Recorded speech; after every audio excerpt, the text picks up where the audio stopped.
This is PCA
Of course, win after win, and you look back at the totals on the year, they've just been impressive up and down the board, and really no hiccups. The occasional L here and again. It has been a club that has been pretty much intact throughout the year. Great pitching, great fielding, and of course the bats have been hot as well, and that's what they bring here to today's game against Legacy.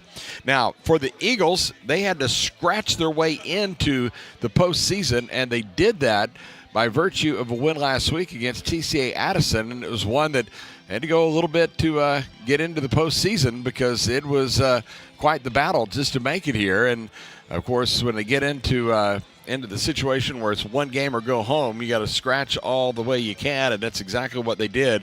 And Wayne Embry's team got the victory over TCA, and now they move into the game this evening. In fact, 2 games. We've got a doubleheader. I didn't mean to leave that off as we hit our open, but yeah, a doubleheader of action coming up today.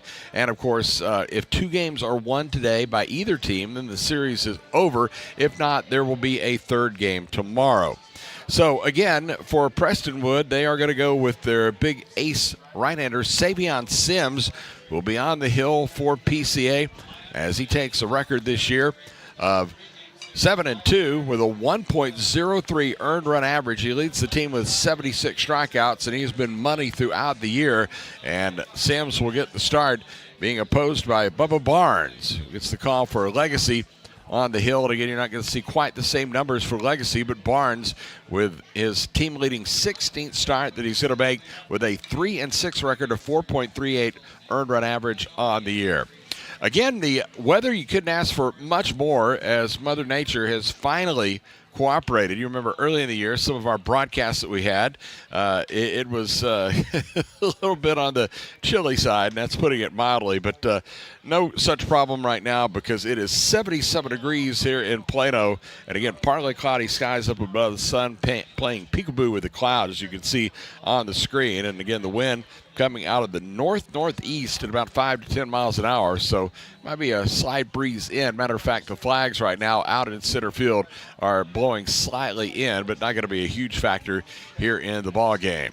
So game 1 of a doubleheader. Happy to have you with us as the PCA Lions and the Legacy Christian Eagles get set to go at it here at the ballpark. We'll take an opening timeout, and when we return, we will have a visit with the head coach of the PCA Lions. That, of course, is the great James Valade, and he's coming next.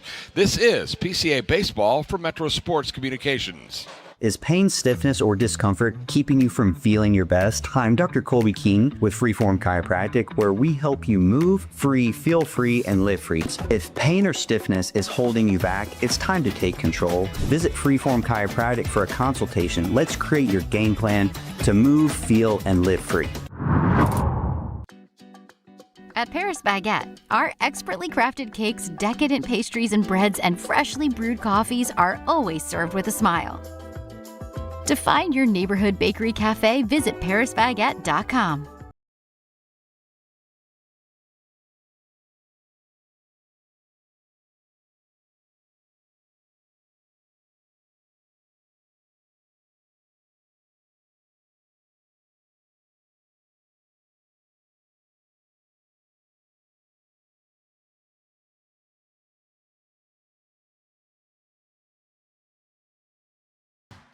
With fast signs, see the visual possibility in your business. See it in lights and flags, on a van, in metal, on the floor, in color. With signs and graphics, you can say anything, do anything, be anything. So make your statement. With Fast Signs, your masterful team of visual marketing experts, anything is possible. Fast Signs, make your statement. More in the warm-up here from the Graham as it is state quarterfinal action between PCA and Legacy Christian. And it's now time to visit with the head coach of the Lions, that is James Valade. Well, it has been a bit of a lengthy wait here to get to this point. So what's it like revving back up to get ready for a big game like this? No, the players are excited. We did have a little bit of a break. We earned a bye the way that the bracket falls, and kids have been getting after it, locking in, and I'm proud of them. We always talk about that, whether it's rest or rust, when you're off for a little bit and you come back. How do you prepare for that? Yeah, we try to do a lot of things that gain speed. Really stay on what we're really good at and address things we need to work on. Just like any other game prep, just with a little more distance. So we played a few scrimmages inter squads against each other, and guys enjoyed playing against each other. But it sure is good to have another team on the field tonight. Last time out, I guess, back in district play. So kind of put a lid on that district campaign. You know, what you guys did, what you developed, the things that, you know, that you took out of that's going to benefit you in these final 4 games. Yeah, I think for us, we finally got pretty much healthy. I mean, we got Austin Smith back. We got Les Henderson back at full speed. It's been the ups and downs with injuries. A lot of teams deal with it. We're not the only ones, but it's just good to have guys healthy again. Does it amaze you that this team was able to stack that many wins together without someone like Les Henderson and the others that were banged up throughout the year, including Trent Belay? Yeah, it's been next man up the whole time. I mean, the way we organize our practices, the way we train guys, the way we train them to play different spots. I mean, you've seen Rig Huggins this year in left field, first base, and DH. You've seen guys move around a little bit, and that's what was required. So, yeah, I'm proud of our guys. It was a stretch where we were missing some big pieces, but they jumped in and got after it. Speaking of Riggs, I know coaches don't dive too much into stats because they're just numbers, but you look at what he's done this year. How big is that? Huge. I mean, as a sophomore, he always puts together good at bats. He's been a sponge on defense. He's moved around. We've challenged him. He's carried a pretty good workload this year for us, and we're proud of him. So tell us what it's like once you get to this level, because now, even though you did get the series, we'll talk about that in a second, but it is kind of a win or go home mentality, particularly next week at the state tournament. But, you know, what's the difference between this and a regular season game? I think it's the energy at the ballpark. Probably more fans, a little more of a buzz at the park. Weather's gotten good. We're not playing in that early cold weather that we had. But for us, it is win or go home. I mean, that's what it is. Fortunately, we have a best 2 out of 3 series out of the gate, but we know beyond this, it's one-game shootouts. Some people don't know how this works, but there is the one-game possibility. There's the 2 out of 3. When you're stacked with pitching like Prestonwood, you don't want to have a fluke. That's why you get the 2 out of 3. Now, tell us about how that works for the people who don't understand. Yeah, basically, coaches can agree to a series, or they can agree to one game, and if there's a disagreement, it goes to a coin flip, and we won the coin flip and we got the series. So it was really the coin flip. So thank you, coin flip. You always feel good when you have that 2 out of 3 because you played one games in the past, and it can be kind of nerve-wracking. I mean, if someone's off, it could mean the difference in wins and losses. Oh, 100%. I mean, baseball everywhere is played in a series. That's the way it's been drawn up for a long time, and we're happy to have a series out of the gate. You're not unfamiliar with tonight's opponent, Legacy. You've seen them now 4 times. So is that good, the fact that you've been able to see a team, you've got them scouted, you're prepared? Yeah, 100%. I mean, we've seen them 4 times, they've seen us 4 times, and it comes down to us executing and playing our game. Understanding what they do is a big part of our game plan today. How much is there an importance to the fact that you're accustomed to this run of getting this deep into the postseason? Bat by bat, pitch by pitch, how much does that help? It helps out a lot. I mean, you look at going around the field, guys like Cruz Benuelos, Aiden Moffitt, Max Bachman, Jake Felsman, Trent Belay, Junior Niffen, Lash Henderson. I mean, these guys have been through this before, and they handle themselves really well. What about for the skipper? I mean, you're the one in charge of all this. What's this like for you? Yeah, no, it's joy. I'm telling you what, to get to this point every year has been fabulous. I'm proud of our guys. We won our 5th district championship in a row, which was awesome. And I'm proud of our guys, and I'm really proud of our staff. Coach, appreciate the time. Thank you, I appreciate it. That is head coach James Vlade here on the warm-up show. We'll take time out here to have more to get you ready for this one. It is PCA and Legacy Christian. More after this from Metro Sports Communications. The Children's Health Andrews Institute is helping me get back into the swing of things. They're getting me back to reaching new heights. Back to sticking the landing. Back to setting goals and scoring them. Back to more than a game. As experts in everything from orthopedics to performance training, we specialize in getting DFW athletes back to doing what they love.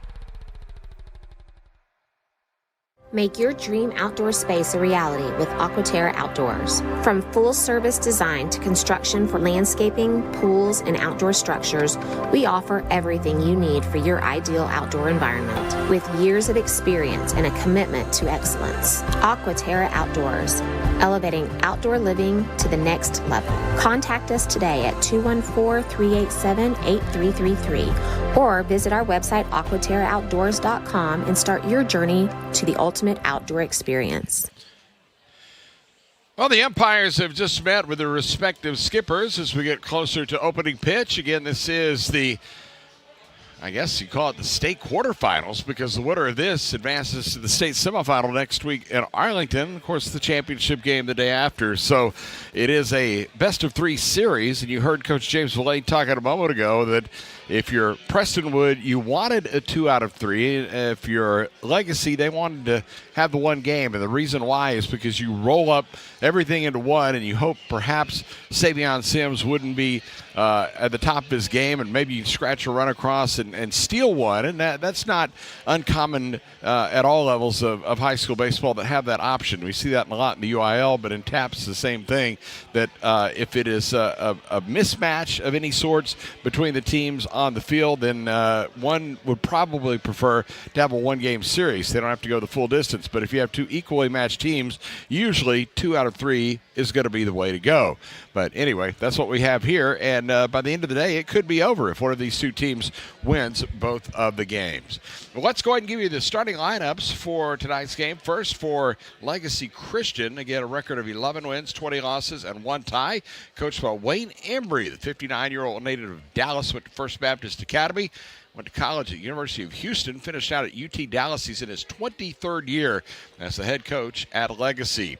Jackson Ladd will lead off in the Eagles batting order. He is the third baseman. Carson Plunkett will be the first baseman. He will bat second. Jackson Victor will be the shortstop, hitting third. In the cleanup slot is the catcher. That's Caden Cox. Chase Sandler will be in left field. He hits fifth.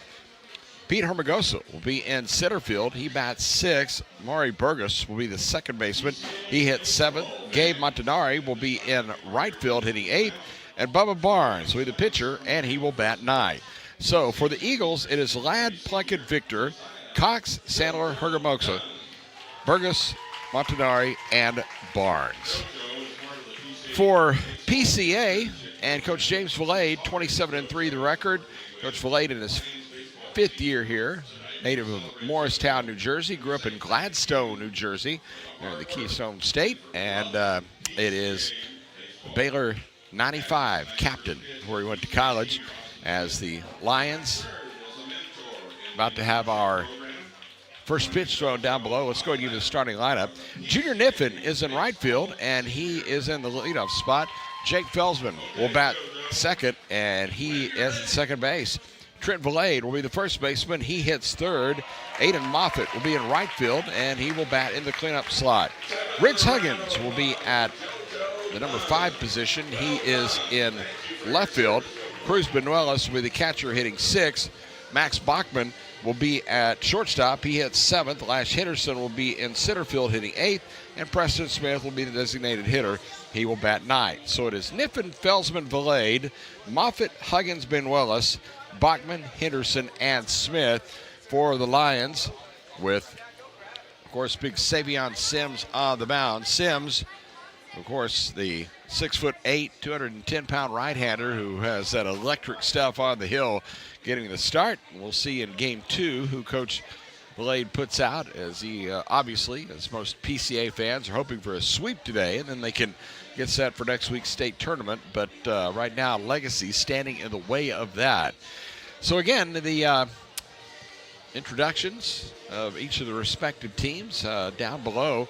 And again, looking at back at the season again for Prestonwood, seemed like it just started yesterday, but it has been a while since we actually began this season. And for the Lions, a very successful one. If you look back over the course of the year, as they had those 3 tournament weeks, of course, that they had, and were able to play some pretty good UIL competition along the way that helped get them ready for the run into the postseason. Of course, we're in TAPS Division I and in District 2, looking at the way they wound up in the standings. Of course, PCA, we mentioned winning it going away as they were 10-1 in district play. The lone loss with Bishop Lynch coming in second place at 7-6. Legacy at 4-9 was in third place, and JP2 came in the fourth and final spot at 3-8. So those are the numbers for District 1,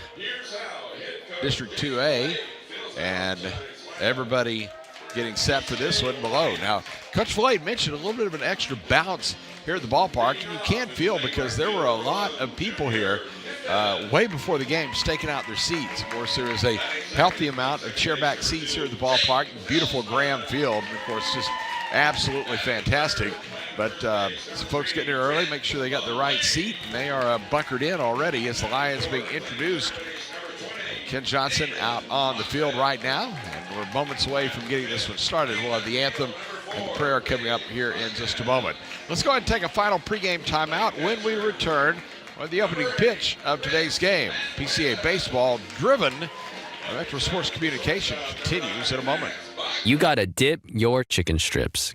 Hey, this is Kiani. And this is Tabitha. And a little thing we love about Chick-fil-A chicken strips is all the different sauces we can dip them in. I like to line up all my favorite sauces so that in every bite, I have a different flavor. Then, with the tenderness of the chicken, the juiciness of it, it's all there. And for me, I like to mix my sauces so I get a little tang and I get a little sweetness all in one bite. That's just a recipe for a good time, you know? That's what makes it for me. Like, that's what does it for me. That's what I'm saying. Real guests paid for their testimonials. Are you injured or in pain and not sure what to do? Schedule a complimentary injury screening and talk to our physical therapists at Vista PT to see if physical therapy is right for you. No prescription or referral is needed. We ask for your protection over every player, coach, umpire, and fan here today. Keep them safe from injury. Help them to play with integrity, honor, and good sportsmanship. May they compete hard, enjoy the moment, and represent their families and community well. Lord, bless this game. Let it be played to your glory. In Jesus' name, amen.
Before today's first game of a doubleheader here at Graham Field, Chuck Kelly, happy to have you with us today as we are moments away from getting this one started.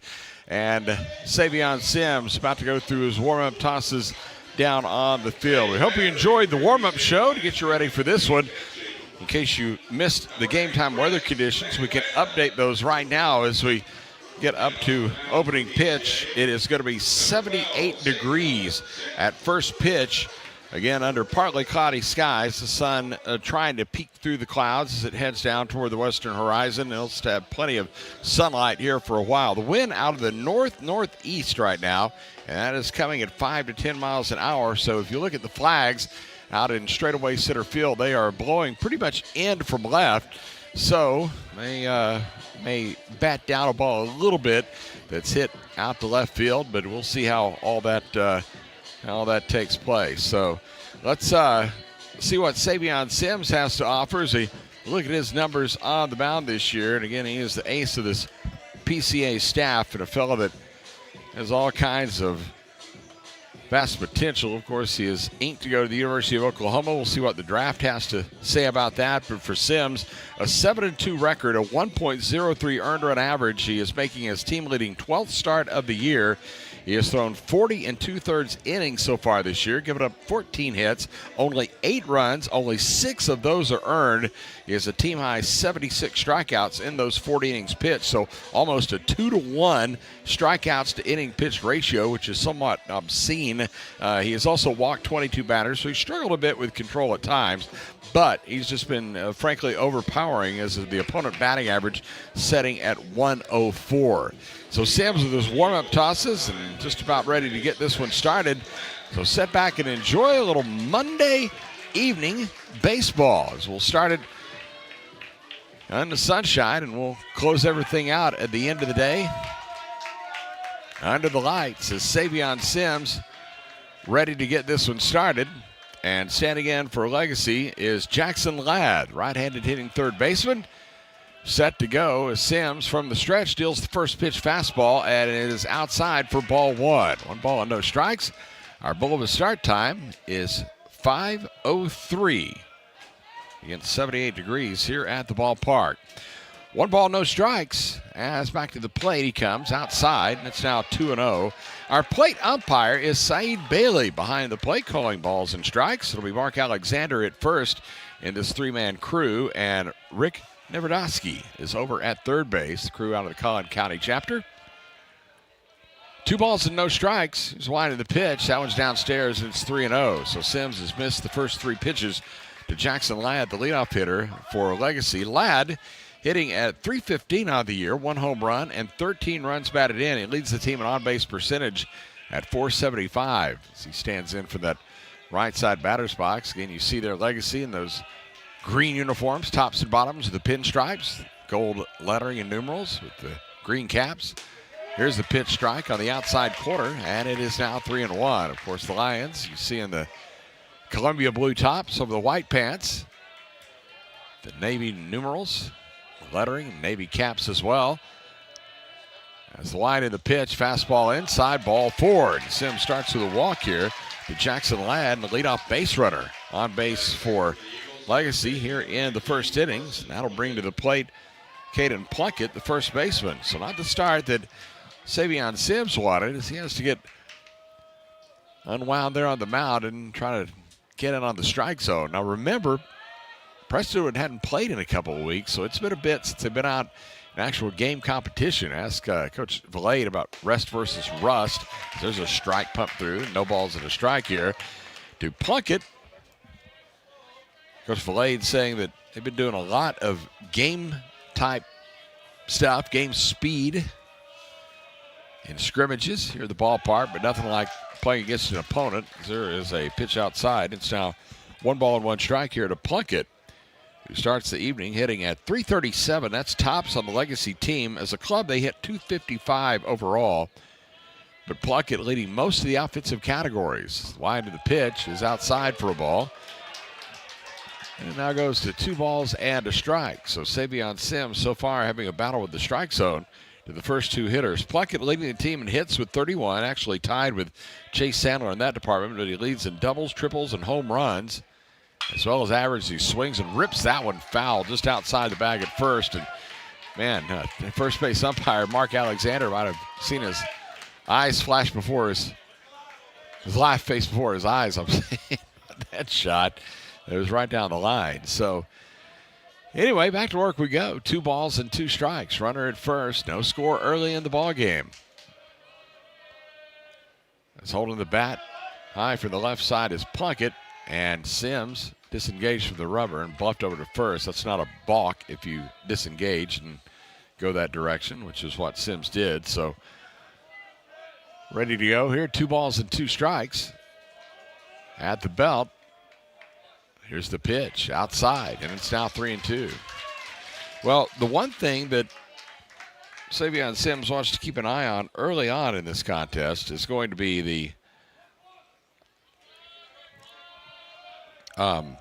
pitch count, because you don't want to get too high up toward that 110 mark, which of course is the max. As the payoff pitch on the way is high, ball 4, and back-to-back walks from Savion Sims And Carson Plunkett goes to first base, and that will push Ladd up to second.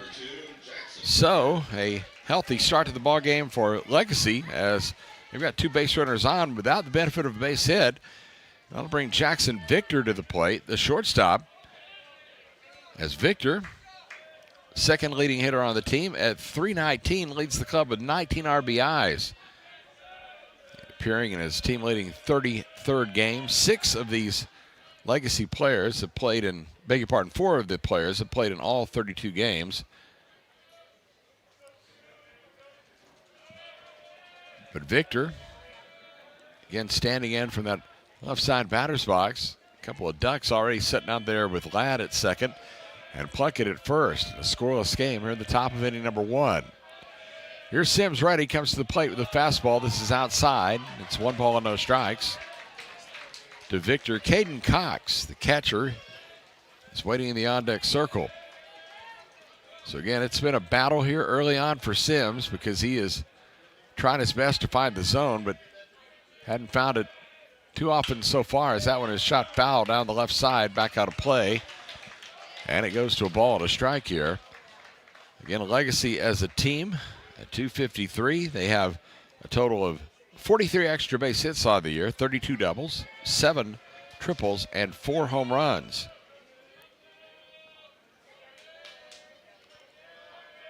Here's a check back to second. The pitch, that one is downstairs for a ball.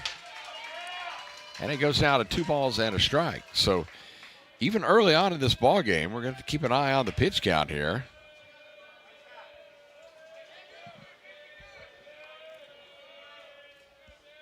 Right-hander ready and delivers. That one is a called strike, belt high, and it now goes to 2-2. So Sims, who's yet to retire anyone, trying to get after Victor here. Again, at second base, Jackson Ladd, Carson Plunkett on at first. We play in the top of the first inning. No score here in the state quarterfinals. As the pitch, swing and a foul back to the screen. Just got a piece of it. So it stays 2 balls and 2 strikes. Got a lot of radar guns here in the seats. A lot of scouts here keeping an eye on Savion Sims. Big fella. Again, it's 6'8". There's number 12 on the back of his Columbia blue top. Here's a wide of the pitch. That's a fastball hit out towards short. Could be 2. Gathered up by Bachman. Steps on the back. Throws to first in time for the twin killing. As that goes 6-3, and on the play, Jackson Ladd moves over to third base. But 2 for the price of 1, and that is the 14th double play of the year for PCA and the old pitcher's best friend. That's exactly what Savion Sims wanted, as now he can bear down on Caden Cox, the catcher, who will come up from the left side. Cox hitting at .255, no home runs, and 15 runs batted in. Sims now with a runner at third, ready, comes to the plate with the fastball, and that one is chopped back over his head toward second. Fielded there by Felsman, throws to first in time, and looky there, Savion Sims wiggles himself out of trouble there in the top of the first. Well, the 2 walks don't hurt him at all. No runs, no hits, and 1 stranded. We go to the bottom of the first. Legacy nothing, and PCA coming to bat. This is Lions baseball from Metro Sports Communications.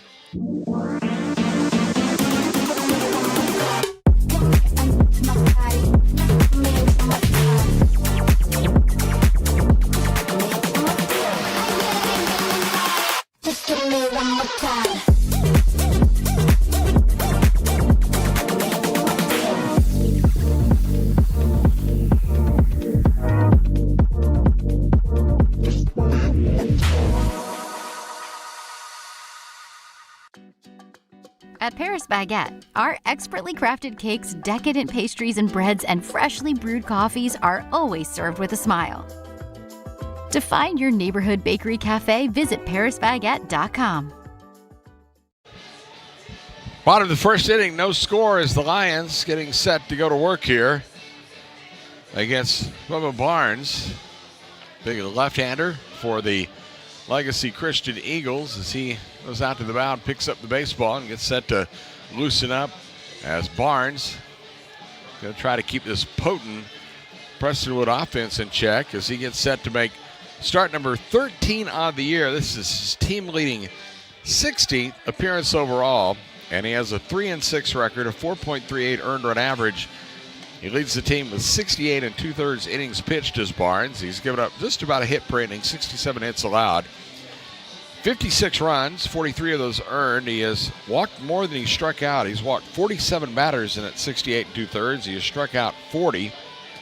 Opponents, though, only hitting 255 against him. So it's kind of an interesting number there. Now, he has given up, if you think about it, a lot of freebies here between the 47 walks and 9 hit batsmen. So between that, that's 56 free base runners. That's probably why the opponent batting average looks to be a little bit deflated, and it looks good if you're Barnes with a 255 opponent's average against you, but he's out getting loose on the hill, and we'll see what he has momentarily as we get ready for the bottom of the first inning for PCA. Well, the Lions, again, 27-3 coming into this ball game, and they've been really good throughout the year at the plate as they enter this game with a team batting average of .330 on the year, as it'll be Junior Niffen set to lead things off, and Niffen will be followed by Jake Felsman and Trent Valade. 1, 2, 3. Niffen with a .350 batting average, 1 home run, and 19 runs batted in. The SMU football commit. Wait from the right side batter's box. Now we get time asked for momentarily by the plate umpire, as they want to get something off the field over by the Legacy dugout. Now we're ready to go. And the left-hander Barnes ready to go. The first pitch on the way. That one sails outside for a ball. And it's 1 ball and no strikes. Again, Barnes isn't going to blow you away with velocity. There's no doubt about that. He has to go on guile and his defense as well as he deals a strike there. And it's now 1 ball and 1 strike. There's an old saying about guys that don't work with a lot of velocity, say he throws about 70 poo from the plate, or from the mound, I should say. And so that's kind of what we're looking at here. 2 balls and a strike. Here's the wind of the pitch. That one's high, and it's now 3-1. So Barnes, again, getting the start. One of the best teammates Coach Wayne Embry said that he's ever had on his team, as he sails that one in on the outside corner for a strike.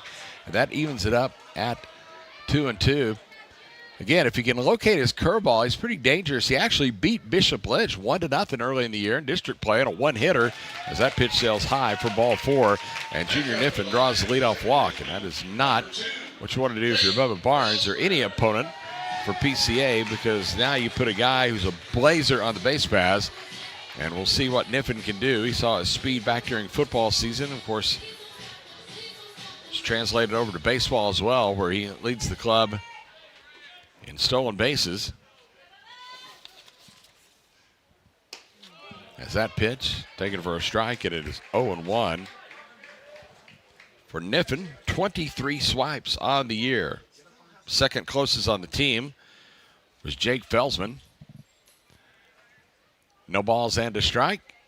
Set at the belt. Check over to first. Runner goes. Well, he got him picked off as they throw over, but no throw to second from the first baseman Plunkett as he couldn't get out of his glove. And Junior Niffen, even though he was picked off, winds up stealing second base, and a man in scoring position for the Lions, who now have 91 stolen bases on the year. They've only been caught 15 times. That is an 86% success rate. So good news for the Lions as they get the runner at second base with nobody out. Jake Felsman, again, at the plate. Felsman batting at .384, no homers, 15 runs batted in. From the right side, has the check to second, and Barnes delivers. That one sails outside. He was showing bunt at the plate. It took that ball quite a while to get through the zone. 1 ball and 1 strike. Bubba, of course, is a nickname. His given name is Herschel Barnes. He goes by Bubba. And a fella that is a defensive end on the football team, as that one is swung on and hit foul down the left side. And again, you look at him, you think defensive end might need a couple more pounds, but at 6'8". As a matter of fact, I just thought about that. We got a pair of 6'8" pitchers going at each other today. One from the right in Savion Sims, one from the left in Bubba Barnes. But Barnes is certainly known as a battler on the mound. 1 ball, 2 strikes. Felsman at the plate. Vilade waiting in the on-deck circle with a runner at second. And Coach Wayne Embry talking about Bubba Barnes, said you can sum it up in one sentence. He's got a big old heart. He said he's that guy that'll do everything you ask of him and more. It's a check back to second base, and the pitch. Curve swung on. That one hit over on the right side. Second baseman gathers it on the ground. That's Burgos, and he throws to first in time for the out. But on the play, the runner Niffen gets over to third base. So 4-3 on the putout. That'll bring up Trent Vilade, the first baseman for the Lions, coach's son, hitting at .371 on the season. He leads the team with 4 home runs. That big walk-off we had a couple weeks ago. 30 RBIs, also leads the team. Tall left-handed hitter. Stands in, waiting for the first pitch. That one's a curveball that gets the outside corner for a strike, and it's 0-1. So again, nothing doing here in the bottom of the first so far. But the Lions, with less than 2 out and that runner at third base, with a heck of an opportunity here as that pitch sails high, and it's 1 ball and 1 strike. With the runners in scoring position, PCA hitting .333 as a team. Vilade at .364. As that pitch inside and low. Now 2 balls and a strike. So the table is set here. James Vilade, head coach, down in the third base coach's box. Christian Rodriguez, first base. For the Lions, 2 balls and a strike. 1 out, no score here in the bottom of the first. The pitch, big swooping curve, and that one is downstairs for a ball. It goes down to 3 balls and a strike. Again, those light, fluffy clouds up above, you can see them. They're, mainly white out beyond the center field fence with a lot of gray mixed in. And, they're not rain clouds, but they are certainly obscuring the sun as that one fouled back off the fist out of play. And the count goes to 3-2. Again, state quarterfinal matchups here between PCA and Legacy. Game 2 coming up about a half hour after this first game between the two. And if they split those two, we'll have Game 3 tomorrow. If not, on to the state championship goes the victor. Junior Niffen over at third. Here's the pitch. Swung on, and that one hit high in the air toward right center field. It has carry to it, and it's going to hit off the wall and be extra bases for Trent Vilade. His scoring is Niffen from third, and PCA takes an early 1-0 lead. Well, Trent Vilade absolutely mashed that ball as he got a lot of power underneath that one and took it all the way out to right as he gets double number 8 on the year and increases his team-leading RBI total to 31. And the Lions take an early 1-0 advantage. Here comes Aiden Moffitt to the plate.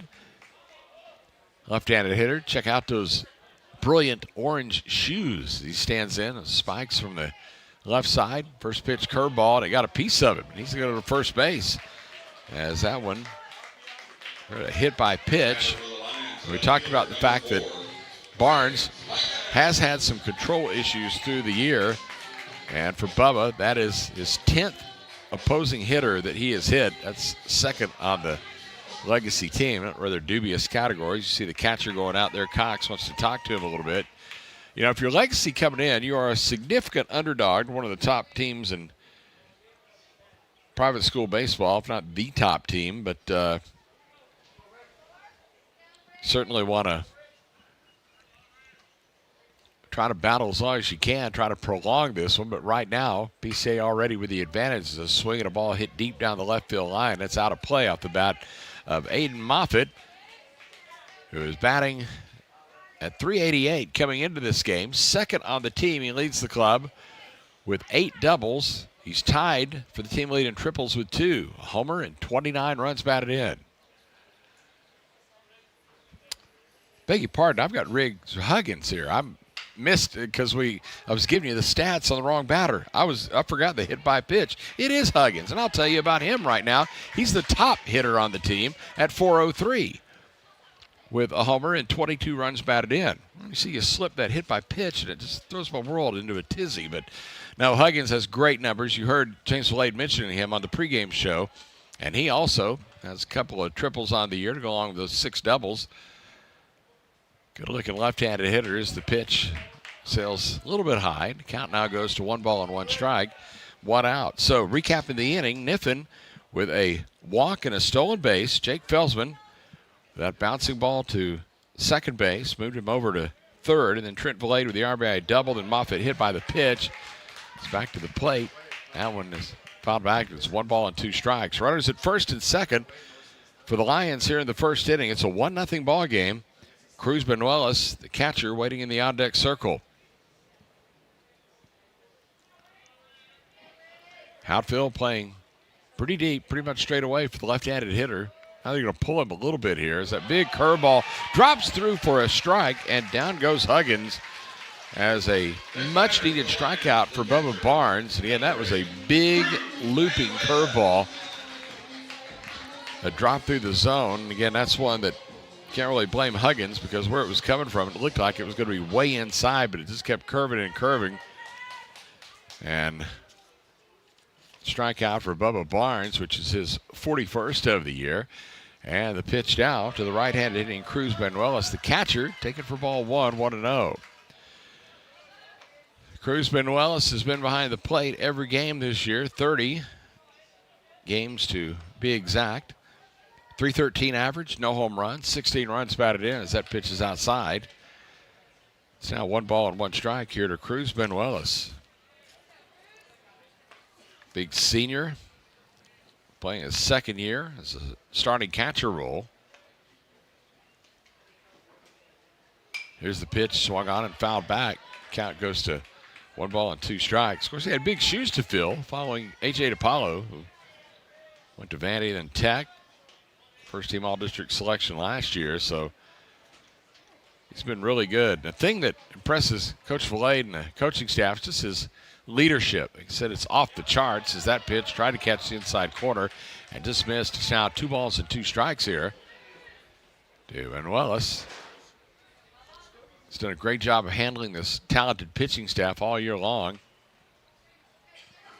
Runners at first and second for the Lions, 1-0 lead here in the bottom of the first. Curveball swung on, and that one is raked foul down into the parking lot. Pointed that one toward the church here at Graham Field. Again, just about a capacity crowd here at the ballpark. Not a lot of empty seats at all.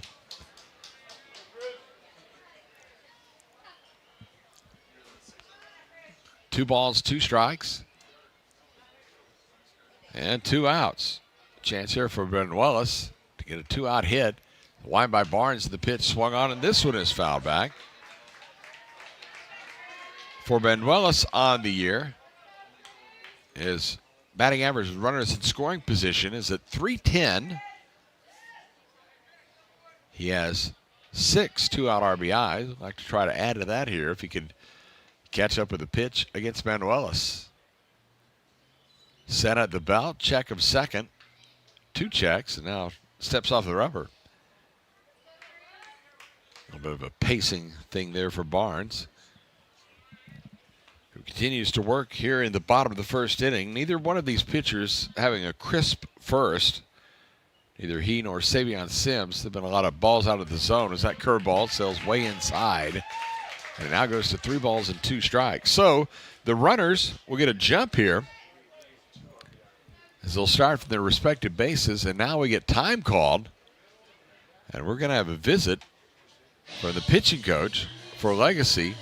That's Joe Wolf, as he wants to go out and talk to his starter, Bubba Barnes, and get them on the same page. And again, what I was talking about earlier, they have the opportunity to do the Eagles, who are definitely an underdog, no question, coming into the series, but they have an opportunity to get out down 1-0 here in the first. He wants to make sure they're on the same page about the pitch selection and what they're going to do here. And remember, the runners will be going with Valade at second and Moffitt at first. And Benuelos trying to protect the plate here. Long look in. And now stepping back off the rubber is Barnes, who is about to throw his 30th pitch here of the first inning. 29 pitches so far, 16 for strikes. Check back. Here's the delivery. The runner's going. It's way outside, ball 4. Well, that is the second walk of the inning, and it might as well be 3 if you count the hit by pitch. So 3 free base runners, and this could set up trouble time as Max Bachman now coming to the plate for the Lions. And Bachman, talk about having the table set in front of you. The guy with a .267 batting average, homer, and 17 runs batted in. For the junior shortstop, waiting from the right side batter's box. A pitch is in the turf. Nice block there by the catcher, Cox. Take you around the infield. Ladd is at third base. Victor, the shortstop. Burgess at second, and Plunkett at first. You got Sandler in left field. Arangino in center, and Montanari in right. Cox behind the plate. It's that pitch missing again, and it goes to 2 balls and no strikes. So now Bubba Barnes is wading deeper and deeper into some hot water here because he's playing with fire. The base is full of Lions. And Bachman, the 7th man to hit here in the inning, at the plate. Here's the 2-ball pitch. That one drops through for a strike, and it's now 2-1. Well, he's not going to challenge anybody with a fastball because it'd be the equivalent of a batting practice velocity pitch. And again, that's no knock on Barnes. It's just he's not a hard thrower. He's going to work with curveball all day long. It's the 2-1 pitch. That one is swung on and lifted behind the plate, and it's going to get out of play. It hits right on top of the covering here. That sounded vicious up above. And it's out. 2 balls and 2 strikes here to Bachman. So the same situation for Barnes with the opportunity to get out of the inning. Remember, Lash Henderson, who is finally healthy, back in the lineup down in the 8th spot, waiting in the on-deck circle. So if you're Barnes, you certainly don't want to see him until the 2nd inning. That would be the bases empty. But we'll see what he does here. Bases full of Lions. The pitch swung on. That one lined up the middle. Nice play by the shortstop. And Victor flips it to Burgos at second. And that ends the inning. Well, it was hit on the screws by Bachman up the middle. But what a play by the shortstop, Jackson Victor, to get over and keep it from getting through into center field. And the Lions will have to settle for a run. 1 run, 1 hit, and 3 men left on base. So we go to the top of the 2nd with our new score, PCA 1 and Legacy nothing. Lion baseball continues for Metro Sports Communications.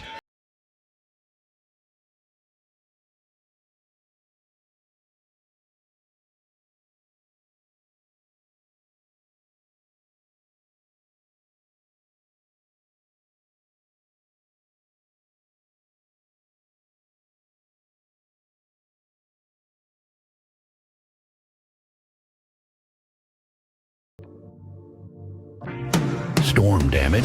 Don't wait until it's too late. At Up to Date Roofing, we bring top quality craftsmanship, honest pricing, and fast service to protect what matters most, your home. From repairs to full replacements, we keep your roof and your home up to date. Call us today and stay covered, rain or shine. Up to Date Roofing, keeping you covered no matter the weather.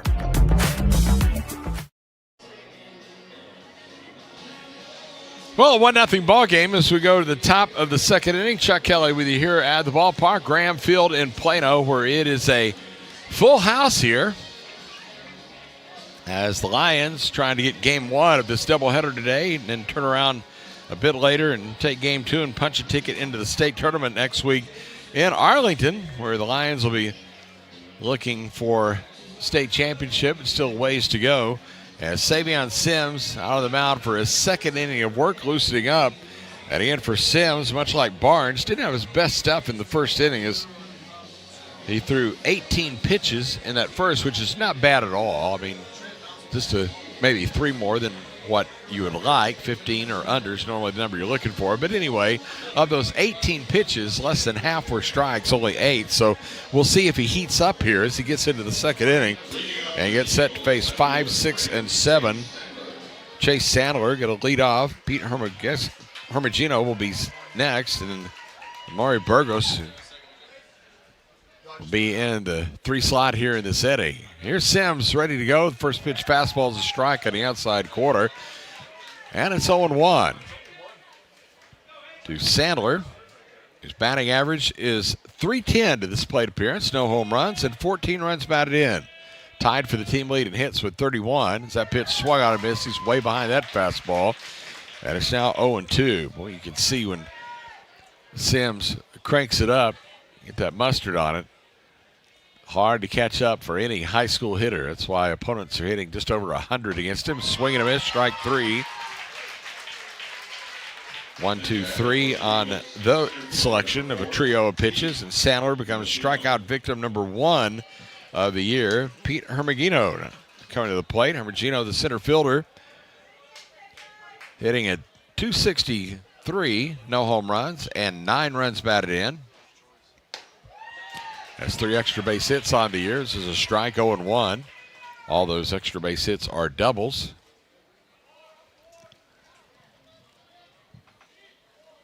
For Hermagino, it was a big help on the mound this year. Again, they don't have a whole lot of pitching depth. Really, like 5 guys in this legacy team with significant numbers in the stat category. Hermagino, one of those. 1 ball, 1 strike. Here's Sims ready to the plate, and that's a strike at the outside corner, and it's 1-2. Burgos again on deck. Again, Moffitt, Bachman, Felsman, and Valade are on the infield, third to first, with Huggins, Henderson, and Niffen left to right in the outfield. Ben Willis behind the plate. 1-0 Lions leading it here in the top of inning number 2. Back in for the right side. Hermagino ready. And the 1-2 pitch. Swing and a miss with a fastball. Down goes Hermagino. 2 strikeouts.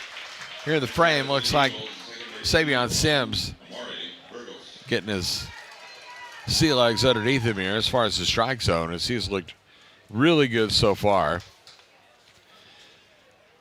Sims, of course, played 3 years at Edmond Santa Fe, transferred here to PCA for his senior year. As a swing and a miss. Family moved here to the Dallas area, and he is settled in here. The ace of this PCA staff, hoping to lead him to a state championship. As 1 strike pitch on the way. That one's lowered away for a ball. Now goes to 1 ball and 1 strike. Burgess at the plate. Gabe Montanari waiting on deck, hoping for a chance here in the top of the second.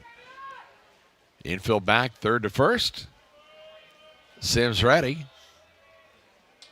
And deals. Swinging a hot shot out towards short. Right at the edge of the outfield grass is Bachman. He'll throw to first in time. And that does it for the inning. 3 up, 3 down go the Eagles. We go now to the bottom of inning number 2. It's PCA 1 and Legacy nothing. PCA baseball continues for Metro Sports Communications. It's not about fixing air conditioners. It's not about the thousands of hours spent training. It's about homeowners resting easy, knowing they can trust us in their homes. It's about keeping a family cool and comfortable in the dead of summer. At Milestone, it's more than just a job. It is and always will be how we help people.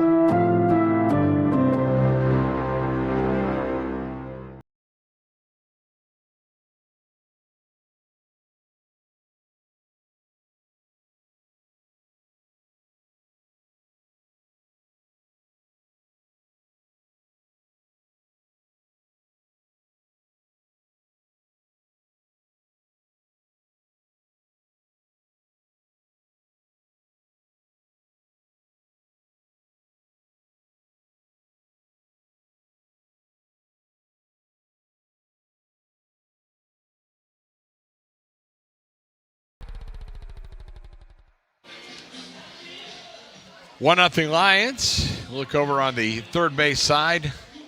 Some of the crowd here at the ballpark, as it is a full house here for a state quarterfinal series against the winner of this one.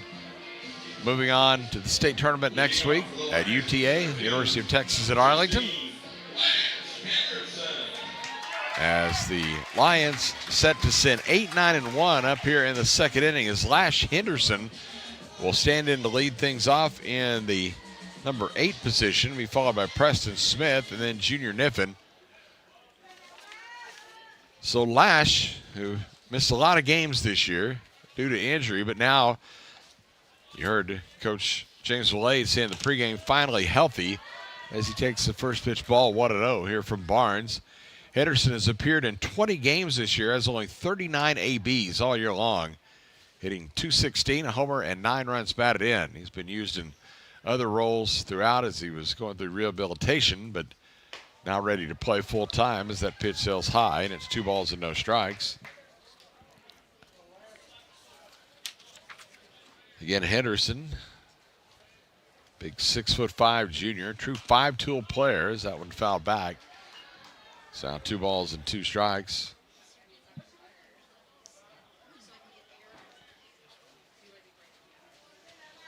He had those injuries that kind of sidelined near the end of tournament play. That's early in the year. His first AB back was a homer at Bishop Lynch, so when he showed up, he came back with a vengeance. A great player for this PCA team is a 3-ball, 1-strike pitch. Swung on, and that one is hit well into center field, but backing out and underneath it is the center fielder Hermagino, and there is out number 1 as Henderson put a good ride into that one, but right at Hermagino, and there's 1 gone here in the second. That'll bring up the designated hitter, Preston Smith. Smith has appeared in only 10 games this year. Speaking of coming back from injuries, he's 0 for 4 on the year, so quite a cheer there to see Smith back in the lineup. He takes that pitch outside for a ball. 1 ball and no strikes.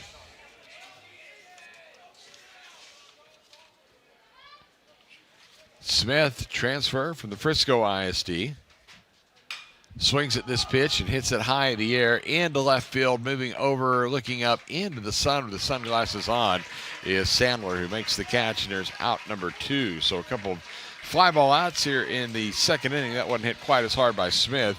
So we go back to the top of the order now for Junior Niffen. So if you're Bubba Barnes, you look at this, you got a chance for a 3-up, 3-down inning. And for PCA, they're like, well, we've got the top part of the lineup here. Let's see if we can start to try to make something happen. As Niffen walked, stole a base, and scored the only run of the ballgame so far in its first at bat as he takes an off-speed pitch for a strike, and it is 0-1.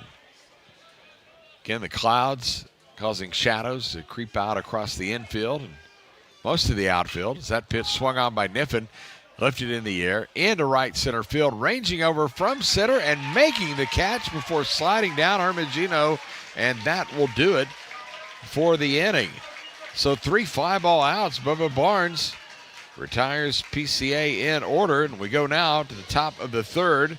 Our score remains the Lions 1 and the Eagles 0. This is PCA Baseball for Metro Sports Communications.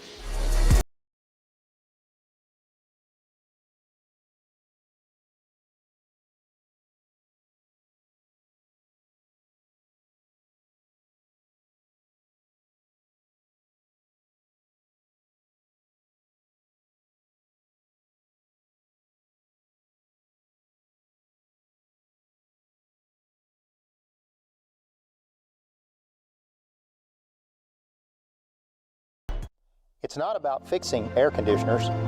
It's not about the thousands of hours spent training. It's about homeowners resting easy, knowing they can trust us in their homes. It's about keeping a family cool and comfortable in the dead of summer. At Milestone, it's more than just a job. It is and always will be how we help people.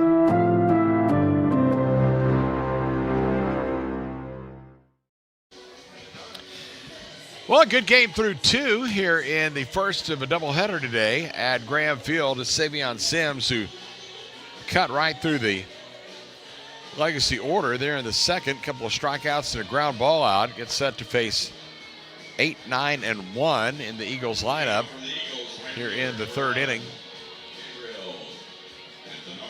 And again, if you're looking at this from the Eagles' perspective, they can't wish for anything better. Right now they're down to perhaps the top team in the state, 1-0 through a couple of innings. So this is where they wanted to be. That is, again, why you want to play a 1-game series if you're a prohibitive underdog. But, of course, PCA winning the flip, so they'll have to win 2 out of 3, either one of these teams, to move on. It's a swing and a miss to Montanari, the right fielder, to get things started. And it is 0-1.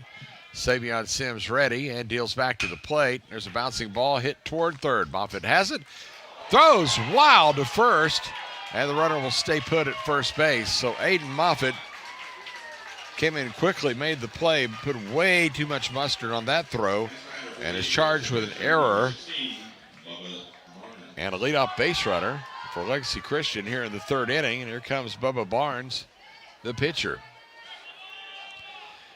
Well, Barnes, of course, a left-hander on the mound, but very wisely bats from the right side. Hitting only 129 on the year at the plate as he shows bunt. There's a strike taken, 0-1.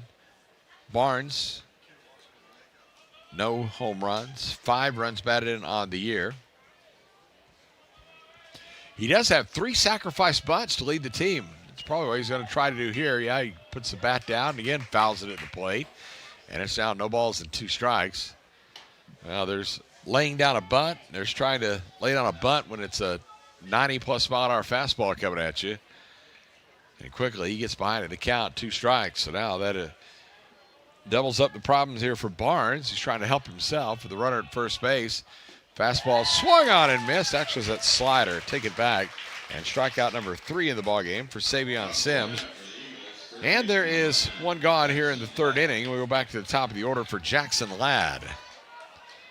Ladd started the day hitting at .315, a homer, and 13 runs batted in. He drew a walk in his first at bat.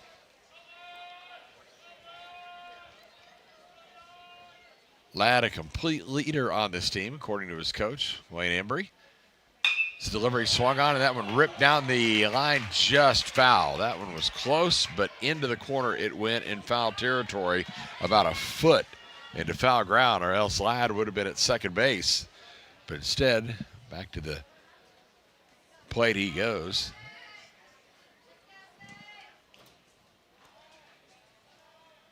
Talk about the work ethic Ladd has. Swing and a miss at fastball, and it's now 1-2.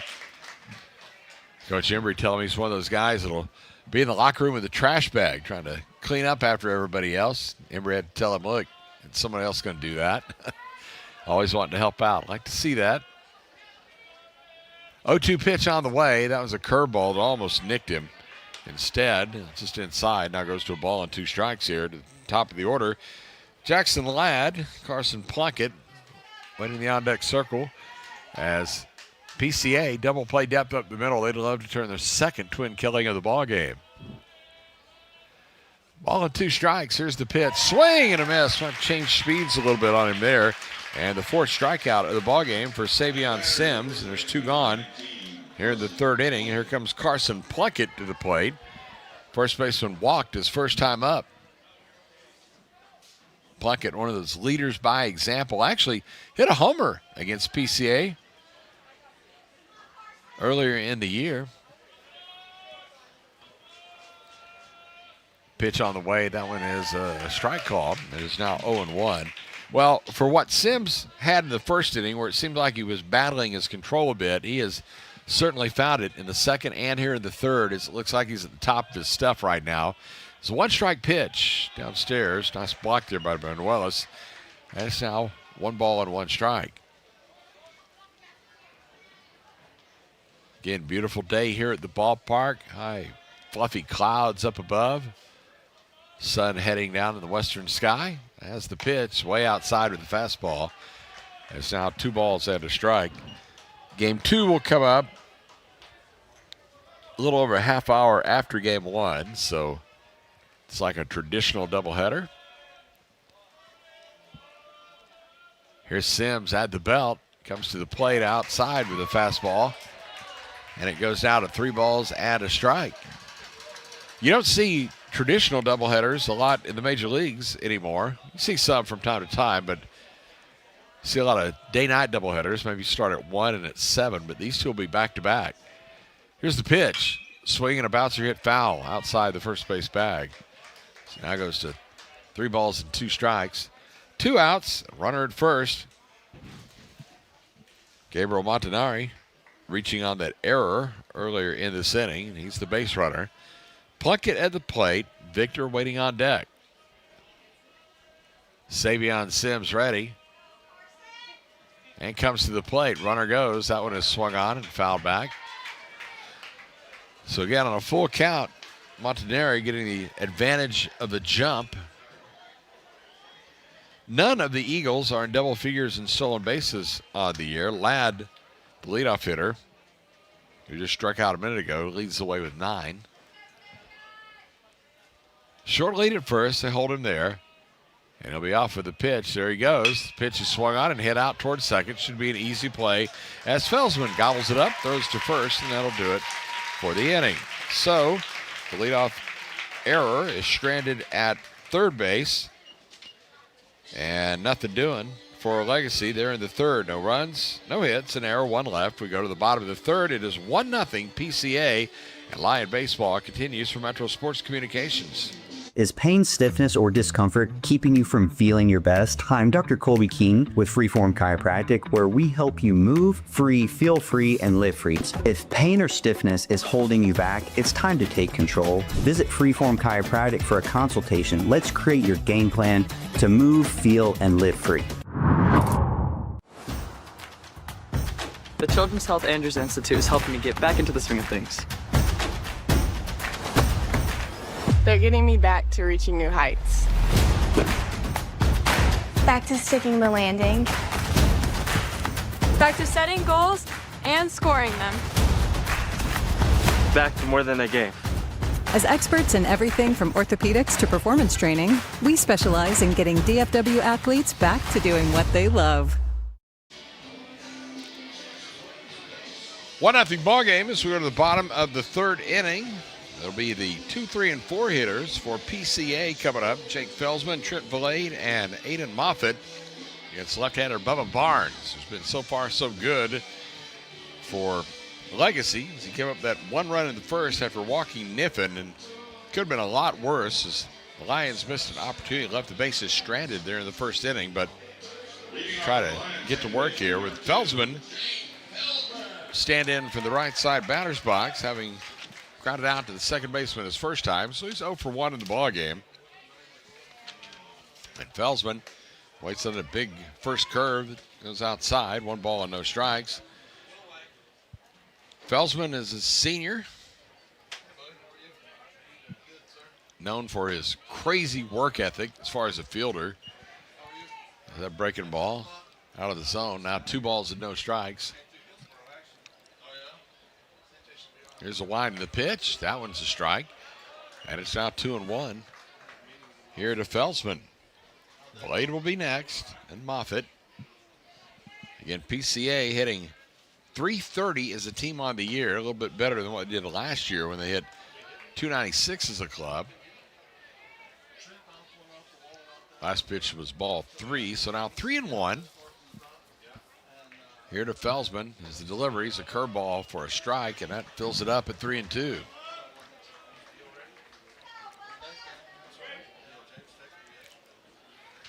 Third baseman Ladd playing close to the line as the pitch high for ball 4. That was way out of the zone. Felsman draws the leadoff walk. That's exactly the way the first inning started. Niffen, who came around to score the only run of the ball game. 1-0 right now here at the bottom of the third. And here comes Trent Valade, who drove in that run with Niffen with his 31st RBI of the year as he stands in for the left side batter's box. And Trent Valade, who has all that power and waiting on the first pitch, sails through for a strike, and it's 0-1. Valade, a senior, signed with Texas A&M. And battled an injury early in the year, but got back to play fairly quickly and certainly has done damage for this Lion team as he takes that ball. It's 1 ball and 1 strike. He also pitched early in the year, but just doing the first base work now. The Lions, of course, none the worse for wear. They're in the pitching department. They have a wealth of arms, as we've seen great performances all year long. As that one is swung on by Belade and hit deep to right field. It is carrying back toward the wall, and it is going to be caught by the center fielder, Hermagino, who will get it back to the infield.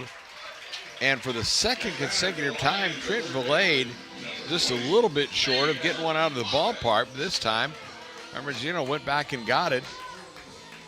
And there's one gone here in the third inning.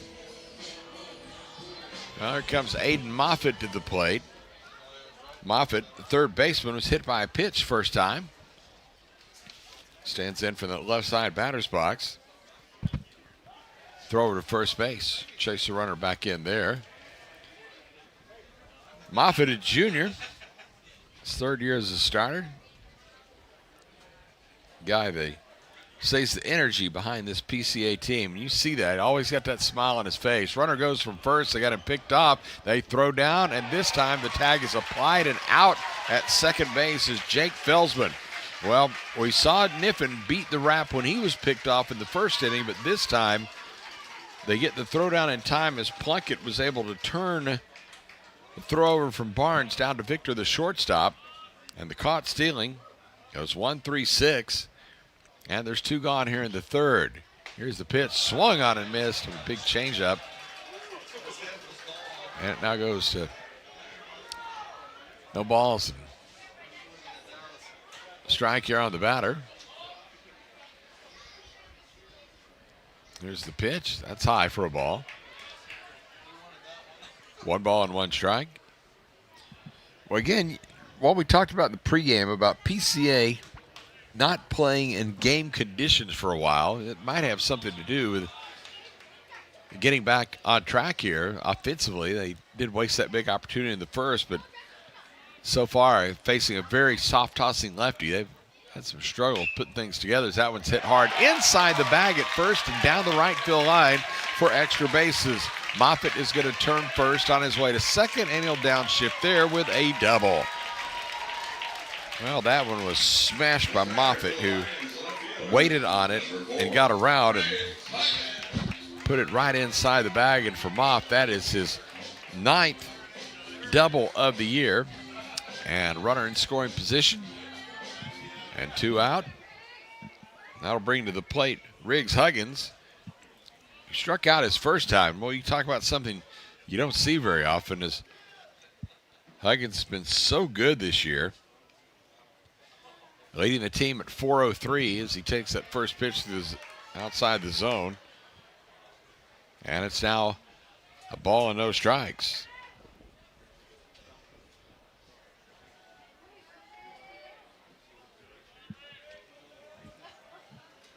Left-hander Barnes, runner at second base. Here's the pitch. Curve stays high. And it's now 2 balls and no strikes. Is pain, stiffness, or... Well, it's interesting. Here as you watch Barnes work, and again, we talked early on, he doesn't really break 80 miles an hour much in any of his pitches, so he's just up there throwing soft stuff and breaking balls time and again as that pitch is a strike call in the outside corner, 2-1. Guys like this, you can usually get through a couple times through the order, and then that third time you want to bring somebody with a little more velocity, kind of change it up. About the third time, they start to time him up a little bit, and that's not going to be a good look. But for PCA, they'll take it. Here's the 2-1 pitch. That one is inside for a ball, and it goes to 3 balls and a strike. Cruz Manuelis is on deck. Huggins now sitting in the catbird seat at 3-1.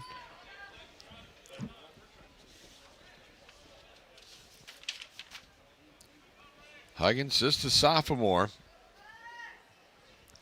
He's been outstanding for the team this year as he asked for time granted by the plate umpire, Saeed Bailey. Funny thing about Mr. Bailey, he said, they call me Said. He said that's the American way to say it. He said, if I'm Lebanese, you want to say Saeed, that's the way it technically is. So we go with what he wants. Here's a swing and a ball, crushed right field. That one toward the corner, looking up, and it is gone. Home run, a 2-run shot for Riggs Huggins, and PCA takes a 3-0 lead. Well, Montanari, the right fielder, gave it a run, but you saw him give up right at the end because he knew that it was not coming back. And Riggs Huggins gets his second home run of the year. RBIs 22 and 23. And the Lions are now on top 3-0. Well, you just got to think that it's a matter of time for this PCA offense. It's the soft tossing Barnes, who now gets set to face Benuelos. The pitch is high for a ball. You can tell the sun's starting to go down as those shadows are creeping out just across home plate. You see there on the screen. Coming out along the first baseline, too. As that one is swung on, popped up on the infield behind the plate. Going to be straight up the chute. They're going to give way. Nope, it's going to be back behind us. Okay, that's why. I thought the catcher, Cox, was giving up on it and let somebody else get it because, it's hard for a catcher when it goes straight up, to get the read and the angle and all that, but the reason he's giving it up because it wasn't coming back in play. That's why. So 1 ball, 1 strike, 2 out. 2-run homer here for Huggins in the third. It's increased the lead to 3. 1 ball, 1 strike delivery. That one is a strike at the outside corner. It's 1-2. Max Bachman waiting on deck for the Lions. Here's the delivery. Swung on, and that one is hit pretty well to left field, but he got underneath it as left fielder Sandler is there to make the catch. And that will end the third inning for the Lions. However, they come up with the 2 runs. The 2-run homer by Riggs Huggins. 2 runs on 2 hits. And they don't leave anybody. But there's a new score now as we go to the top of the 4th inning. It's PCA 3 and Legacy nothing. This is Lions baseball for Metro Sports Communications. Hey there, Lion Nation. I'm Rudy Casanova, owner and president of Global Strategic Business Process Outsource Solutions. In athletics, teamwork is everything. Each player has a role, and when they come together, they achieve greatness. At Global Strategic, we believe the same principle applies to the workplace. When the right people come together, your business thrives. Let Global Strategic help you build a winning team at work. Visit www.globalstrategic.com for more information and schedule some time with me or one of my team. The Casanova family and Global Strategic are proud supporters of the PCA Athletic Program. Go Lions! Are you injured or in pain and not sure what to do? Schedule a complimentary injury screening and talk to our physical therapists at Vista PT to see if physical therapy is right for you. No prescription or referral is needed. Jackson Victor will lead off for Legacy as we go to the top of the 4th inning. Chuck Kelly, glad to have you with us here for state quarterfinal action. The winner of this series, which could end today, will go to next week's state tournament. That'll be played in Arlington at Clay Gould Ballpark in the campus of UTA. As Savion Sims out for his 4th inning of work, he still is not allowed a hit in the ballgame, and a couple of walks there in the 1st inning. Once he got settled in, he's pretty much carved up the Legacy lineup since then, as he has retired 8 of the last 9. The only one that did reach was 8-hole hitter Montanari, who reached on an error. But now 3, 4, and 5 set to come up as Jackson Victor, the shortstop, will lead off. Then Cox, then Sandler. Victor, left-handed batter at the plate. Boy, that's tough going in there against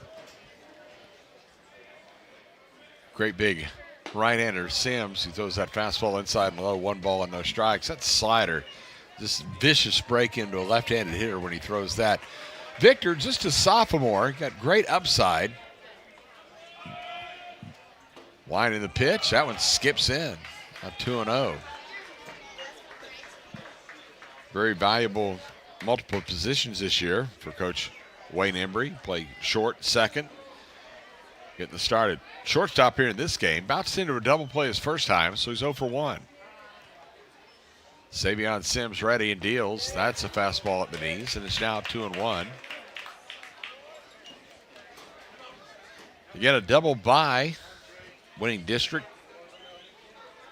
for the PCA Lions. They've been out of live baseball for a couple of weeks. So winding the pitch, fouled back out of play. Interesting thing, the last district game they were supposed to play right here at the Graham against JP2 got canceled. I won't even say postponed because they didn't make it up. There was a predicted rainstorm that night. Might have got a sprinkle or two, maybe a spoonful here at the park, but nonetheless, they didn't play it. So one less game than was scheduled. There's a ball shot down the left field line, and a diving catch made by the left fielder, Riggs Huggins. Well, there is one of your ESPN Sports Center top 10 highlights. That's a web gem, and put a big star by that one as Victor almost had a double, but Riggs Huggins said, not on my watch, and there's one gone. What a play by Huggins. Here comes Caden Cox now, the catcher. Bounced to second his first time. 0 for 1. Here's Sims to the plate. Fastball strike, and it's 0-1.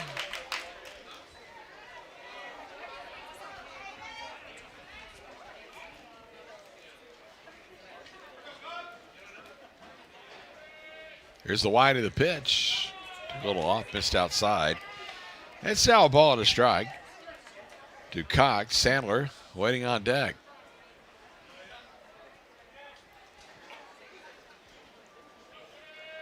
At the belt. Here's the pitch. That one is swung on and popped back to the screen. It's now 1 ball and 2 strikes.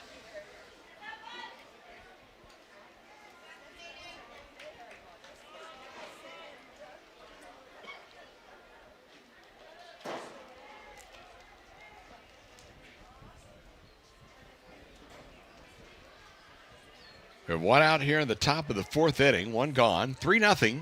PCA with the lead.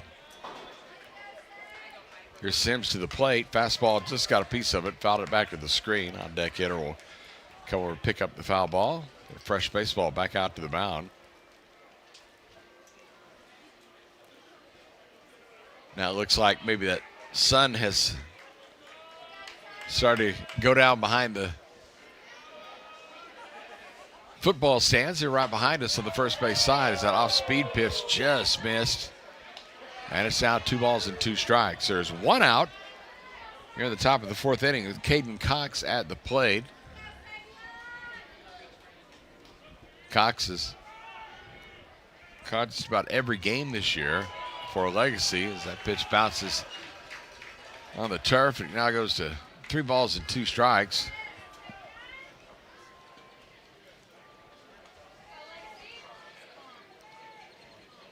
Cox are going to transfer from Reedy High School in Frisco. Legacy in Frisco. So didn't have to transfer far to join the Seagull baseball team. 3 balls, 2 strikes, 1 out. Here's Sims at the belt. Comes to the plate. That one is a called strike 3. Right down Broadway, and Cox didn't move as he becomes the 5th strikeout in the victim in the ball game for Savion Sims. Bases empty, 2 down. Here comes Chase Sandler to the plate.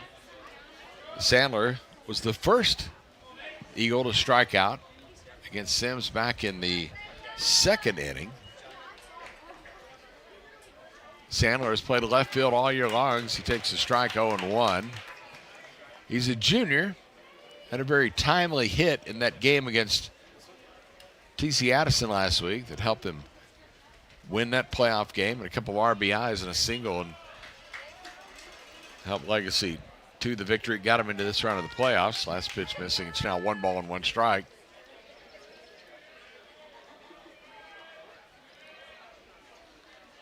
Here's the pitch. That one is swung on and shot foul down the left side. It'll go over the Legacy bullpen. Now goes to 1 ball and 2 strikes here to Chase Sandler.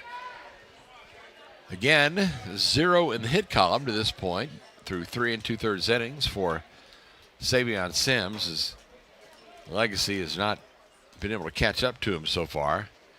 Here's the wide of the pitch. Tried to throw a breaking pitch right there, and he missed. It now goes to 2 balls and 2 strikes. Again, they're hitting .253 as a team coming in. A team that's had to battle this year. 11 wins, 20 losses, and a tie coming in. That pitch also missing. Now goes to 3 balls and 2 strikes.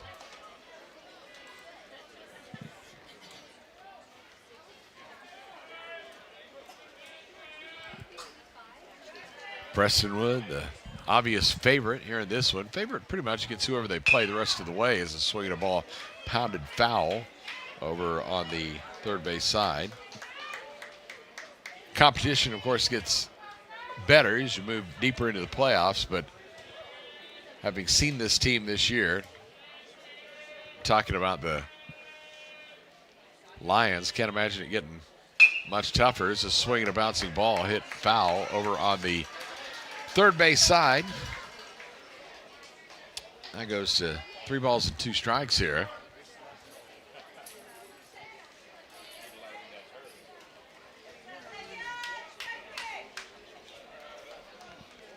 Base is empty. Infield playing back all the way around. Matter of fact, the 2 middle infielders on the edge of what would be the outfield grass. 3-2 pitch. Swing and a miss. Strike 3. Down goes Sandler. Another strikeout for Savion Sims, who's now up to 6 in the ball game. And we hit the midway point in game 1 of this doubleheader today in the TAPS State Quarterfinals. It's PCA 3 and Legacy nothing. And this is Lion Baseball for Metro Sports Communications. At Paris Baguette, our expertly crafted cakes, decadent pastries and breads, and freshly brewed coffees are always served with a smile. To find your neighborhood bakery cafe, visit parisbaguette.com. With friendly and knowledgeable dealers who install long-lasting and reliable systems, you can trust Comfort Maker to keep you a step ahead with advanced technology and exceptional comfort.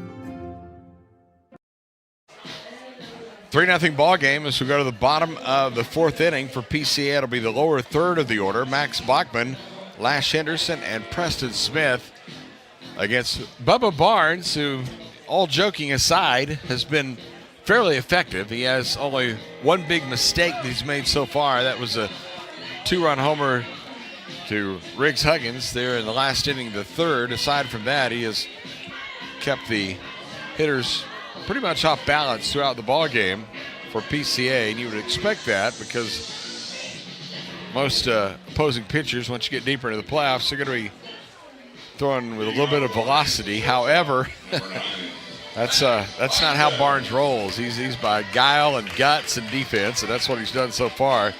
As Barnes, through 3 innings, has given up the 3-yard runs on 3 hits. He does have 3 walks and a strikeout. Getting set to throw his 67th pitch of the ball game, as leading off is Bachman, the shortstop. Swings at the first pitch he sees, pops it up on the infield. Third baseman settling underneath it. That is Ladd, but he gives way to the shortstop. And Richter with the catch, and that will do it for Bachman. 1 gone. That'll bring up Lash Henderson now, the center fielder, who flied out to center field his first time, so he's 0 for 1 in the ball game. Henderson on the Rangers area code team, number 1 player projected, 27. Season coming up as he takes the first pitch strike, 0-1. Consistently rated one of the top 5 players in the country. His age group, as he swings and hits that one down to the third baseman. Fielded along the line by Ladd, and he throws to first in time for the out. So a soft bouncer. Batter for the Lions, the DH, number 15. Ashley said he beat it out. I guess. I thought that he was there, but he did. He beat it out, and it's a hit.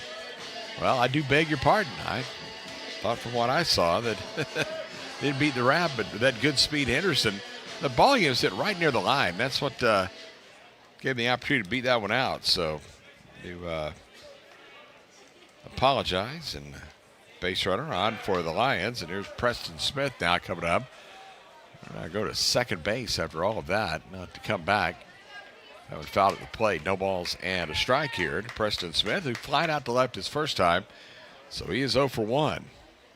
Top of the order, Junior Niffen is waiting next. 3-0 Lions on top here in the bottom of the 4th inning. Barnes, that bright blue glove out on the mound. Comes set at the belt. Look over to first. Henderson will trot back to the bag. Again, he's picked 2 runners off so far. One, Niffen, was able to steal second base.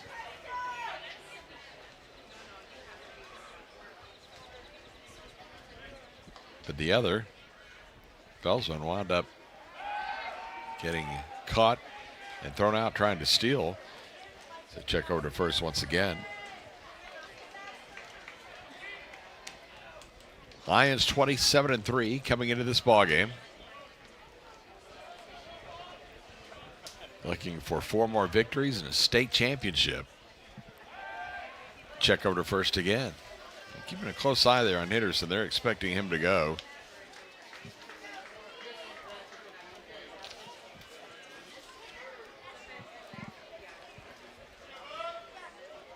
PCA last year, of course, lost in the state championship game, 2-0 to Central Catholic. Another throw over. Trying to make it back for the second consecutive year. They won the title back in 22. Won 24 games that year. Got the win in Coach James Valade's first year at PCA. Throw to first base. Again, if this were a major league game, this wouldn't be happening because they had limited the numbers that you can throw to first base there in the big leagues. But in high school, you can throw over as many times as you want.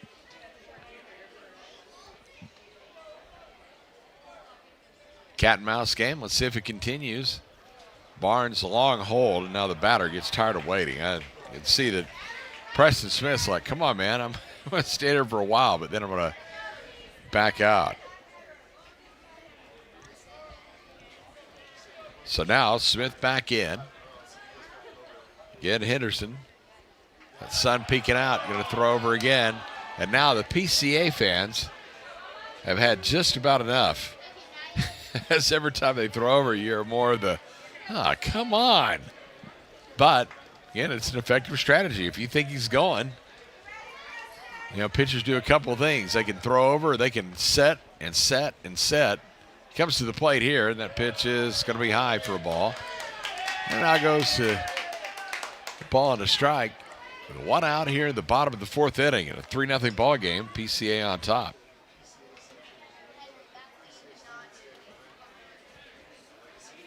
Pretty much standing room only here at the ballpark. Empty seats to be had. Throw over to first. Said that probably about 10 times in this AB. So a bit of a time waster here. We were on a pretty good pace until we got to this part of the order.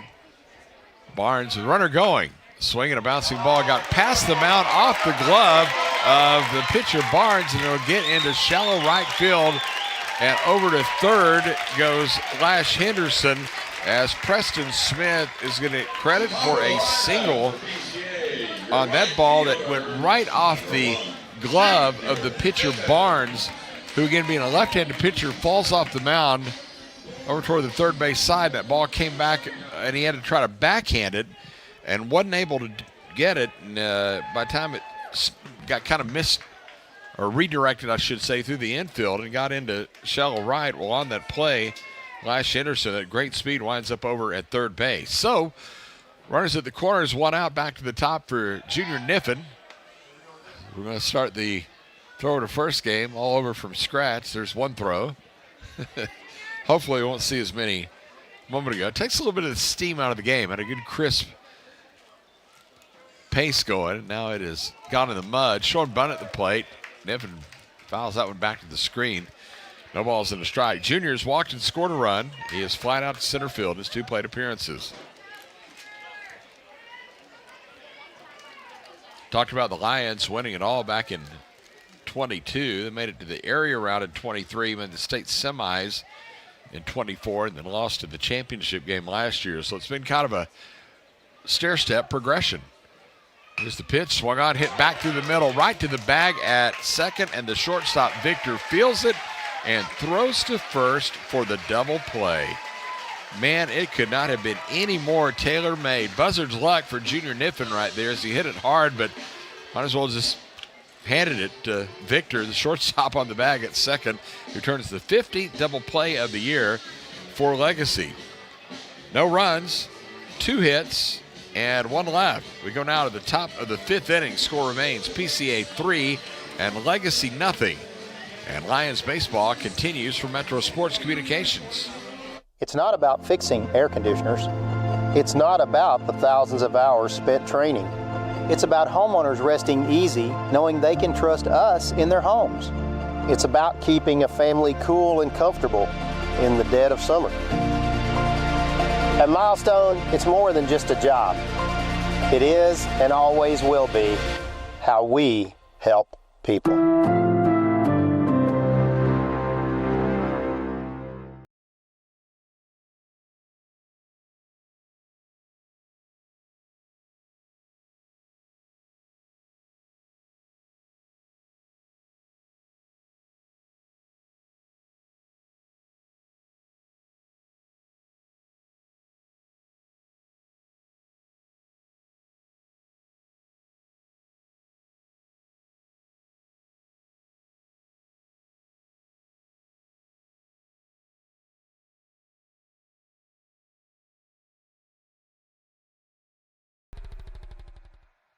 Betting 3-0 the score. Prestonwood on top. Talking to our friends here in the booth about this being a good tight game so far. And of course, for Prestonwood fans, they would prefer that this be much more a lopsided game at this point. But for the entertainment, for those watching, I mean, we're all rooting for PCA at least on this broadcast. But nothing wrong with the game being a little bit closer. It's now the leadoff hitter. Gino swings and hits this one into right field, and it is going to be, or over on the right side, I should say, not in time at first base, and the runner is safe as Gino winds up reaching on the first hit of the ball game.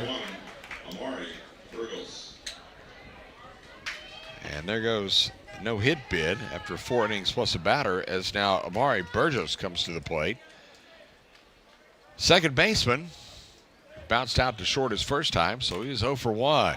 Shows bunt at the plate, tries to stab at that one and fouls it back. And the count, no balls and a strike. Again, that ball hit through the right side there by Gino, and he's on at first base, being held by Valet, the first baseman. See him creeping off to the lead there behind Savion Sims. Redding comes to the plate. Again, they show bunt. Again, they foul it. Again, you think it's easy in baseball. You know, you're going to bunt the ball, just put the bat on the ball. But, you know, when you've got the movement that Savion Sims has and you have the velocity mixed in there as well, it's not as easy as it looks. Now the 2-strike pitch. Well, tried it again, and he bunted right through that. So on a 3rd strike, that's a strikeout number 7 of the ball game for Savion Sims, as Burgos is going to try to continue to bunt the runner along, but he didn't make contact with that last one, so he's gone. And now Gabe Montanari, the right fielder, is set to come up. Reached on an error his first time, so he's 0 for 1. Runner still at first, now 1 out. Pitch swung on and foul to the screen. And almost got Bubba Barnes, who's in the on-deck circle. That would not have been a good thing if you're a Legacy fan. No balls and a strike.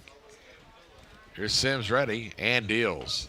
That one is a little bit low, and it's now 1 ball and 1 strike here. Look at Sims so far in the ball game. He has thrown 4 1/3 innings, given up the 1 hit here in this 4th inning. He's walked a couple and struck out 7. About to throw his 71st pitch. He's fouled back. He goes 1-2 now to Montanari. Bubba Barnes again waiting next. PCA set up for a double play. They've already turned 1 in the ball game. Would like another here. Sims ready and deals. That one's away for a ball. Now 2 balls and a strike. 3-0 Lions leading it with the top of the 5th. If you're unfamiliar with high school baseball, 7 is regulation, so we're about an inning away from the latter stages of this one, as that fastball just missed the outside corner, and the count goes full now at 3-2. So let's see what they do with the runner here. Hermogino at first, who has the first hit of the ball game against Savion Sims. Here's the line of the pitch. He'll stay put. That was hit over on the right side. Second baseman Felsman tagged the runner coming by and throws to first for the unconventional double play, but the Lions will certainly take that. Well, Felsman with a heads-up job first to focus on catching the ball, and he reached back and slapped the tag on Hermogino coming by, and then threw to first to retire Montanari, and that ends the inning. No runs, a hit, and nobody left, but a star by that defensive play. That is double play number 15 on the year for PCA. We go to the bottom of the fifth. 3-0 Lions. PCA Baseball brought to you by Metro Sports Communications. With Fast Signs, see the visual possibility in your business. See it in lights and flags, on a van, in metal, on the floor, in color. With signs and graphics, you can say anything, do anything, be anything. So make your statement. With Fast Signs, your masterful team of visual marketing experts, anything is possible. Fast Signs, make your statement. Is pain, stiffness, or discomfort keeping you from feeling your best? Hi, I'm Dr. Colby King with Freeform Chiropractic, where we help you move free, feel free, and live free. If pain or stiffness is holding you back, it's time to take control. Visit Freeform Chiropractic for a consultation. Let's create your game plan to move, feel, and live free.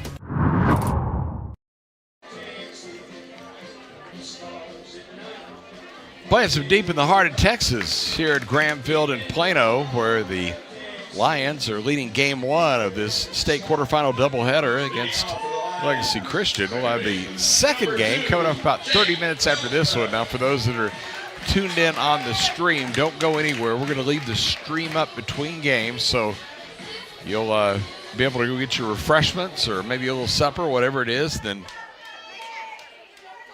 tune right back in. Don't have to leave and check anywhere else. We'll have it right here for you. We'll get the lineups filled in, and away we go.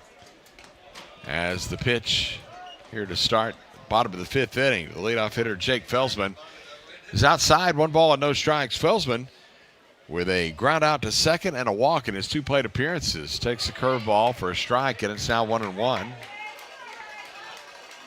Good plate has been called by Saeed Bailey behind the plate today. It'll be tonight later. Here's the pitch. That one is taken downstairs. 2 balls and a strike against this Collin County crew.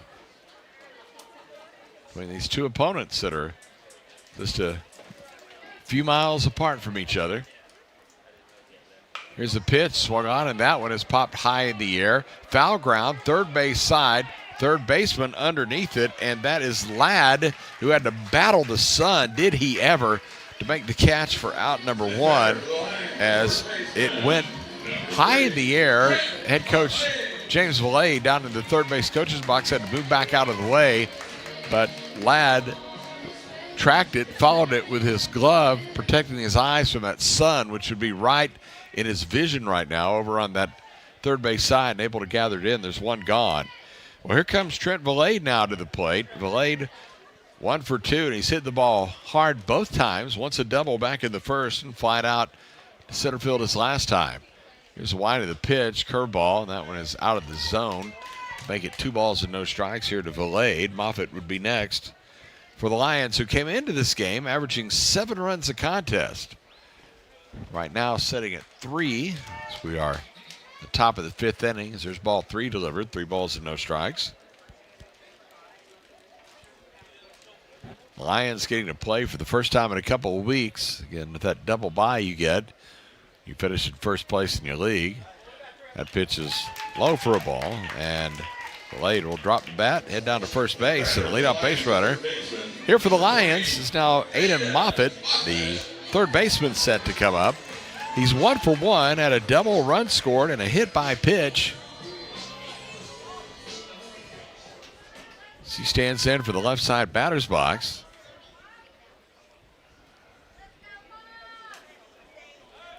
Throw to first base. Check the runner in.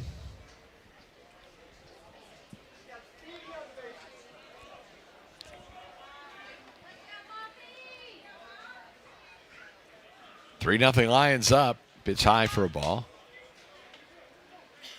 Well, they just turned the lights on here at the ballpark. They're not necessary. The reason they turn them on here is so they blend in naturally. Once you get into the twilight hours, you don't notice it at all. Here's the pitch. That one is low for a ball. Of course, there is going to be all kinds of improvements made here to Graham Field in the offseason, as they're putting quite the investment to spruce this place up, which is already a gym, but it's about to get better. Here's a ball hit hard down the right field line. It's going to be a foul ball down into the corner, and it's now 2 balls and 2 strikes here to Aiden Moffitt. 2 balls and a strike, beg your pardon, to Moffitt.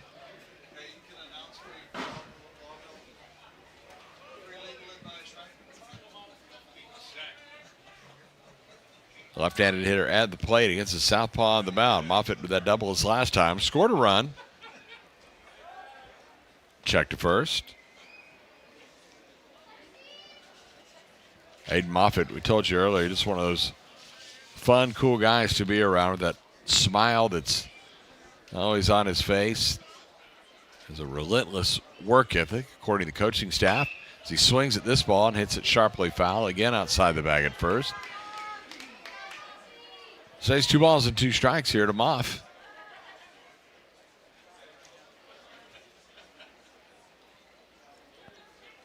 Always funnin' on the field with his teammates.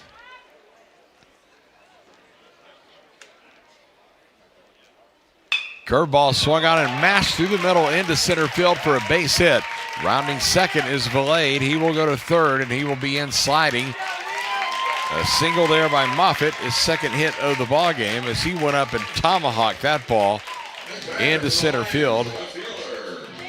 And now here comes Riggs Huggins to the plate. And again, we talked about it earlier with a soft tosser like Bubba Barnes. Usually that third time through the lineup is when you start to time him up a little bit. Of course, we also mentioned that Legacy doesn't have a ton of pitching depth. Only 5 pitchers have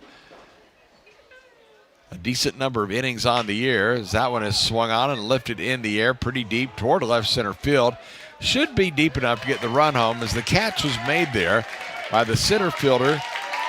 And tagging at third and coming in and scoring is Trent Valade. So a sacrifice fly by Riggs Huggins, who will tack on his 3rd RBI of the ball game.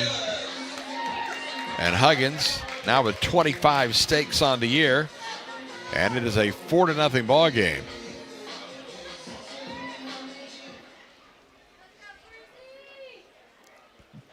On the play, Moffitt stayed put at first.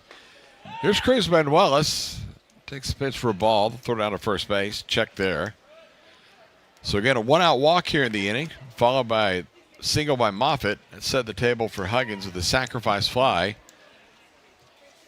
which for PCA this year was number 10. That one is hit high and fouled on the left side, back out of play. PCA as a team this year has an on-base percentage of .463. That's pretty good. You look back over a course of a season, and all your hitters are reaching just a little under half the time. Throw over to first. They have a good average with runners in scoring position, hitting .332. Of course, that's not the case right now with runner at first base. 1 ball, 1 strike. Here's the pitch. That was a changeup, swung on and missed. It's now 1-2. And Wellis waved through that one.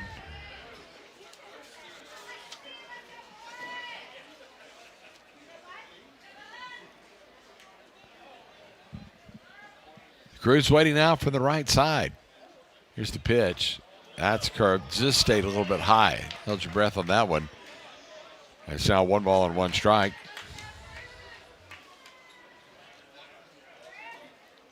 Cruz is a younger brother on the team. Of course, Christian is a sophomore. Cruz, the wily veteran catcher. He swings and bounces this one toward the third baseman. Ladd has it, throws across in time, and that'll do it for the inning. So 5-3 on the putout, but PCA tacks on another run. They get 1 run on 1 hit and 1 left on base. So we go down to the top of the 6th. New score, PCA 4 and Legacy nothing. Lion baseball for Metro Sports Communications continues in a moment.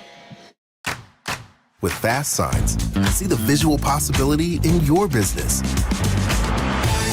See it in lights and flags, on a van, in metal, on the floor, in color. With signs and graphics, you can say anything, do anything, be anything. So make your statement. With Fast Signs, your masterful team of visual marketing experts, anything is possible. Fast Signs, make your statement. Is pain, stiffness, or discomfort keeping you from feeling your best? Hi, I'm Dr. Colby Keene with Freeform Chiropractic, where we help you move free, feel free, and live free. If pain or stiffness is holding you back, it's time to take control. Visit Freeform Chiropractic for a consultation. Let's create your game plan to move, feel, and live free.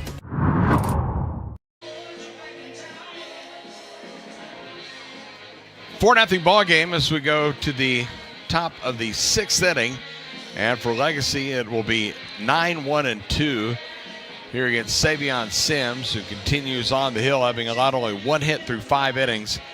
And he has a total of 7 strikeouts. Of course, we mentioned this wealth of pitching that PCA has. And, you know, just look at some of the numbers on the year, and it certainly is a very, very deep unit there. You got Steele LaBeouf, sophomore, who's 9-0 on the year and has a 1.36 earned run average. Of course, Sims, we mentioned, 7-2 coming in. F.J. Gignard has been very, very valuable out of the bullpen, as he is a 6-0 mark on the year and a sub-1 earned run average. But they've had several other guys contribute as well on the hill, so plenty of depth on this PCA pitching staff here as we get deep in the playoffs and on into the state tournament. Harrison Hilliard and Austin Smith, a couple other fellas have thrown well out of the bullpen, maybe an occasional starting role. As the first pitch taken for ball 1 by Bubba Barnes, who struck out his first time. 0 for 1 in the ball game. Again, the lights on here in the ballpark, but still sunshine, as you see there on the field, the shadows from the football stadium coming out across the first base side. Pitch taken downstairs. 2 balls and no strikes. Sims, as you see there, still in brilliant sunshine out on the mound.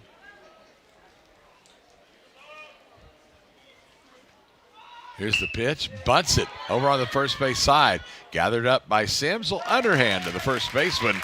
Delayed and retire Barnes, tried to bunt his way on, but foiled in that attempt. There's 1 gone here in the 6th inning. That will bring up Jackson Ladd, who is 0 for 1. He's walked and struck out in his 2 trips to the plate.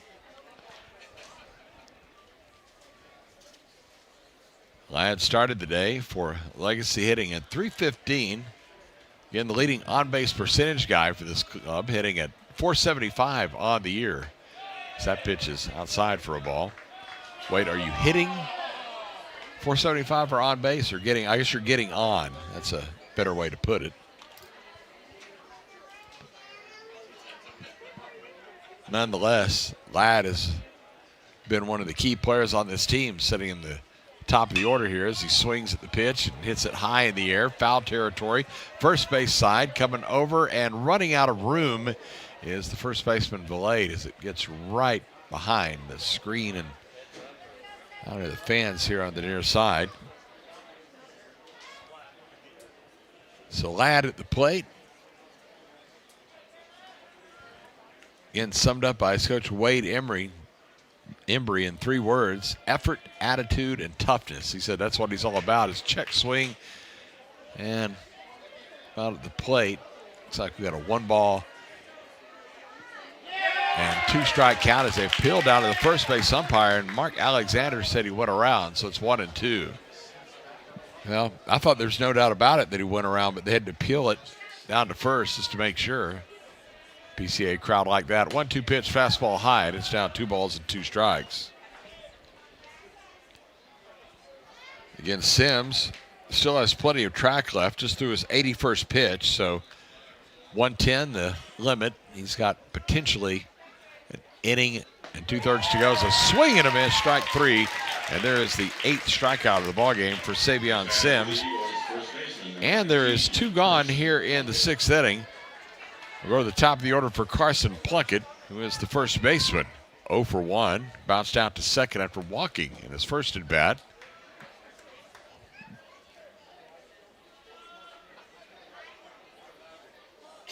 Plunkett's brother plays college ball. He's a pitcher in New Mexico. Some baseball in the blood of the Plunkett family. It's wide of the pitch. Fastball swung on, hit sharply. Diving play made by Valade. Throws wildly to first, though, and the runner will move up Plunkett around first to second.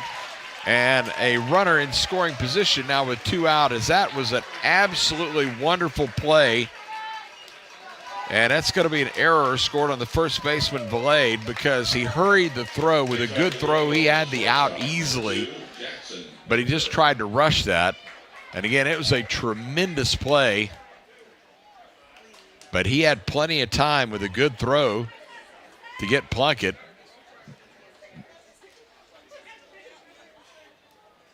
Who's on at second now, and Victor.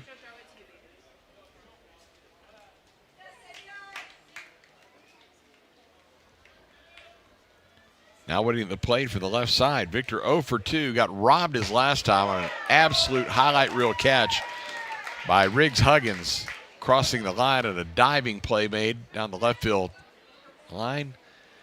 First pitch strike 0-1 here to Victor, who also bounced into a double play his first time. Outside corner strike, and it's 0-2. Well, Savion Sims is in his groove right now, and he's trying to keep mixing them up. Here's the wind of the pitch. That is a called strike 3 on the outside corner, and that does it for the inning. Well, again, we'll talk about it during the break. No runs. We have it, no hits and an error and 1 left. But nonetheless, we go now to the bottom of the 6th inning.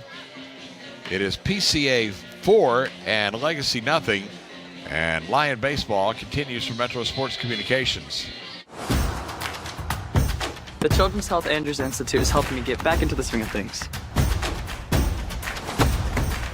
They're getting me back to reaching new heights. Back to sticking the landing. Back to setting goals and scoring them. Back to more than a game. As experts in everything from orthopedics to performance training, we specialize in getting DFW athletes back to doing what they love.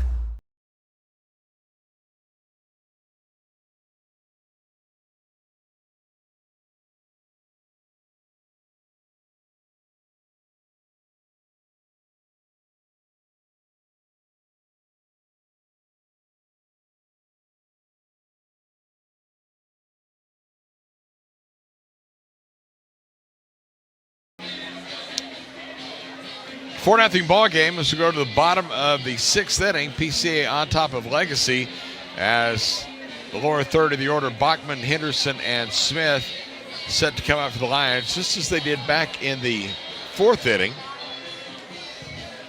As, believe it or not, Bubba Barnes, who looked like he's going to be struggling there in the first few batters of the ball game, has managed to survive and bob and weave his way through 5 innings. He's done a fine job on the mound for Legacy, as he is now set to face Max Bachman, shortstop, who has bounced out to short and popped out to his counterpart Victor in his last at bat. So he is 0 for 2. It'll be Bachman, Henderson, and Smith, as Barnes ready to deal in the first pitch breaking ball. It's inside, 1 ball and no strikes. For Barnes, he just threw his 93rd pitch, so he is getting somewhat near the limit. Swinging a bouncing ball, hit foul. Sharply down the third base side, 1 ball and 1 strike. Don't see anyone throwing in the bullpen, at least not at the moment.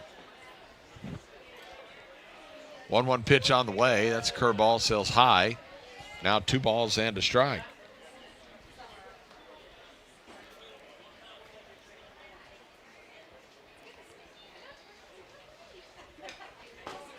Bachman swings, fouls this one. Stays 2-2. Getting those shadows out on most of the field. In the outfield, you can still see the left fielder and center fielder. And the right fielder as well. Natural rays that misses a part of the stadium over there in right. Here's the pitch. That one is just out of the zone. Now 3 balls and 2 strikes. That might be a free swing on the house coming here on Bachman. That was a good take by Bachman because it was called a ball. If it was a strike, but works out. Here comes a payoff pitch on the way. That's a curveball called strike 3. Well, it worked out just fine for the pitcher Barnes, who thought he got him on the pitch before but did get him there. And that is strikeout number 2 in the ballgame for Barnes. And that'll bring Lash Henderson to the plate, the center fielder. Henderson 1 for 2, has flied out to center field. That an infield single was last time. Swings at this one, hits it right down to the third baseman Ladd, has it, throws across, and that one is not in time as it pulled the runner, or pulled the first baseman, I should say, Plunkett off the bag. So that is a throwing error on the third baseman Ladd, who sailed that one across the infield. So that is the first error. Next batter for the Lions, number 28, Quinn Majewski. So far in the ball game for Legacy. And now we've got a pinch hitter as Quinn Majewski is going to come up. Majewski, we saw early in the year, particularly with Henderson's injury, playing a lot in the outfield, had a really good season up to this point. No homers, 20 runs batted in, but he's hitting .366 as Majewski comes up to hit here for Henderson here in the number 8 slot. And Barnes ready in the lefty-lefty matchup. Sails that one high for a ball. 1 ball and no strikes. Majewski, a junior, transferred here from Leander.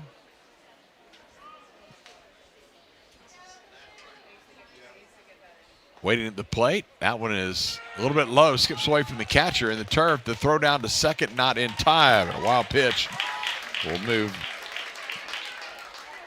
the runner up. I said for Henderson, beg your pardon. I meant for Smith. Henderson, of course, is at first base. So, again, scattering my scorecards here, which are starting to get a little bit out of hand. But, yeah, it's Smith who he's hitting for, not, of course, Henderson.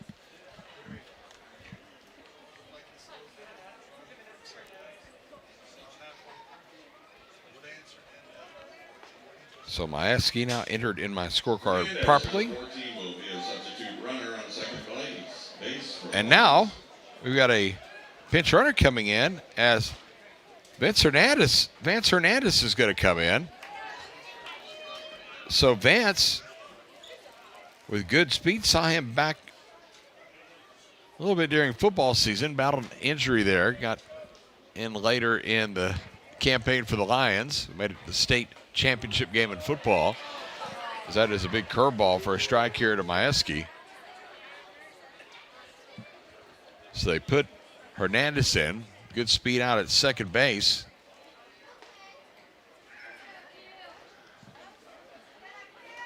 Check back is Barnes. And here comes the delivery. That's that curve, and that one got the outside corner for a strike. And it's now 2 balls and 2 strikes here to Majewski. Top of the order, Junior Niffen is on deck.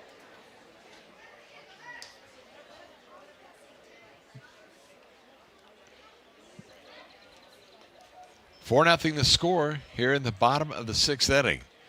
Game 1 of a doubleheader. Here's the pitch, checked his swing, and just missed outside for a ball. 3 balls and 2 strikes. So now, hitter Majewski can look for his pitch here. Although first base is open, I guess Barnes doesn't have to throw him anything necessarily down the middle. 4-0 game. We'll see what he deals with here. That's a curveball inside for ball 4. And down to first base goes Majewski, who draws the free pass. For Quinn on the year, that is his 10th walk that he's taken, so he joins the double-digit club there. And 2 on for the Lions here in the 6th inning. And here's the top of the order, Junior Niffen. And the pitching coach for Legacy, Joe Wolf's going to come out and talk to Bubba Barnes right here because, again, the game is still in the balance. Prestonwood does have a 4-0 lead, which looks very comfortable, and that is going to be the end of the day right here for Bubba Barnes. And he, as he's apt to do, is just about head for center field because Bubba Barnes does not ever want to come out of the ball game, but his coach, Wayne Embry, probably wanting to give him a little bit of rest as he gets ready to play game 2 here today. He gets the handshakes over on the third base side for a job well done as he goes into the dugout. And we've got a new pitcher here.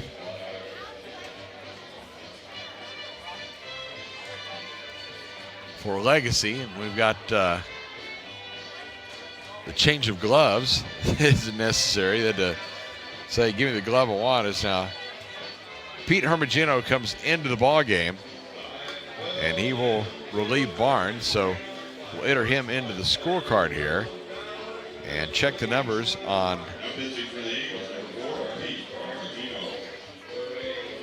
Hermagino coming in here as he stands in for his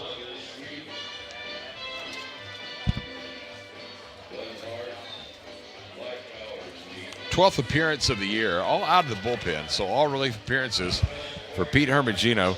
He's got a 1-0 record and a 4.76 earned run average. He's thrown 25 innings so far this year. 23 hits allowed, 20 runs, 17 earned. He has walked 25 batters, struck out 30.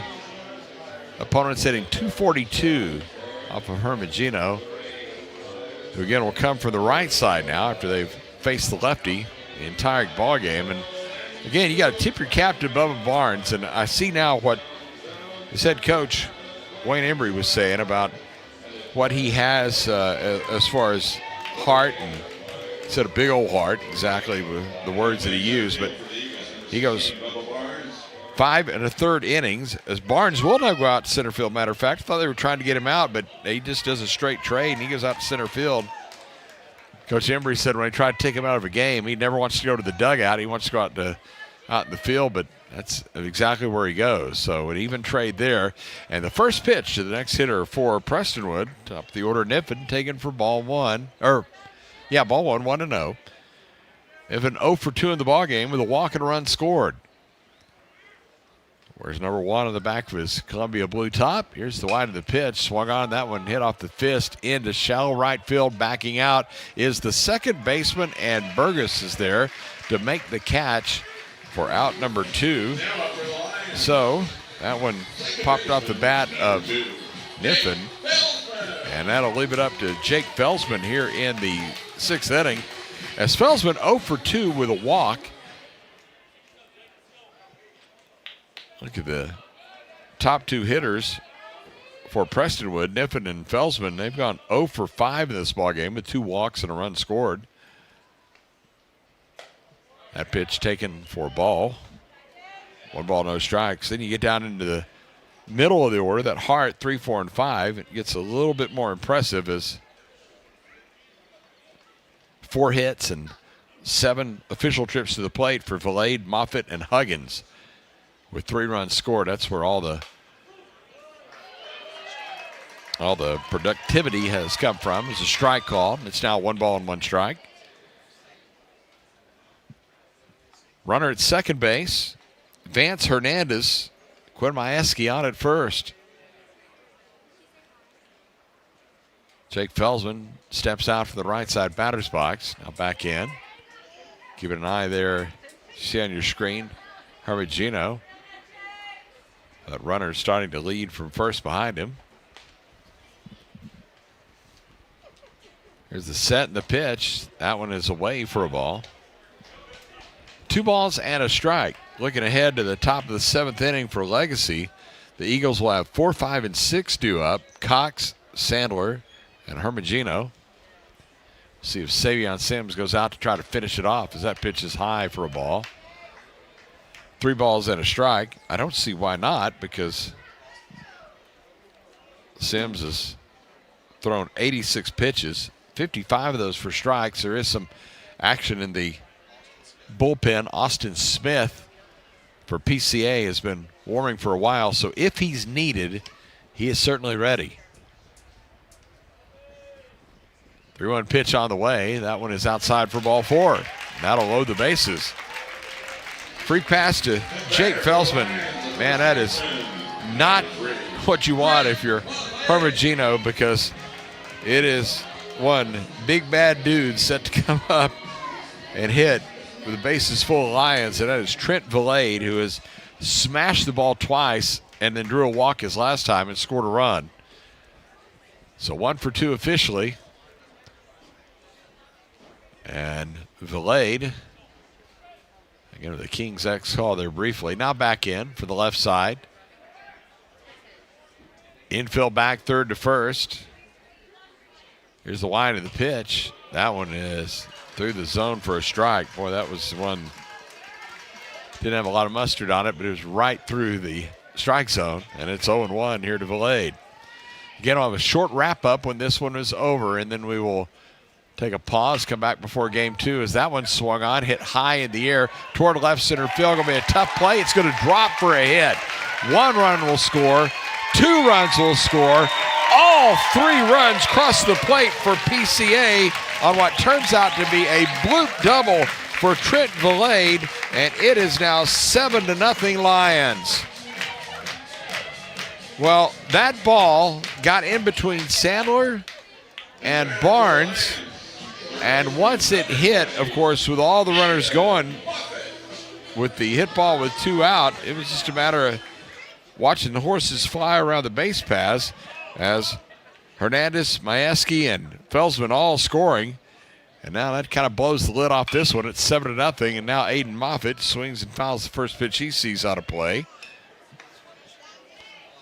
So 3 RBIs there for Trent Valade, and that will push his total up to 34 on the season. He has 4 here in this ball game.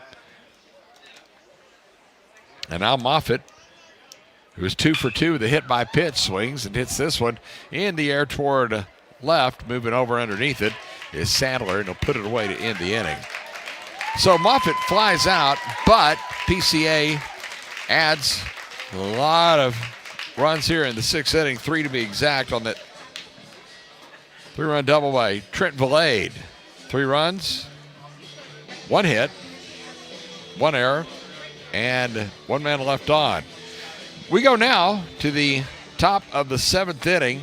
New score, PCA 7 and Legacy 0. Lion baseball from Metro Sports Communications continues in a moment. With friendly and knowledgeable dealers who install long-lasting and reliable systems, you can trust Comfort Maker to keep you a step ahead with advanced technology and exceptional comfort. At Paris Baguette, our expertly crafted cakes, decadent pastries and breads, and freshly brewed coffees are always served with a smile. To find your neighborhood bakery cafe, visit parisbaguette.com.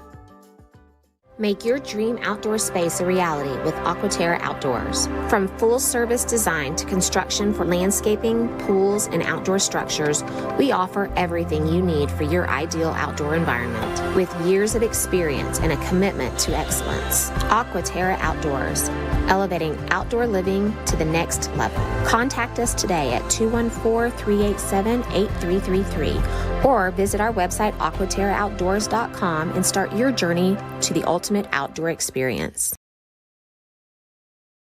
New pitcher for the PCA Lions as we go to the top of the 7th inning. It's going to be right-hander Austin Smith, who was summoned for the bullpen to finish things off for Savion Sims, who gives the Lions exactly what they wanted, a highly quality start. As he goes 6 innings, gives up only the 1 hit in the ball game, as no runs, of course, and wound up striking out a total of 8 batters in the contest. The only 2 walks that he had was in the first inning. So talk about correcting the ship there for Sims, who was a little bit shaky in the first, but he put it together, and he is now in line for the victory as Savion throws 88 pitches in the ball game. 86 pitches make it, 55 of those for strikes. As the first pitch, Austin Smith to the leadoff hitter for Legacy here. Caden Cox taking for a strike, and it's 0-1. Now time momentarily as James Valade is going to bring something out here to Smith and have a visit with him. What is this about here? I'm not sure. Well, we're watching the umpires as we go back to the widescreen, and we'll see the umps coming in from the first and third base side. Mark Alexander from first and Rick Neverdowski from third. And I'm not sure what the call was, as they're explaining something about the rubber, it looks like. So maybe no pitch, I'm not sure, but nonetheless, James Valade comes out, shreds back to the dugout. Ready to go now. No balls and a strike is what they say. 1 ball and no strikes, beg your pardon. So call that a ball, 1-0. The pitch is taken for a strike. Now it's 1-1. To Cox, who struck out and grounded out in his 2 plate appearances against Savion Sims. Now here's a ball swung on, hit out toward the second baseman, fielded there by Felsman, throws to first, and there is out number 1. So Cox retired. That'll bring up Sandler. Looking at Austin Smith's numbers on the year, this is his 7th appearance of the season. He had 1 start. All the rest have been out of the bullpen. No record. And a 4.73 earned run average. He does have 2 saves to his credit. This, of course, not the same situation with a 7-0 lead. It's a swing and a miss. And it's 0-1. He's thrown 13 1/3 innings, giving up right about a hit per inning, 14 hits, 9 runs all earned, 17 strikeouts, and 7 walks. It's now 1-1 after that last pitch. Opponents hitting .280 against Smith. That one is lifted foul over on the third base side. Now goes to a ball and 2 strikes. 1 gone, top of the 7th inning, first of 2.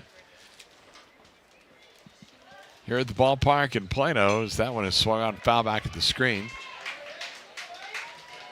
There's a ball and 2 strikes here. Again, a short wrap-up after it's over. We'll have the final totals, and then we will send it to break as a swing and a foul tip. Ooh, ow, that looks like got the plate umpire, Saeed Bailey, who is shaking that right hand because that got him on the mitt, and he's going to go for a walk right now as he goes over to the Legacy dugout to get some baseballs. That's that Lebanese toughness, right? Lebanese folks are tough. I don't know. He told us before the ball game that's his heritage. He shakes it off, gets a hand from the crowd here. Here's the 1-2 pitch on the way. That one is swung on and shot foul third base side. Stays 1 ball and 2 strikes. Well, I don't care who you are or what heritage you are. You get a pitch coming in 85, 90 miles an hour, and it's foul tipped right into your hand. It's not going to feel good. That was the case a moment ago. 1-2 delivery on the way. Swing and a miss on a slider. Got through the catcher. Manuelis going to have to throw to first, and it's not going to be in time, as safe at first base is Sandler. So a strikeout, but a wild pitch allows Sandler to go to first base. Well, at least it set up a double play ball, as already Liberty Christian is hitting 2 double plays in the ball game. If they do it here, the game will be over. As Hermangino comes to the plate, he's now the pitcher as he takes pitch downstairs for ball 1, 1-0. So again, short wrap up when we're done with the final totals. Then we'll take a short break, go get you a bite to eat, and come back for game 2 as the 1-0 pitch. That one is outside. 2 balls and no strikes, looking for everything. Like the Lions are going to be one step away from making it to next week's state tournament in Arlington. Here's the 2-0 delivery. Swung on, and that one fouled out of play. Goes to 2 balls and a strike.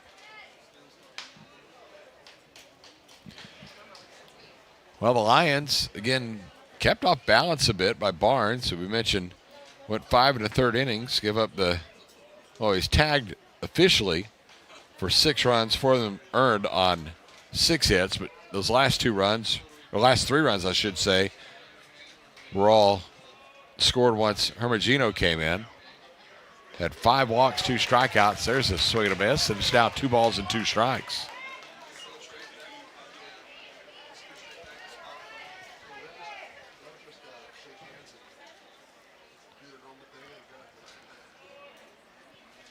Here's 2-2 delivery. That one is swung on and fouled down the right side, back out of play. The Lions scored a run in the first inning on a double by Trent Valade. They got 2 in the third on a 2-run shot by Riggs Huggins. Added 1 in the 5th on a sacrifice fly, also by Huggins. And then 3 more there in the 6th inning. On 1 swing of the bat by Trent Valade, a double, cleared the bases. And that's where we are right now, 7-0 the score. Capacity crowd here at the Graham as that slider fouled back to the screen. Good job of hitting right there by Hermogino just to stay alive as he stuck his bat out.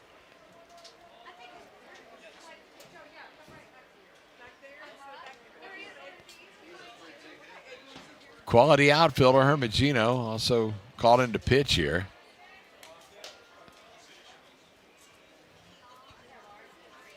Here's the pitch high for a ball. Throw down to first. Snap throw not in time. As just back in front of the throw with Sandler. First base up, Mark Alexander running the bag. Said nope, he's in.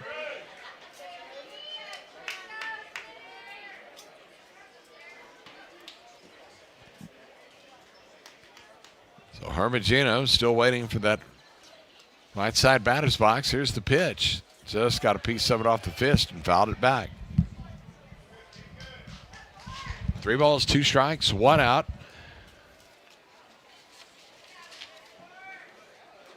Hermogino started the day hitting at .263. He'll be followed by Burgos, the second baseman. As the Lions trying to nurse this one to the finish line.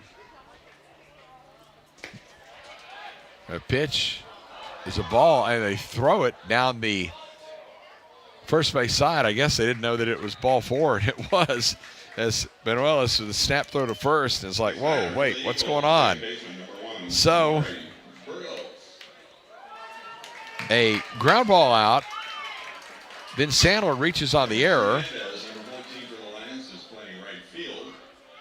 By the way, a couple of defensive changes that we missed. Vance Hernandez is in the game for the Lions. He is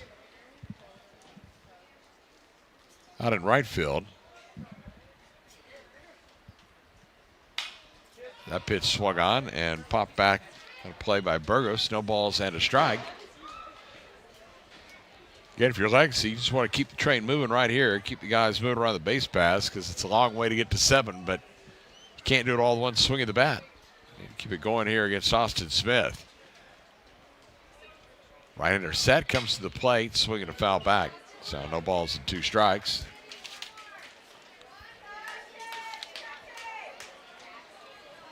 Austin Smith, right-hander, fastball in the low 90s with a changeup and a curve. It's a good 3-pitch mix. He's worked his way back from injury. That pitch swung on and hit over on the right side, deep in the hole, fielded there by the second baseman Felsman, and he throws to first, not in time, and the bases are loaded for Legacy here in the 7th inning. Well, that'll be scored a hit, but it is a tough one because it did take an exceptional play by Felsman, who had to go way to his left to make the play, but then throw back against his body with all his momentum going to his left. He had to shift and throw back and didn't get an accurate throw to the base. So score that one a single there as a swing and a miss now to Gabe Montanari, the right fielder who was 0 for 2 in the game, reached on an error and grounded into a double play his last time up. Here's the pitch. Taken for a ball. 1 ball and 1 strike. Barnes set to be next. 7-0 Lions. 2 outs away from advancing to game 2 and 1 step away after that from getting to the state tournament. And swinging a foul back. It's now 1 ball and 2 strikes.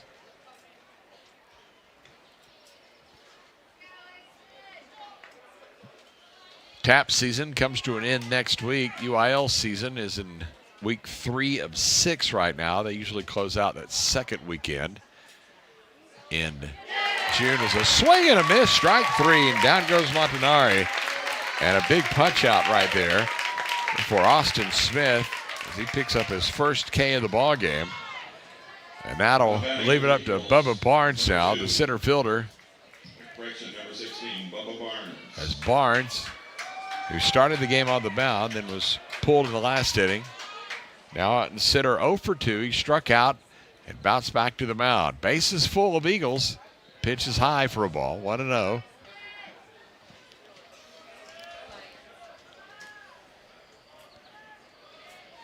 You got to think that we'll see Steele LaBeouf in game 2. That pitch low for a ball. 2 balls and no strikes.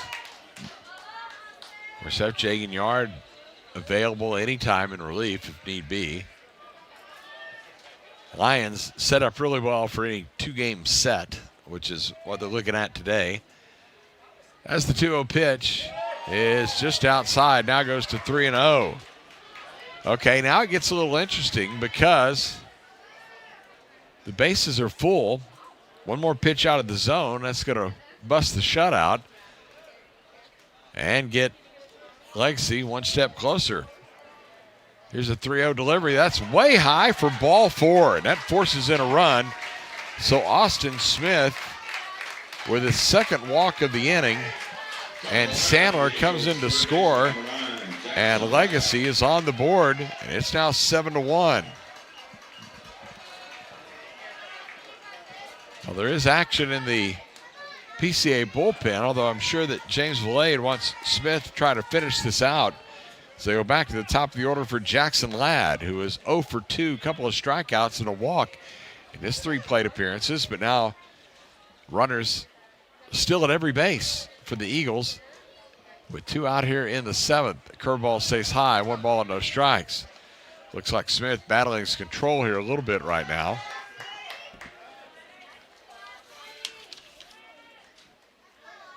Doesn't want to just throw dead red right here unless he has to. Fastball, bounce that one in as he spiked that one. It's now 2 balls and no strikes.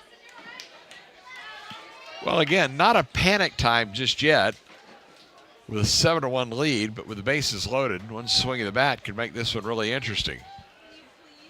James Valade keeping a close eye on it from the dugout. 2-1 pitch is a strike, and it's now 2-1. Top of the order, Ladd at the plate. Plunkett would be next. For Legacy Christian. Back to the plate, strike 2. And now the Lions are 1 strike away. Well, Ladd with runners in scoring position, hitting .429 this year, but he's going to have to protect the plate to keep this one alive. This is now 2 balls and 2 strikes, 2 outs, and the pitch. That one's high, and it goes to 3-2. Well, now the runners will be off from all 3 bases, and a money pitch coming right here from Ladd. And a 7-1 game here in the top of the 7th inning. Here's the set. There go the runners. The pitch, curveball high, ball 4. And another run walked in, and Austin Smith maybe nearing the end of his day. Keep an eye on the dugout, first base side. James Valade still doesn't move. tying run now is in the on-deck circle for Legacy as Carson Plunkett comes up, the first baseman, who is 0 for 2.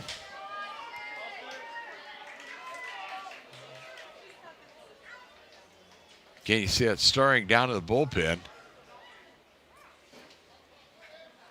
Down the right field side for the Lions. And now James Valade, who's out of the dugout.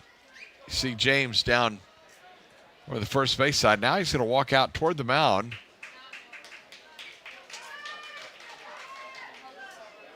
Now let's see if it's going to be the end of the day for Smith. Again, you don't want to leave him in too long. You had this one tucked away. It's now a 7-2 game. Lions on top.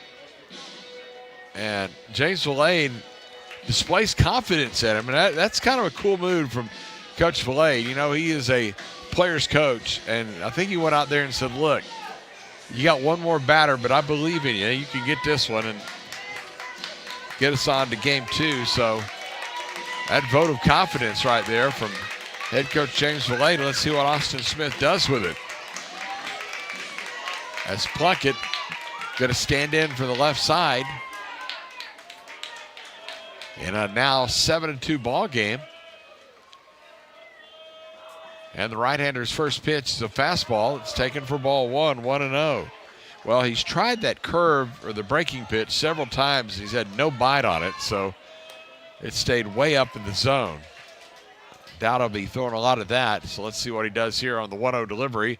That one's high. It's 2-0. They bluffed to third base. Now, again, if he loses this hitter, it makes it a 7-3 game. I promise you the next move will be James Valade making the change to the bullpen. Now time is asked for and granted as a ball. Got loose. Came near the plate area. Saeed Bailey pops it over back to the dugout. First base side. 2-2, beg your pardon. 2-0 pitch. Taking for a strike. It's now 2-1. Had me all over the place there. 2 balls and a strike, 2 outs. Big pitch for Austin Smith. He's trying to nail down this last out, get us to game 2. Well over the 2-hour mark here in this ball game.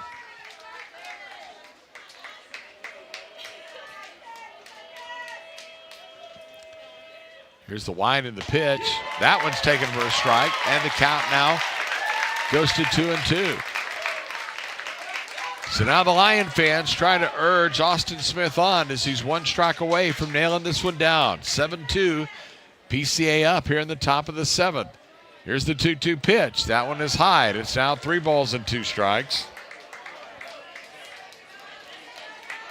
Jackson Victor, the only guy who has not hit in the inning, is waiting in the on-deck circle. As they're that close to batting around. Runners will go again. Payoff pitch on the way. Outside and high. Ball 4.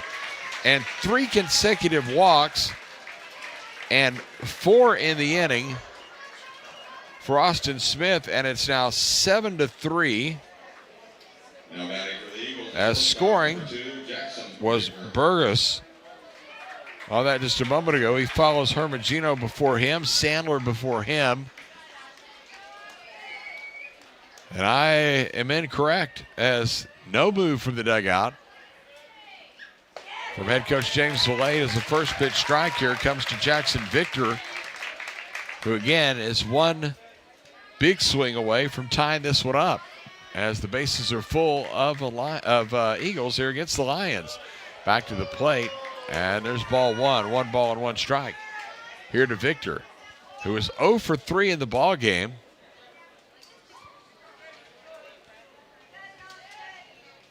Smith ready. Comes to the plate. That one is swung on. Lifted in the air. This should do it. Over on the left side of the infield, the shortstop, Bachman, is there. And he makes the catch. And that's the ball game. Well, it got a little bit closer than what we expected, but it works out the way the Lions wanted it. That's in the win column. That's all that matters, right? Well, we'll take a timeout and be back with the final totals. Again, game 2 coming up about a half hour from now, so stick around, get you the final totals, and wrap it up for the ballpark. This is Lion Baseball from Metro Sports Communications. Hey there, Lion Nation. I'm Rudy Casanova, owner and president of Global Strategic Business Process Outsource Solutions. In athletics, teamwork is everything. Each player has a role, and when they come together, they achieve greatness. At Global Strategic, we believe the same principle applies to the workplace. When the right people come together, your business thrives. Let Global Strategic help you build a winning team at work. Visit www.globalstrategic.com for more information and schedule some time with me or one of my team. The Casanova family and Global Strategic are proud supporters of the PCA Athletic Program. Go Lions! With fast signs, see the visual possibility in your business. See it in lights and flags, on a van, in metal, on the floor, in color. With signs and graphics, you can say anything, do anything, be anything. So make your statement. With Fast Signs, your masterful team of visual marketing experts, anything is possible. Fast Signs, make your statement. Make your dream outdoor space a reality with Aquaterra Outdoors. From full-service design to construction for landscaping, pools, and outdoor structures, we offer everything you need for your ideal outdoor environment. With years of experience and a commitment to excellence, Aquaterra Outdoors, elevating outdoor living to the next level. Contact us today at 214-387-8333 or visit our website aquaterraoutdoors.com and start your journey to the ultimate outdoor experience. Well, the Prestonwood Christian Lions are one win away from a trip to next week's state tournament in Arlington as they defeat Legacy Christian here in game one of a doubleheader tonight in the quarterfinals, 7-3. Here are the final totals in the ball game. For PCA, 7 runs, 7 hits, 2 errors, and 6 men left on. For Legacy, 3 runs, 3 hits, 1 error, and 6 left. The winning pitcher was Savion Sims, who goes 6 innings and winds up striking out a total of 9 batters as he improves his record to 8-2 on the year. That last inning, Austin Smith came in, gave up the 3 runs, but of course was able to eventually nail that one down. Bubba Barnes, kind of a tough luck loss as he falls to 3-7 on the season as he went 5 1/3 innings and wound up getting tagged for 6 of those 7 runs. But in the end, Barnes, a battler, and we saw that on the field as he kept his team in the hunt pretty much most of the ball game, but they fall a little bit short. Time of game was 2 hours and 13 minutes here before a capacity crowd at Graham Field as, again, the Lions get the victory, and they improved to 28-3 on the year. And for Legacy Christian, they fall to 11-21-1 on the season, and they will have to win game 2 of this one to force the 3rd deciding game tomorrow. But for the Lions, they want to go ahead and close up shop tonight. Well, that does it for our abbreviated postgame after game 1. Again, we invite you to stick around. Don't break the stream. We'll be right where you are. You can monitor a long line. We'll be back about 10 minutes before opening pitch to get you ready for game 2 as the Lions get set to take on Legacy Christian in the back half of this quarterfinal doubleheader today at the Graham. So until then, for our production crew, including our engineer, Barry Walters, here getting us on board, everybody else who is helping out along the lines, including Ben Stevenson here on camera 1, and everybody else who's pitched in. Thanks for being with us. Final score, Prestonwood 7 and Legacy Christian 3. We'll talk to you in about a half hour for game 2. Until then, Chuck Kelly, so long from Plano.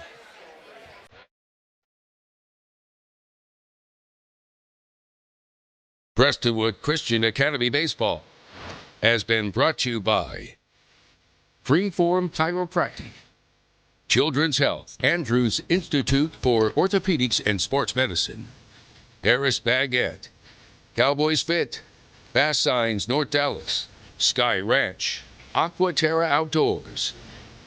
Also by Texas Tiny Teeth Pediatric Dentistry and Orthodontics, Up to Date Roofing, Incentive Brands, Chick-fil-A at Plano Parkway and Park Boulevard, Comfort Maker Air Conditioning and Heating, Global Strategic, Milestone Electric, and Vista Physical Therapy.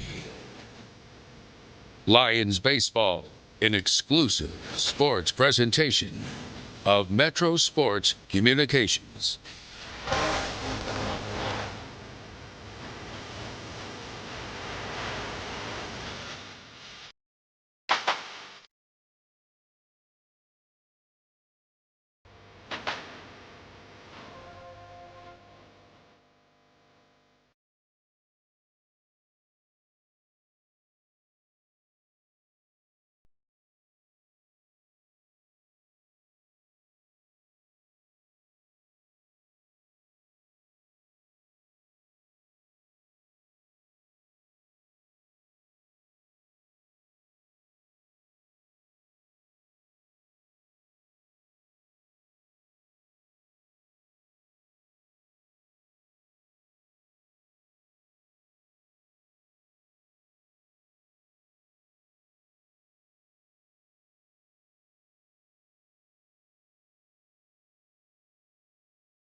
This is PCA Lions Baseball. Prestonwood Baseball is brought to you by Freeform Chiropractic, Children's Health, Andrews Institute for Orthopedics and Sports Medicine, Harris Baguette, Cowboys Fit, Bass Signs North Dallas, Sky Ranch, Aquaterra Outdoors. Also by Texas Tiny Teeth Pediatric Dentistry and Orthodontics, Up to Date Roofing, Incentive Brands, Chick-fil-A at Plano Parkway and Park Boulevard, Comfort Maker Air Conditioning and Heating, Global Strategic, Milestone Electric, and Vista Physical Therapy.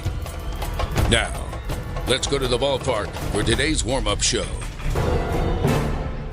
Well, with one win in the books, the PCA Lions go for a sweep and a trip to the state tournament as we welcome you to Game 2 of a doubleheader against the Legacy Christian Eagles. Hi, everybody. Chuck Kelly. Welcome back to the ballpark where the lights are on and we are heading toward twilight hours as the fans that all enjoyed that Game 1 victory, at least all of those on the Prestonwood side, pulled out a 7-3 win. Got a little bit on the Quakey side there in the top of the 7th, but nonetheless, with a 7-0 lead, you know, PCA was going to nail it down, and they did to improve to 28-3 on the year, and now they get set to take on Legacy one more time, and if they can get one more win in their hip pocket, then the Lions will be heading to Arlington next week. Obviously, Legacy is going to say over our dead body and do what they can to make sure that they win this game and force a decisive Game 3 of this series tomorrow.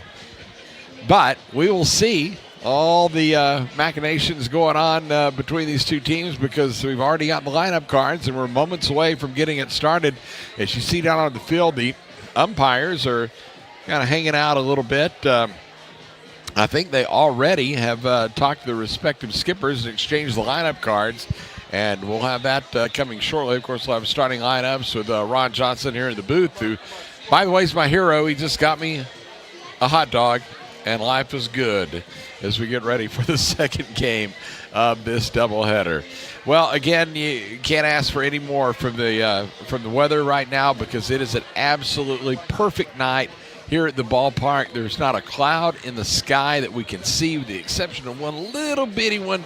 If you look way out, just beyond the right center field fence, you can see one just hanging in there, but there was a heavy cloud cover above, a bunch of thick, fluffy gray and white clouds earlier, but now they have all disappeared, and it is a clear night at the ballpark as the Lions and Legacy get set to go at it.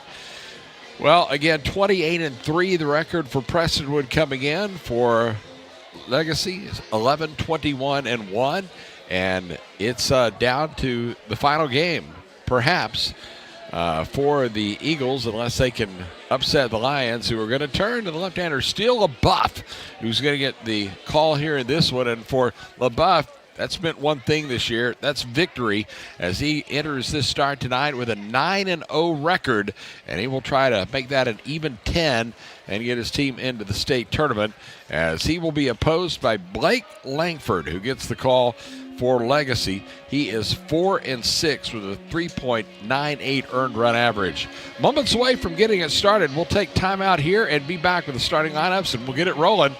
Prestonwood Christian Baseball continues for Metro Sports Communications. Is pain, stiffness, or discomfort keeping you from feeling your best? Hi, I'm Dr. Colby King with Freeform Chiropractic, where we help you move free, feel free, and live free. If pain or stiffness is holding you back, it's time to take control. Visit Freeform Chiropractic for a consultation. Let's create your game plan to move, feel, and live free. At Paris Baguette, our expertly crafted cakes, decadent pastries and breads, and freshly brewed coffees are always served with a smile. To find your neighborhood bakery cafe, visit parisbaguette.com.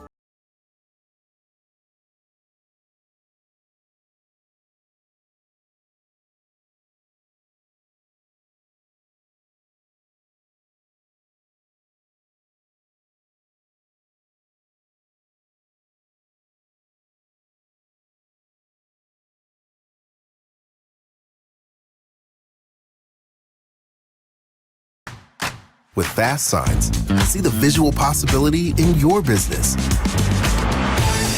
See it in lights and flags, on a van, in metal, on the floor, in color. With signs and graphics, you can say anything, do anything, be anything. So make your statement. With Fast Signs, your masterful team of visual marketing experts, anything is possible. Fast Signs, make your statement. The first pitch of game number 2 has just been thrown by Steele LaBeouf to Jackson Ladd, the leadoff hitter for Legacy.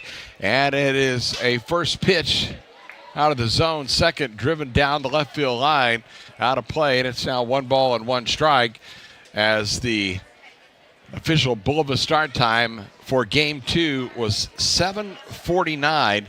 And again, the game time weather conditions are going to be very similar to what it was just a little bit earlier. As now LaBeouf ready, comes to the plate, misses outside. And I think we had the count messed up with us to start the ball game. It's now 1-2 strikes, nobody out. So Jackson Ladd leading off, the third baseman. Carson Plunkett will be at first base, and Jackson Victor, the shortstop, will be next. As a slow roller to Moffitt, the third baseman. Feels it, throws across in time, and there's one gone here to start game 2. So Ladd retired, and here comes Plunkett to the plate. So let's give you the lineup. Jackson Ladd at third base. Carson Plunkett, the first baseman. Then Jackson Victor, the shortstop, hitting third. Caden Cox, the catcher, hitting cleanup. Chase Sandler in left field, hitting fifth. Pete Hermagino will be in right field, batting sixth. Amari Burgos will be the second baseman, hitting eighth. Let's go to Hermagino. He's actually hitting sixth. Then Burgos will be hitting seventh. Beg your pardon. We're trying to get going on the fly here as that foul ball back off the bat of Plunkett. Hitting eighth is going to be Bubba Barnes. He's in center field, and David Fenton, the DH, will bat ninth. So it's Ladd, Plunkett, Victor, Cox, Sandler, Hermagino, Burgos, Barnes, and Fenton for Legacy Christian. So we've got one out here in the top of the first inning. Now 2 strikes on the batter. Carson Plunkett, the first baseman for Legacy, who in game 1 wound up going 0 for 2 with 2 walks. As a swing and a ball hit in the air towards center field, and it's going to drop in front of Lash Henderson. And a 1-out single here for Legacy. They've got a man on base, and that'll bring to the plate Jackson Victor. Now the shortstop. Victor in game 1 today went 0 for 4 as he stands in from the right side batter's box. We'll check the numbers coming into this one for Steele LaBeouf, the sophomore who's been just fantastic on the mound all year long. He's making his 11th start of the year, a 9-0 record, a 1.36 earned run average, as stabbing at the bunt was the batter. Victor missed that one, no balls and a strike. For LaBeouf, 51 and a third innings pitched this year. He's got up only 36 hits, 18 runs, 10 of those earned, 45 strikeouts to 15 walks, so a 3-to-1 strikeouts to walk ratio. That pitch downstairs, and it's now 1-1 strike. LaBeouf again with a 9-0 mark. Opponents hitting 197 against him. Had that perfecto earlier in the season here at the Graham. So quite an impressive year for this young sophomore who is ready to come to the plate. And that one is outside for a ball, and it now goes to 2 balls and a strike here to Victor. So for Legacy, Eagles definitely a deep underdog coming into this series and even this 2-game set today, but they're looking for something strong to get it started and just get a little bit of positive momentum. They're playing from behind the entire game. In game 1, this LaBeouf will throw over and chase the runner back in.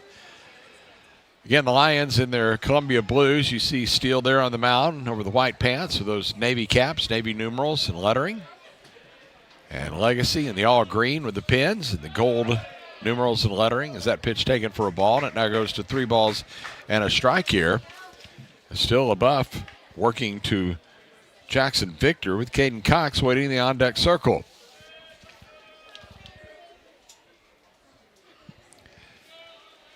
(3-1) the count. Looking first, and the pitch. That one is taken for a strike, and it's now 3-2. Painted that one on the outer edge. Well, I mentioned the game time weather conditions, and I didn't even tell you what they were. There's 74 degrees. That's what our temperature is, and the wind right now is not even rustling the flags out in center field, so for all intents and purposes, calm. Fastball swung on and missed, had the runner picked off first, the throw down in time. They get the out at first base, and that ends the inning. Well, the base runner for Legacy, Plunkett, just wandered about halfway off the bag between first and second, maybe not that far, maybe a third, but with that strike called at the plate, easy throw for Cruz Benuelos down to Valade to end the inning. So a strikeout, throw out, double play. That is the third twin killing of the day for PCA. No runs, a hit, and nobody left. We go to the bottom of the first in game 2. Legacy nothing, and the Lions coming to bat. PCA baseball continues for Metro Sports Communications.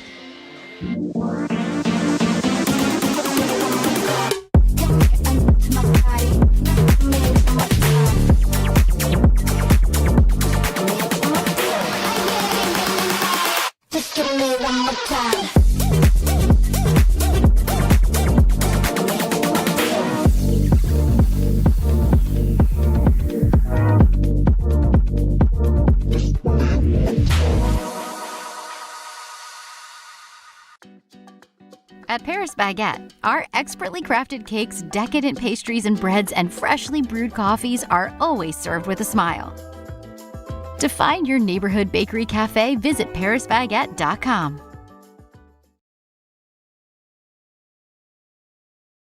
Bottom of the first inning, no score between PCA and Legacy, as right-hander Blake Langford out on the mound, loosening up for Legacy. So we'll check his numbers on the year as he gets set to make his team-leading 14th start of the season, appearing in his 16th game, which ties him with Bubba Barnes for tops on this Legacy pitching staff. He's got a 4-6 record, a 3.98 earned run average, 63 and a third innings pitched. He's given up more than a hit per inning with 77 hits allowed, 46 runs, 36 of those earned. He has struck out 47. That's good for the team high, but he's walked 37 as well. And opponents have had pretty good luck against him as he has an opponent's batting average of .302 as he gets set to face this Prestonwood batting order. Junior Niffen leading off. He is the right fielder. In fact, this is the same order with one exception at the bottom as they had in game 1. Niffen and right leading off. Jake Felsman, the second baseman, batting second. Trent Valade, the first baseman, will hit third. The cleanup slot is Aiden Moffitt, the third baseman. Riggs Huggins, who had a huge game in game 1 in left field, hitting fifth. Cruz Benuelos, the catcher, will hit sixth. Max Bachman will be at the shortstop position, hitting seventh. Lash Henderson will be the center fielder, hitting eighth, and Quinn Majewski will get the start in this game, the designated hitter. Last game it was Preston Smith, but Majewski gets the start down in the ninth slot. He didn't get in late in that game 1, but that is your order for the Lions. It is Niffen, Felsman, Valade, Moffitt, Huggins, Benuelos, Bachman, Henderson, and Majewski. Well, the umpiring crew, by the way, we do need to let you know who's what. Mark Alexander calling balls and strikes in this game. Nick Neverdowski goes over to first base, and Syed Bailey, who worked behind the plate, goes to third. Here in game 2 of this doubleheader, as the pitch is outside to start Niffen, and it's 1 ball and no strikes. Junior in the first game today wound up going 0 for 4 with a walk and a run, 0 for 3 rather, in his 4 plate appearances with a walk and a run scored.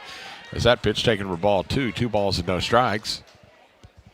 He did draw a walk to start the ballgame, had a stolen base, and scored the first run of the game for the Lions, who built a 7-0 lead, hung on for a 7-3 win. There's a strike, and it's now 3-1. Here from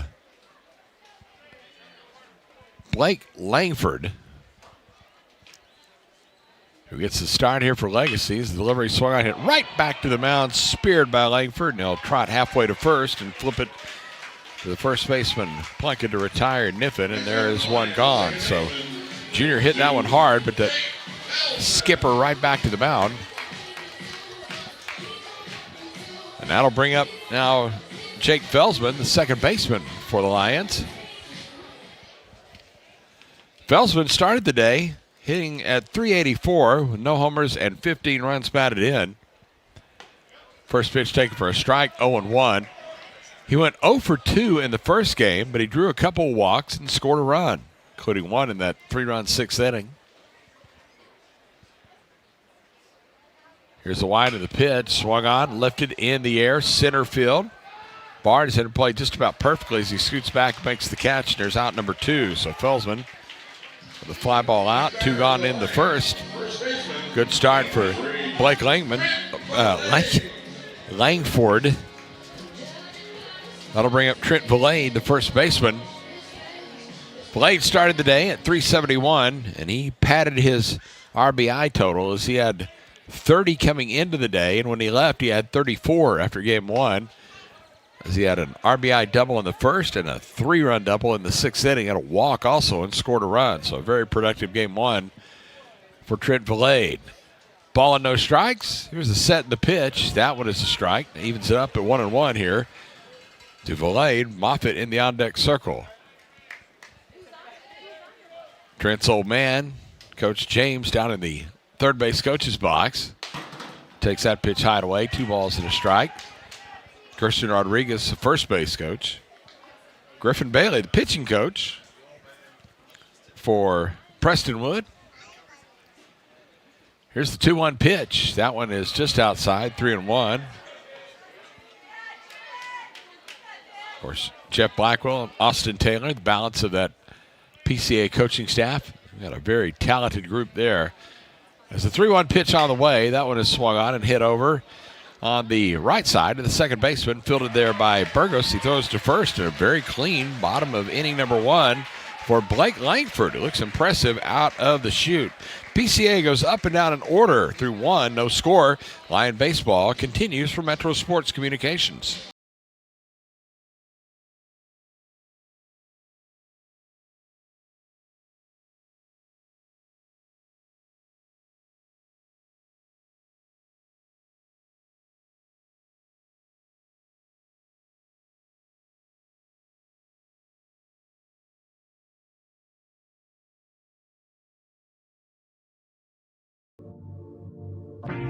Storm damage?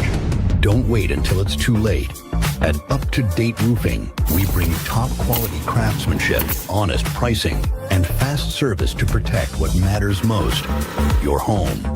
From repairs to full replacements, we keep your roof and your home up to date.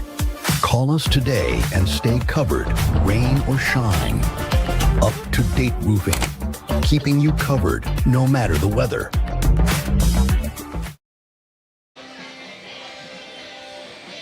Top of the second inning here at the Graham Field. Beautiful campus of Prestonwood. See a lot of cars out there beyond the left field wall. See some fans out there too. See that on the berm? They're watching. They didn't pay a ticket. They didn't pay for a ticket. They're out there stealing baseball right now on a church campus of all places. I'm kidding. That's a great place to watch a game. Well, here's Caden Cox. Will stand in from the left side. Cox, the catcher, will be followed by Chase Sandler and Pete Hermagino. 4, 5, and 6 against Steele LaBeouf, who gave up the single in the first, but was aided by a strike him out, throw him out to end the inning. And LaBeouf's first pitch is outside. 1-0. Again, Steele, we told you, really made his impression early in the year. Had that perfect game here early in the season as one swung on and hit into left field. Will drop for a base hit in front of Huggins. Will get it quickly back to the infield. And a leadoff single for Caden Cox. There's one on, but nobody out for Legacy. And that'll bring up Chase Sandler to the plate. Now we get a courtesy runner coming into the ball game. Let's see what number that is.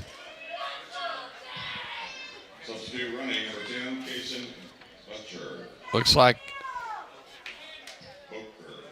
Kason Boetker is going to come in and run at first base. He was brought up from the junior varsity team on the varsity, so Boetker is on at first as a courtesy runner here for Caden Cox. Which, by the way, interesting story. You've heard me talk about early in the year. You just don't understand high school substitution rules. Like anybody can do anything at any time. Well, I got it explained to me yesterday. There's a swing and a ball hit under the glove of the first baseman, Trent Valade. into right field, and a single for Chase Sandler, and a little noise here early for Legacy here in game 2. As back-to-back hits have 2 on for nobody out. And here comes Pete Hermagino. Well, I'll hold that story for just a bit because now's not the time to get into substitution philosophy. Now Hermagino comes to the plate. Started in the outfield in game 1. Wound up throwing the last inning. As you hear, some Legacy fans have made the trip over to get by their team here in game 2's. Check to second for LaBeouf. Showing bunt at the plate is the hitter, Hermagino, who takes that pitch downstairs. 1 ball and no strikes. So 3 hits early off of Steele LaBeouf. Really pretty good on the at the plate so far. Have the Eagles. LaBeouf right now trying to induce potentially the 4th double play of the game, of the day, I should say, for PCA. As that pitch is swung on and lifted in the air towards center field. A couple of steps to his left, making an easy catch there is Lash Henderson, and there's out number 1 as Hermagino retired. I'll bring Amari Burgos, the second baseman, to the plate.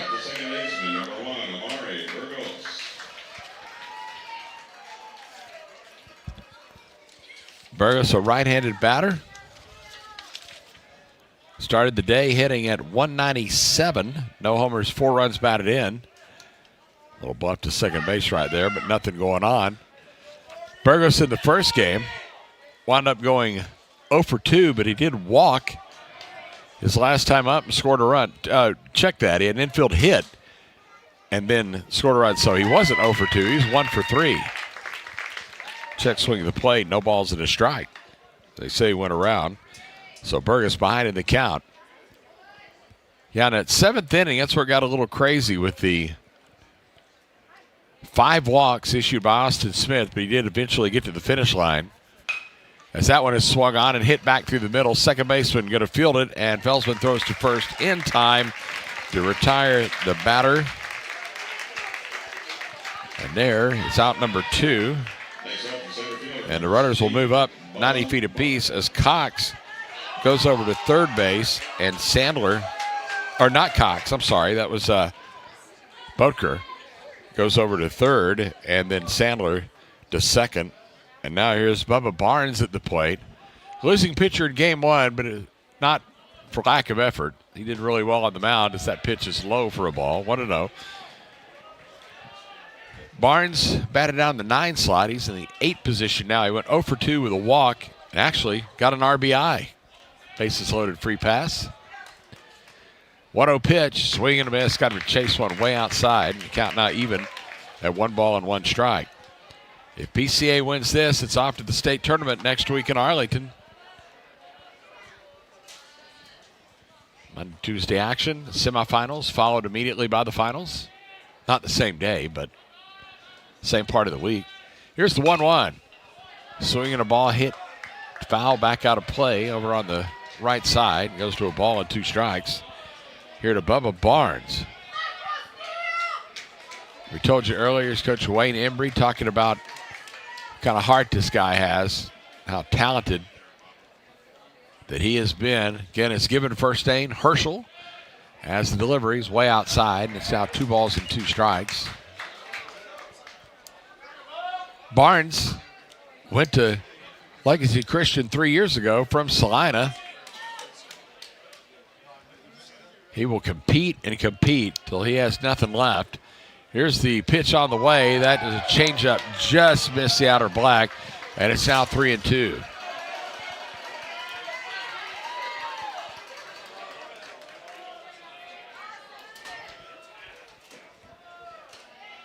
So now a big pitch coming, even though first base is open. The payoff on the way. Swinging a ball fouled over on the right side.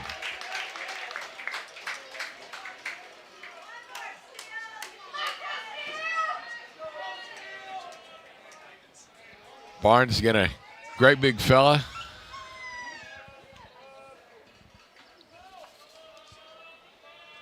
Stands in for that right side batter's box, waiting on the pitch. That one is fouled right back at the screen. He was right on it, but fouled it back, so the count will stay 3 balls and 2 strikes.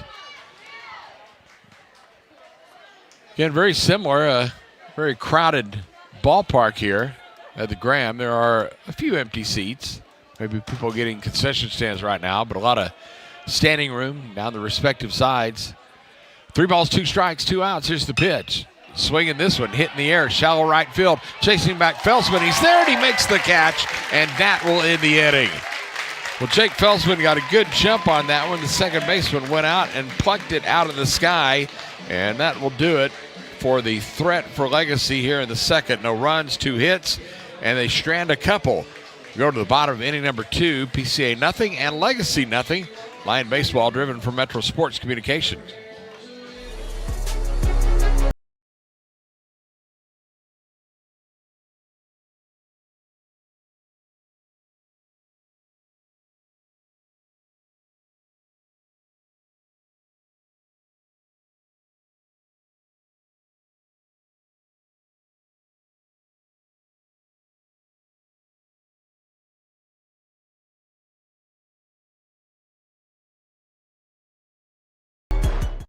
It's not about fixing air conditioners. It's not about the thousands of hours spent training. It's about homeowners resting easy, knowing they can trust us in their homes. It's about keeping a family cool and comfortable in the dead of summer. At Milestone, it's more than just a job. It is and always will be how we help people.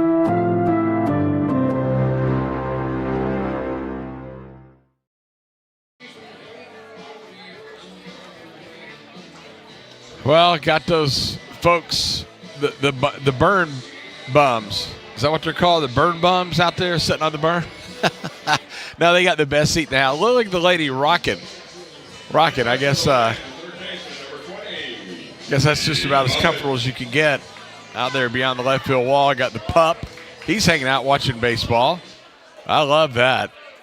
A lot of people enjoying out beyond the left field wall here at the Graham on a beautiful night for baseball as Aiden Moffitt stands in and takes the first pitch for ball 1, 1-0. Moffitt to be followed by Huggins and Benuelos. If you're just tuning in, PCA won game 1 of the doubleheader, 7-3, so they are 1 win away from going to the state tournament at Arlington. As that pitch outside, and it's now 2 balls and no strikes.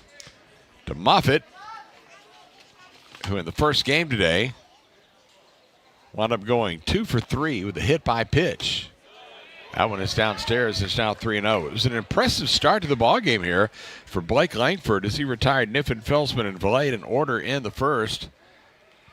And the right-hander is quite the contrast from what we saw in game 1, ready to go. And that pitch is taken for a strike.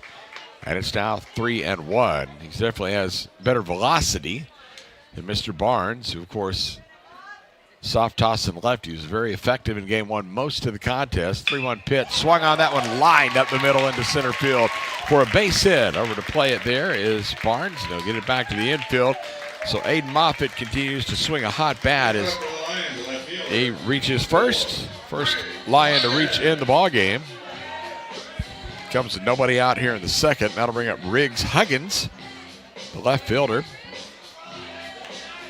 Huggins went 1 for 2 with a sacrifice fly in game 1. Drove in a couple of runs. Had that RBI home run, or start over again. 2-run homer in the 3rd inning there of the first game as he takes ball 1. 1 ball, no strikes. Huggins that sac fly in the 5th. So again, that's where he counts for the 3 runs batted in on the day.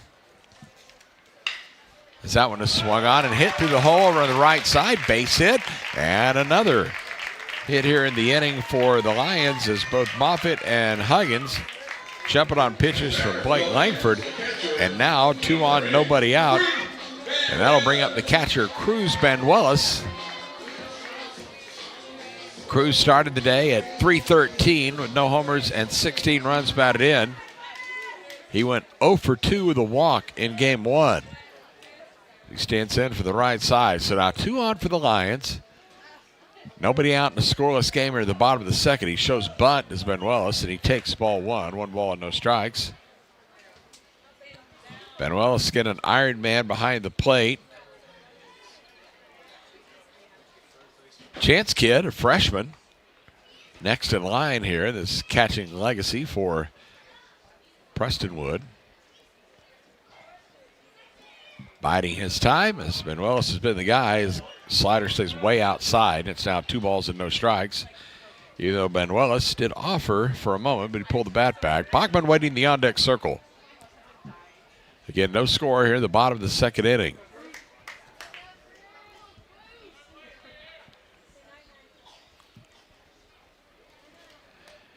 Here's the set at the belt. Check back to second, and the delivery. This time he does get the butt down right in front of the plate. Fielded by Langford. He'll throw to first, and they get the out there. So the sacrifice works perfectly for Cruz Benuelos as he'll move his teammates up as Moffitt over to third base. Huggins moves to second. And for Benuelos, his second successful sacrifice of the year, has 2 men in scoring position and 1 out here for Max Bachman, who in game 1 today went 0 for 3 with a strikeout, but has a chance here to get PCA on top in game 2. Started the day at 267. As the right-hander ready, and Langford to the plate. That one is outside for a ball. So 1-0 here to Bachman, who with runners in scoring position has not had the best of luck this year, hitting only .209 in such situations, but he could kind of turn that on its head right now. A huge hole to shoot for over on the left side of the infield. The wind of the pitch, that one is taken a little bit high, and it's now 2 balls and no strikes to Bachman. And Lash Henderson waiting the on-deck circle for the Lions. 5 hits in the ball game, 3 for Legacy, 2 for the Lions, both coming here in the bottom of the second inning. Again, lights are on here at the ballpark. We've made it to the twilight hours. Started game 1 today shortly after 5 o'clock. Winding the pitch, swinging a ball lifted in the air into right center field. It's going to drop for a base hit. That'll score at least 1 run as Moffitt crosses the plate. They will hold up Huggins at third, and an RBI single for Max Bachman, who said, okay, let's take another look now at those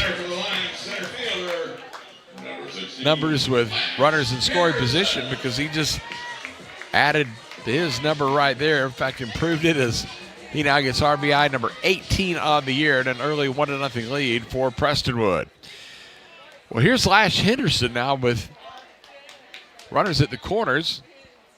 And Henderson, center fielder, batting down the 8th spot. An infield hit in the first game. Check over to first, nothing going on there.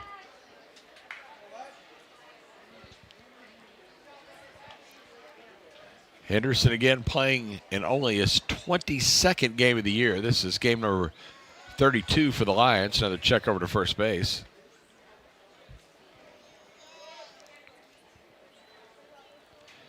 Prestonwood averaging 7 runs a game coming in. The Eagles 4.5. 1-0 Lions in this one. That pitch is outside.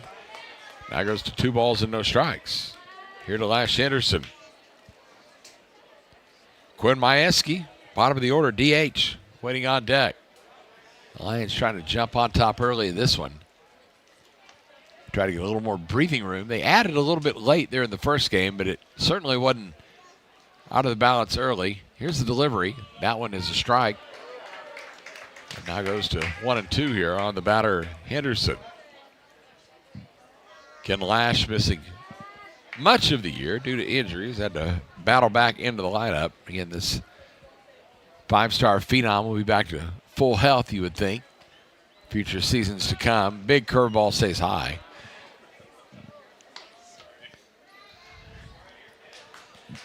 Count goes to 2 balls and a strike. 1 out. 1-0. Prestonwood on top here in the bottom of the second inning.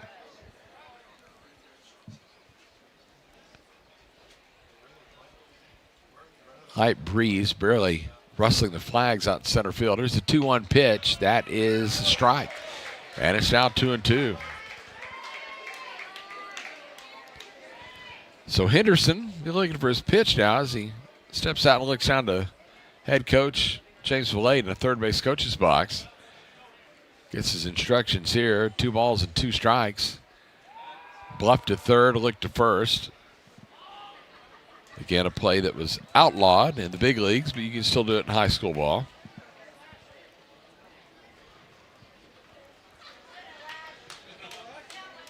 Two balls, 2 strikes, 1 out. Henderson waiting at the plate. Bat held high from the right side. Here's the wind of the pitch. Swinging the ball hit sharply just outside the bag at third. And a foul ball on the left field line. Boy, Riggs Huggins was right in the way of that missile that went right between he and Coach James Villade as Henderson got her out on that one. Artificial surface here at the Graham. Of course, that's pretty much the field du jour here in 2026. Rare now that you see a dirt and grass field. To do that double bluff again, nothing happening. See all the green there? That's just painted carpet. It would be the same as grass if it were a natural field. Same with the brown dirt if it were. Here's the 2-2 pitch high, and it's now 3 balls and 2 strikes. So, let's see if Coach James Villade will start the runner from first. Bachman, it's pretty decent speed being held on the bag by Plunkett. See if they stay out of the double play ball here as Henderson waiting. 3-2 runner does not go. The pitch is taken for ball 4. So it works just the same as Henderson marks the free pass. And down to second base goes Bachman. Still at third is Huggins. So now, bases loaded situation for the Lions early in the game. And Quinn Majewski is going to have a heck of a shot right here. So now the pitching coach for Legacy comes out. Joe Wolf wants to talk to his starting pitcher and see what he's got going on in his brain pan right now, because this, again, is a game you have no tomorrow. I mean, if you're Legacy, you got to win this one to get to tomorrow. But as it stands right now, looks like we're going to have a pinch runner coming into the ball game for Henderson. And let's see who they choose to come out and run.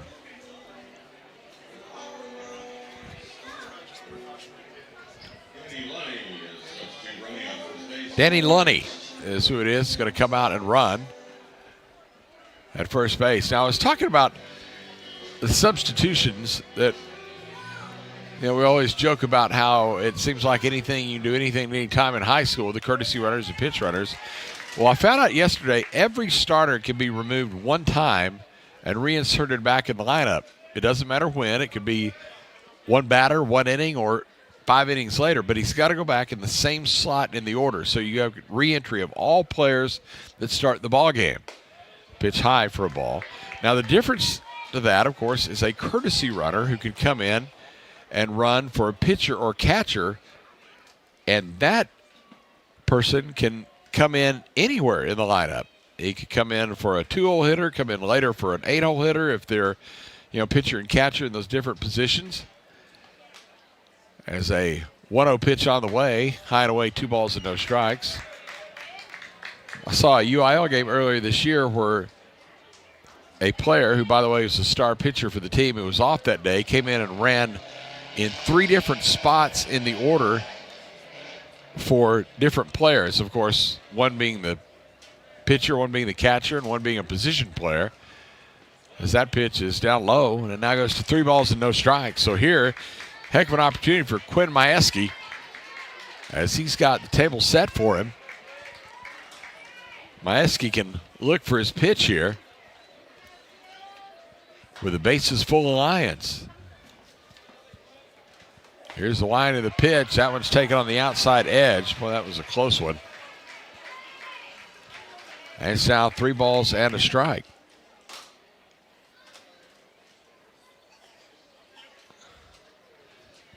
Walter Valerian Majewski, the 5th. Here's the pitch. outside for a ball. And there is a run and an RBI for Quinn Majewski, as he will push everybody up 90 feet, and that will make it a 2-0 ball game as Majewski picks up the RBI there. And for Quinn on the year, that'll get him to 22 on the season. And it'll take us back to the top of the order for Junior Niffen. Again, Huggins scoring there just a moment ago, second run of the ball game.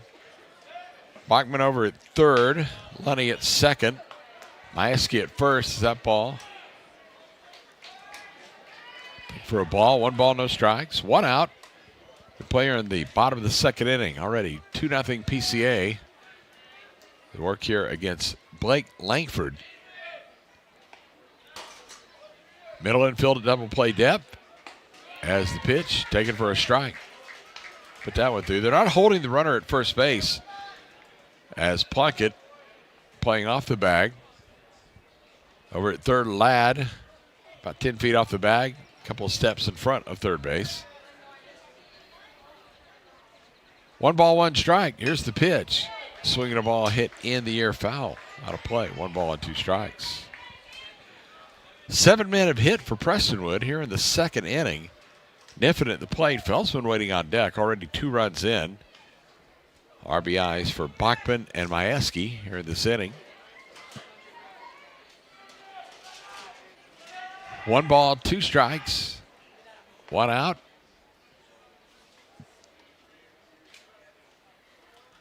Langford working incredibly slowly, comes to the plate, and that one is just off the plate. And it was by a whisker.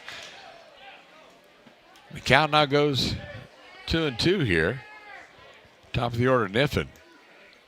When they talk about it, fielders love it when the pitcher works quickly, and of course, bases loaded, they kind of slow down anyway, but Langford's been slow as that one is swung on and grounded out toward the second baseman. They'll go to the shortstop. Victor on the bag at second to force out Majewski. But on the play, a run scores as Bachman crosses the plate, and an RBI for Junior Niffen, who is safe at first base. And it is now 3-0 PCA. Again, slowly hit ball, and Burgos with the easy flip to Victor. And now Felsman comes to the plate. He is 0 for 1, flying out to center field. His first at bat.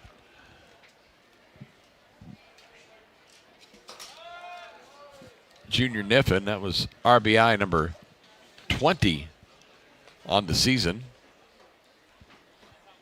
Joins that double-double club.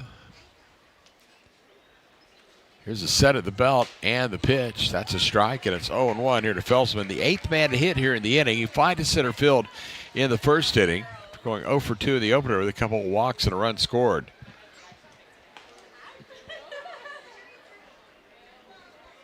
So again, Lunny at third and Niffen at first, and he goes for second as that pitch is down to the turf. It's a stolen base for Junior Niffen, his second of the day, first of this ball game.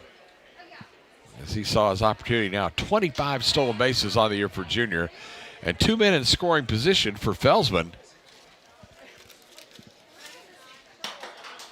As he's got the opportunity here, deliver with 2 out in the inning.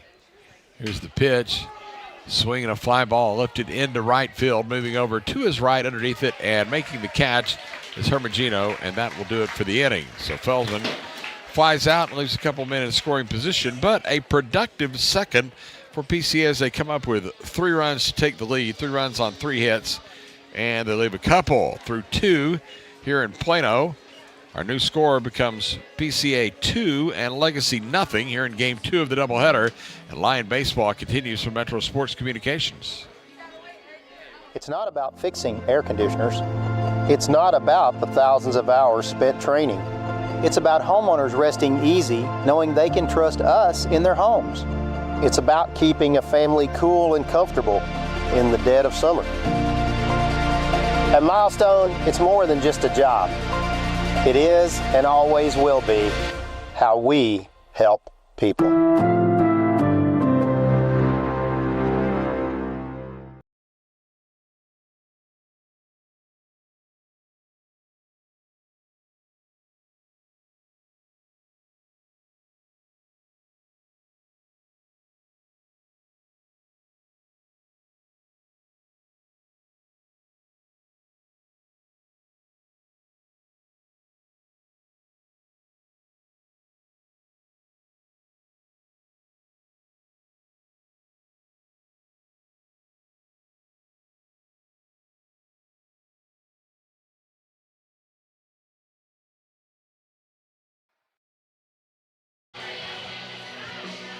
A lot of fans down the third base side. That's the Legacy dugout. Of course, that's the entry gate. Down the left field line is packed house here at the ballpark as PCA on top of Legacy here, 3-0. As Steele LaBeouf out for his third inning of work, and he'll face 9-1-2 in the Legacy order, starting with David Fenton, the designated hitter, who we did not see in game one. So Fenton getting his first swings here in this quarterfinal doubleheader as he takes ball one. Ball and no strikes for Fenton. He's appearing in his 20th game of the season. He has 3 hits and 24 plate appearances, so it's a 125 batting average. He swings and misses, and it's 1 ball and 1 strike. Again, not a ton of players to choose from for Wayne Embry. They've got 13 players with batting statistics. In the course of the year, as that one is swung on and hit into right center field, and it will carry and get down for a hit.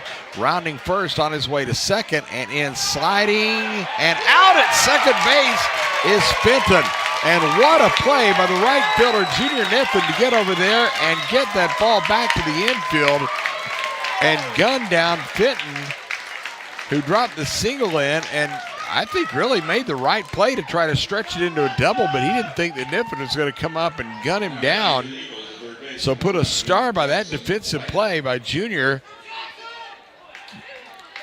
And that'll bring up Jackson Ladd now, the top of the order. So just when you think for Legacy that you've got a little something going on, all of a sudden Junior Niffen said, oh no, here's a swing and a ball lifted in the air toward left center field. It'll drop for a base hit. Lash Anderson having a little trouble corralling that ball. Finally picks it up and gets it back to the infield. So 2 singles here in the inning, and that is now 5 hits already allowed in 2 1/3 innings off Steele LaBeouf, who came in unbeaten this year at 9-0. But he has given up some hits here to the Eagles in this ball game, yet none more than a single. And, of course, none producing runs as Carson Plunkett stands in. He had hit his first time, so he's 1 for 1. Takes ball 1, 1 ball and no strikes. Carson Plunkett. Told you earlier, had a home run early this year. Here he gets Prestonwood. So he takes ball 2, 2 balls and no strikes. He's the leading hitter on the team. .337 was his mark coming into the day, and the top slugging percentage at .598. Led the team in quality at bats and hard hit balls. So he's definitely the guy that carries the biggest stick for Legacy as far as in the hitting department. 2 balls, no strikes. Check him first, and the pitch swung on, and that one is hitting the hole over on the right side. Corralled by the second baseman, Felsman, and he goes to first to retire Plunkett. And on the play, Ladd goes up to second base. Will be in scoring position with 2 out. It's now Jackson Victor, shortstop, set to come up. Victor, second leading hitter on the team, started the day at .315. Now he struck out into a double play in his first at bat here in this one. As the pitch taken for a strike, 0-1. He fanned against LaBeouf there in the first for the second out, but Plunkett had wandered off the bag at first base, and Cruz Benuelos with a snap throw gunned him down. No balls and a strike. Here's the pitch. That's outside for a ball. 1 ball, 1 strike here to Victor. And we played 9 innings so far into the 10th inning of baseball, and Legacy has scored in only 1 inning, and that was the 3 runs they scored in the 7th. All those walks piled in there in game 1. But aside from that, they have not been able to piece together an inning here against the Lions. That last pitch made it 1 ball and 2 strikes. 2 outs here in the top of the 3rd inning. 3-0 Lions with the lead. 1 victory here, and they go to the state tournament next week at Clay Gould Ballpark in Arlington. Here's the 1-2 pitch. That one is downstairs for a ball. 2 balls and 2 strikes. Is this where I ask questions, where I start asking Taps questions about the wisdom of playing championship games in the middle of the week? I mean, it would stand to reason, I would think. Probably want to get him the weekend. As that ball swung on, looped into shallow right center field. Coming over from right is Niffin, and he's there to make the catch. And that ends the inning as Victor is retired. So the 2 hits, again, result in nothing. No runs, 2 hits, and 1 left on. And we go now to the bottom of the 3rd. It is Prestonwood 3 and Legacy nothing. And Lion Baseball continues from Metro Sports Communications. Is pain, stiffness, or discomfort keeping you from feeling your best? Hi, I'm Dr. Colby King with Freeform Chiropractic, where we help you move free, feel free, and live free. If pain or stiffness is holding you back, it's time to take control. Visit Freeform Chiropractic for a consultation. Let's create your game plan to move, feel, and live free. The Children's Health Andrews Institute is helping me get back into the swing of things. They're getting me back to reaching new heights. Back to sticking the landing. Back to setting goals and scoring them. Back to more than a game.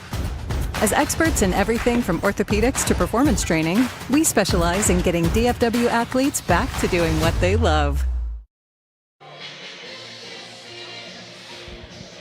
3-0 ball game as we go to the bottom of the 3rd inning. It'll be the heart of the Prestonwood order. Trent Valade, Aiden Moffitt, and Riggs Huggins due up here against Blake Langford, who looked very good in the 1st inning, retiring the Lions in order, but then he wavered a little bit in the 2nd.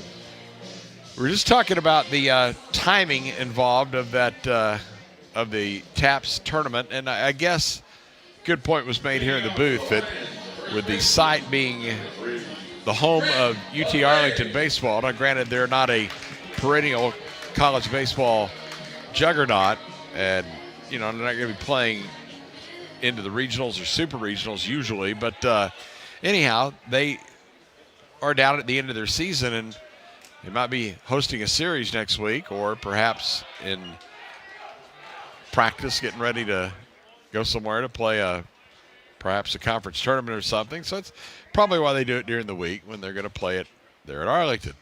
1 ball, no strikes. Pitch swung on, and that one hit deep into right center field. It is carrying back, and it will one-hop the wall. Rounding first is Trent Valade. He's on his way to 2nd, and he ain't stopping.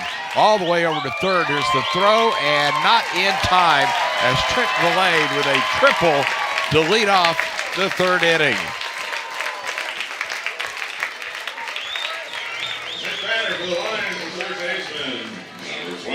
Well, Trent Valade been an absolute beast at the plate as he just picked up his 2nd triple of the season and his 3rd extra base hit of the day. He had 2 doubles in game 1, and he's 90 feet away for Aiden Moffitt as they're going to bring the infield in here in a 3-0 game as Moffitt swings and misses, and it's 0-1. Aiden had a sharply hit single into center field his first time. He's 1 for 1 in the game. Left-handed hitter. Came into the day with 29 RBIs. That's 2nd on the team. As that pitch a strike. It's now 0-2.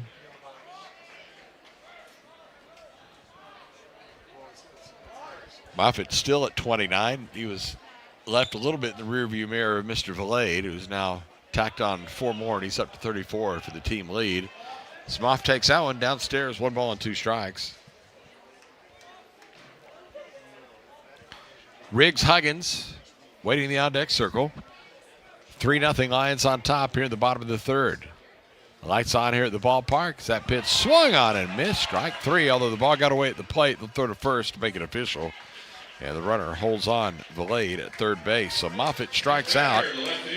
And there's 1 gone here in the 3rd inning. That'll bring up Riggs Huggins, the left fielder, who had a single in the 2nd inning and scored a run.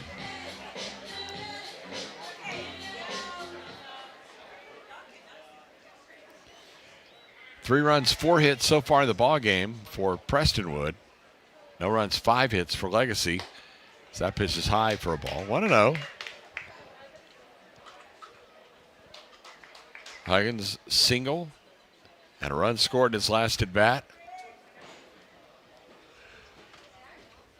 Scored 2 runs, driven in 1 on the day as he takes that pitch for a strike. That's not true. He has driven in 3. Keep skipping over that 2-run homer that he hit and improve my penmanship. 1 ball, 1 strike. That pitch taken outside for a ball, and it now goes to 2-1 here to Huggins. Get another this talented sophomore group that James Valade has here at Prestonwood. As the 2-1 pitch on the way, that one is hit in the air foul down the left side. It will chase down into the corner and back out of play. So it goes to 2 balls and 2 strikes.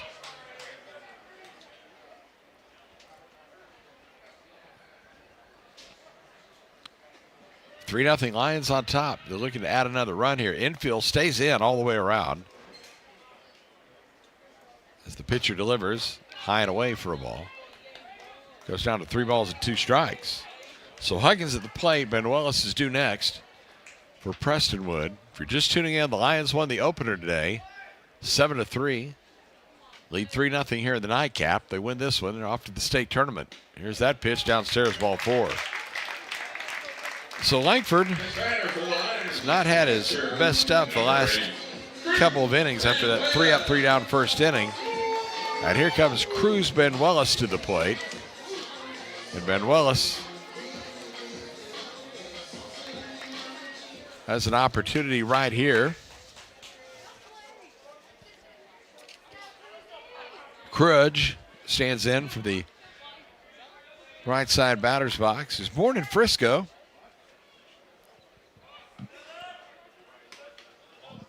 Pitch outside, 1 ball and no strikes. He's an academic all-state, first team all-district.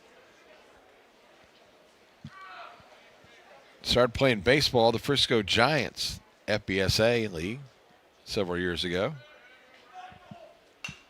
That one foul back at the screen. Summer ball team, City's Philocracy. Last year, Texas Elite the year before that. So, again, it's his leadership that makes him so special on the field. You've heard that from Coach Valade and others on this staff. Double bluff, nothing going on.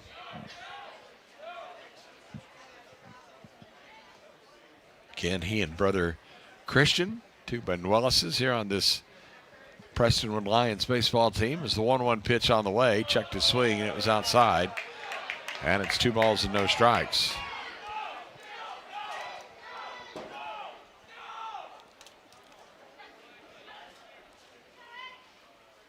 Hard to believe that this will be the last game of the year at the Graham if Prestonwood wins this one, as that pitch is low for a ball. 3 balls and a strike. Seems like it was just a couple weeks ago when we were playing first game of the season here. It's about 30 degrees outside.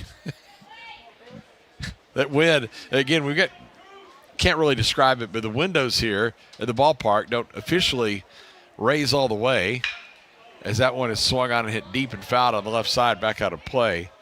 So when that wind would come out of the north, it kind of compressed the breeze, it seemed like, and brought it right into our face here at the park. So as if it was a cold breeze already, because you got to work with the windows open. That's no question. Only a sissy would work in a closed press box.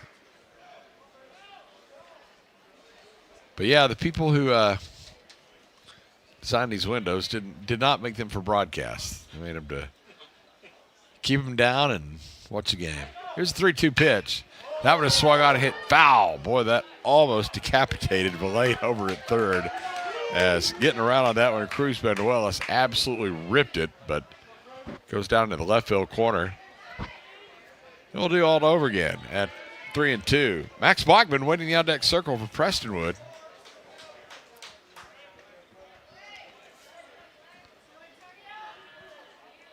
There you see Blake Langford. Here comes set. Hold the runner at first, and the pitch. Swinging a ball popped up on the infield. Coming in from third, settling underneath it. Now giving away to the shortstop was Ladd, as Victor will take over, and he makes the catch. Victor, the shortstop, retires Manuelis, and there's 2 gone here in the 3rd inning, and that'll bring up Max Bachman now, who had an RBI single in his first at bat. So 1 for 1 here in this game as he comes up for the right side batter's box. Bachman's got a chance for a 2-out base hit here. As the first pitch taken for a strike on the outside corner. That was a generous edge there. And it is 0-1. Maxwell Bachman, born June 5th. So he's got a birthday coming up.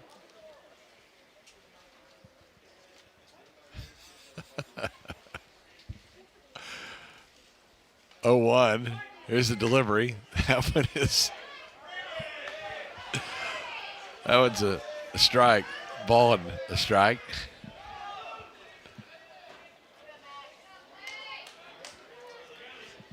I should probably just keep this to myself, but I'm looking at his bio and his birthday. He said it's June 5th, 2026. Here's the pitch outside for a ball. 2 balls and a strike. Somebody might need to tell his mom. He got a surprise coming. 2 balls and a strike. I'm sure he meant, 17 years ago or so, I'm guessing. There's the 2-1 pitch on the way. That one is swung on and hit foul. And the left field side. 2 balls and 2 strikes. Well, neither of these 2 games have moved at a crisp pace, as these pitchers have battled, and of course the hitters making them work throughout the course of these 2 contests. And for the Lions, again, the object just to get 4 more innings in the books and make it onto the state tournament. Is that taken for ball 3, 3 balls and 2 strikes. A lot of pitches here for Blake Langford. He's been a busy guy out on the hill.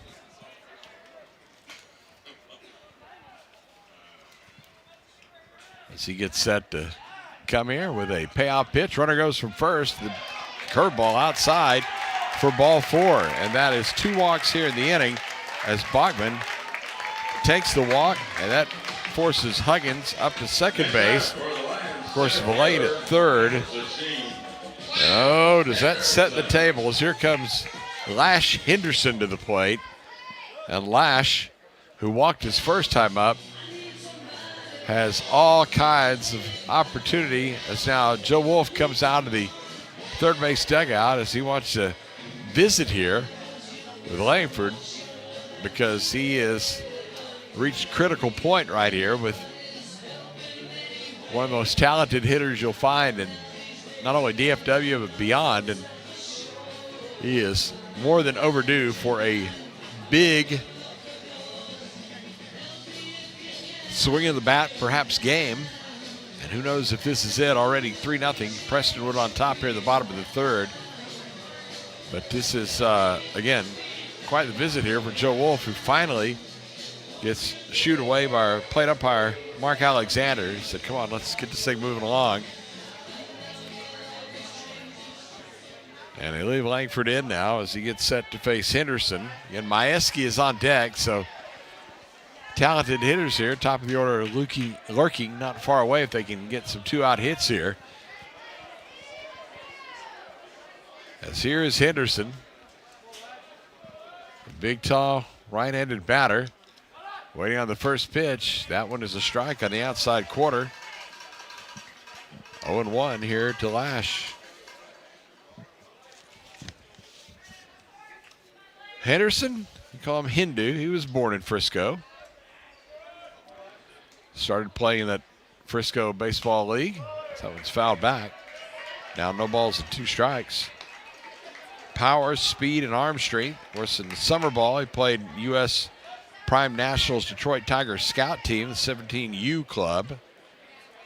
Most recent go. Hit 3 homers in 1 game in his amateur career. We'll see that often. Here's the 0-2 pitch. That one's way outside. A ball and 2 strikes. Lash Henderson. Again, all kinds of potential.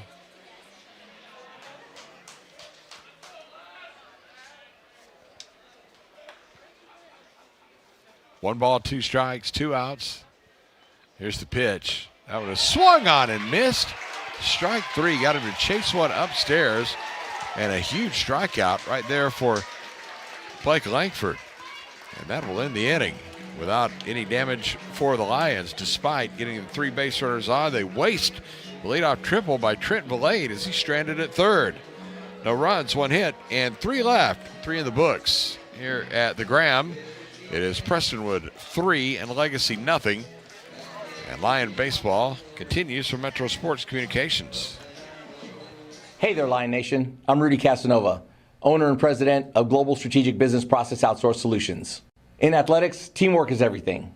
Each player has a role, and when they come together, they achieve greatness. At Global Strategic, we believe the same principle applies to the workplace. When the right people come together, your business thrives.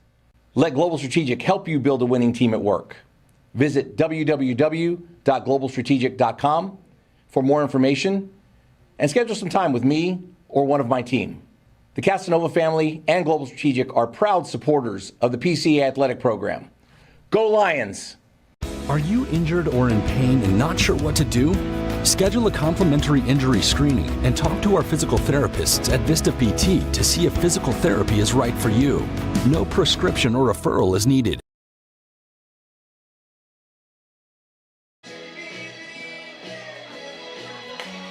Little Sweet Caroline here at the Graham as we go to the top of the fourth inning. It'll be Caden Cox, Jay Sandler, and Pete Harmagino. Isn't it a phenomenon that that song caught on the way it did? I mean, just not only here tonight, but everywhere. Of course, baseball parks, of course, the Boston Red Sox. One of the primary places that you would hear the entire ballpark singing to Neil Diamond as first pitch strike to the leadoff hitter, Caden Cox.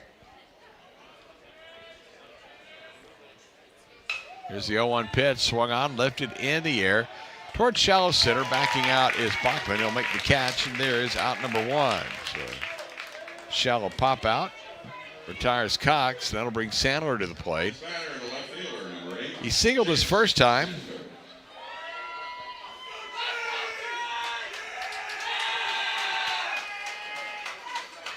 A lot of noise from some Liberty Legacy supporters. Sorry, I went all night long without confusing those two, Liberty Christian and Legacy Christian. I do that all the time, but thought I was going to make it the whole evening, but I didn't. I apologize. Here's the 1-0 pitch on the way. That one is hit out toward the second baseman, charging in a hurry. It is Felsman. He's got it, and he throws to first. It's about as smooth as you can do it right there as Jake Felsman retires Sandler, two gone. That'll bring up Pete Hermagino. We fly it out to center field his first time. So he's 0 for 1 here in this ball game.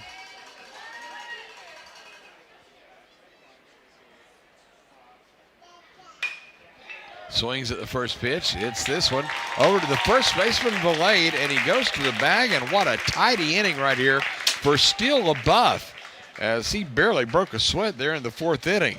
That takes us to the midway point of this one as Legacy goes up and down in order.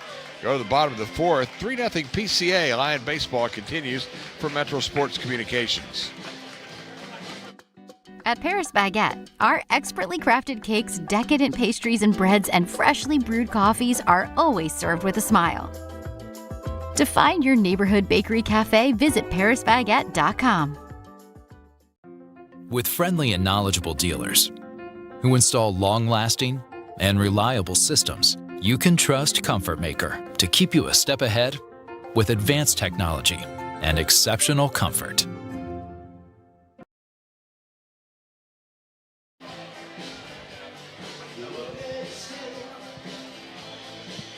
Shot of the fans over on the first base side here at the ballpark. Lion dugout, scoreboard out beyond right field. See the big batter's eye out in center field with all those neatly placed advertisements out in the outfield as the Prestonwood Christian Lions leading 3-0 here.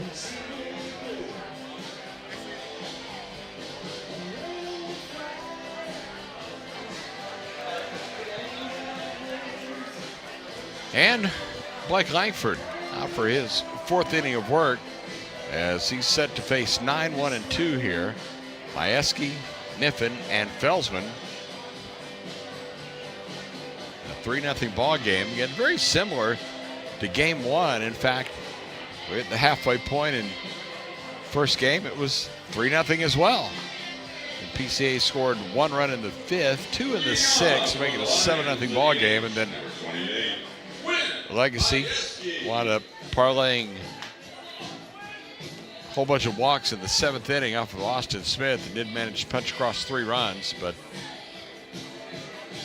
all said and done, these 2 games looking very similar.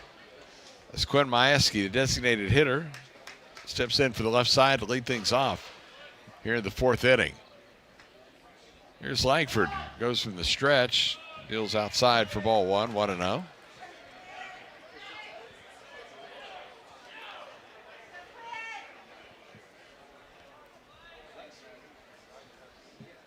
Outfield playing to pull in center and in right. That one is swung on and hit in the air towards left center field, and it is going to roll for a while. All the way out to finally pick it up is Barnes, the center fielder, but into second with a leadoff double is Quinn Majewski, who's reached both times in this ball game. Majewski smacked that one into the gap, and he is on at second with nobody out for Junior Niffen, the top of the order. Well, Majewski, part of that outfield rotation, he got to play a whole lot earlier in the year with Lash Henderson out, and he made the most of his opportunity. And a very valuable part of this PCA team, and particularly the offense. And now here comes Junior Niffen to the plate, who's 0 for 2 here in this ball game. Check back to second, Langford ready, and the curveball is taken for ball 1, 1-0. Again, Langford retired the first 3 Lions in order in the first. Then they sent 8 to the plate in the second, scored 3 runs. Sent 6 to the plate in the third, could not score as they left the bases loaded. Now they're starting well in the 4th as that last pitch delivered, 2 balls and no strikes. To Niffen, Jake Felsman waiting on deck for PCA.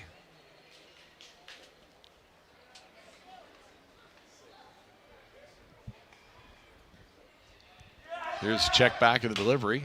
Swinging a bouncing ball. Yeah, so I guess I retract what I was saying earlier about the early week games for the state tournament, because if you're going to play in a major college ballpark, which I guess Clay Gould Ballpark kind of fits that tone. It's not Disch-Falk Field or anything like that, but pretty cool place to play. Pitch to strike. It's now 2 balls and 2 strikes. But if it's occupied by its normal tenant, which would be UT Arlington, you couldn't be playing games on a Thursday, Friday, or Saturday if they had a home series. So it does kind of add up now. 2 balls, 2 strikes. Nobody out, runner at second. The pitch. Swinging a ball hit sharply out towards short. Fielded there by Victor, and a heads-up play by Majewski, who waited to make sure Victor was going to throw that ball across, and when he did, he went ahead and took third base, and now he is 90 feet away with 1 out. And that'll bring up Jake Felsman, who has flied out in his 2 plate appearances, first to center and then to right. But again, a very sharp play by Majewski, because that ball was hit in front of him, and he waited until Victor fielded it and just kind of paused to see what he's going to do, and he, of course, threw it to first, and as soon as that ball was gone, Majewski stepped on the gas, made it over to third. That puts him in a much more positive scoring position at third base. As ball 1 delivered here to Felsman. That infield being brought back in now with a 3-0 deficit. Here's the pitch. Fastball down low. 2 balls and no strikes.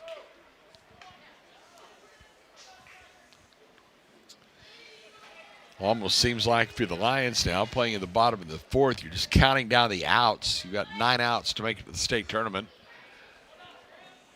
Seem fairly comfortable with this 3-0 lead with Steele LaBeouf on the mound. Pitch just missed outside. Now 3 balls and no strikes. Langford is battled out on the mound. I mean, that's one way to put it, because he is had to go at it every inning and really has labored a little bit. As that pitch for ball 4, and he puts Felsman on. So runners at first and third. And here comes Trent Valade, a guy who's just been quite hot here on the day. He had triples last time up, so he's 1 for 2 here in this game. Looking at Langford now, he's gone 3 1/3 innings. He's given up 3 earned runs on 5 hits, but those 5 walks is what's killed him. 2 strikeouts in the ballgame so far. Is now Valade standing in, swings at the pitch, lifts this one high in the air, but he got underneath it into right field. Coming on, making the catch is Hermagino, and tagging from third and coming in to score is Quinn Majewski, and a sacrifice fly for Trent Valade, yet another RBI. And PCA now leads it 4-0. Valade definitely with a monster swing right there, but he again got underneath it a little bit. Hermagino was there to haul it in. Here comes Aiden Moffitt to the plate now. Quick check to first. Get the runner back in on his belly. So far, Langford has thrown 83 pitches through 3 1/3 innings. So he's a little bit ahead of his number. I say that jokingly. He's way ahead of it. Strike called. He's not going to be long for this game at that pace. They do have maybe one more selection out of the bullpen that they'd feel fairly comfortable with. But aside from that, starts getting a little sketchy. Here's a swing and a ball hit over into left field. Is moving in and to his right. The left fielder, Sandler, will make the catch. And that will put an end to the inning as Moffitt flies out. But PCA adds a run on the sacrifice fly by Trent Valade. Packs in another RBI. 1 run, 1 hit, and 1 left on. Go now to the top of the 5th inning with our new score. PCA now 4 and Legacy Christian nothing. Lion baseball continues from Metro Sports Communications. It's not about fixing air conditioners. It's not about the thousands of hours spent training. It's about homeowners resting easy, knowing they can trust us in their homes. It's about keeping a family cool and comfortable in the dead of summer. At Milestone, it's more than just a job. It is and always will be how we help people.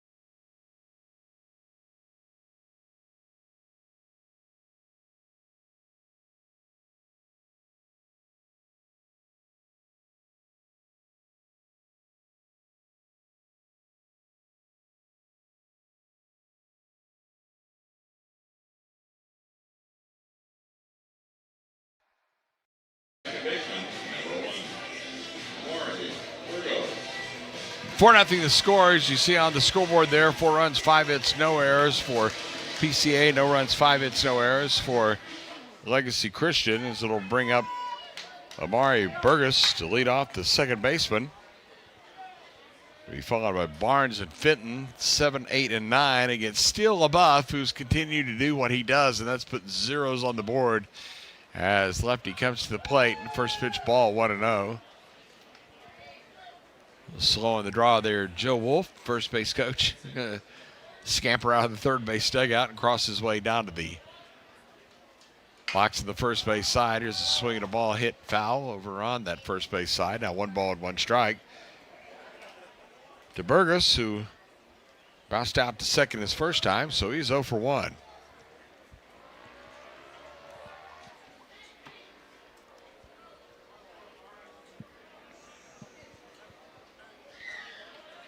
So I was saying, everyone just kind of seems to be mellowed out right now, and if you're a PCA fan, you're just counting outs. Just get the last 8 and move on. Or last 9, I should say. That one is swung on and lined down the left field line for extra bases down in the corner. Huggins will fish it out and get it back in. And a double for Amari Burgos. And how about that? As he gets things started here in the 5th inning with a 2-base hit. And that is hit number 6 off of LaBeouf at the first extra base hit. And a leadoff man in scoring position for Legacy. And that'll bring up Bubba Barnes.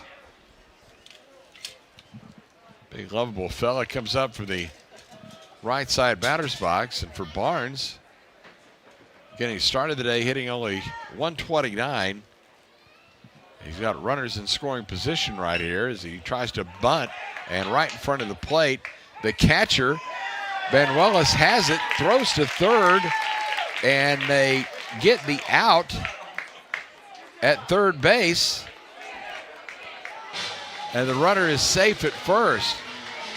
I don't know what that was all about. And now Cruz Banuelos is talking to the plate umpire, Mark Alexander, and they're having a conversation. And now here comes James Valade, and he wants an explanation about something that's happened because the bunt was laid down in front of the plate, and it was picked up by Banuelos. And I'm not sure if he's saying he thought he got the runner before he threw to third. But again, the runner it's almost like he had a double pump before he threw to third base. And he got the out there, so probably not the best base running move by Burgos to get thrown out at third in a 4-run ball game. But that goes 2-5. It'll be a fielder's choice that allows Barnes to reach, assuming that this stands, and it will. So runner first, 1 out. That'll take us down to the 9th slot in the order for David Fenton, the designated hitter. Again, that was just a funky play to start with, as the bunt was laid right in front of the plate, and Banuelos jumped out on top of it as the swing, and that one is fouled back. No balls and a strike here to David Fenton, the DH. Top of the order, Jackson Ladd waiting on deck. Again, the runner being held at first by the first baseman, Trent Valade. As LaBeouf comes to the plate, fouled back to the screen, and snowballs and 2 strikes. But quickly jumps out in front here.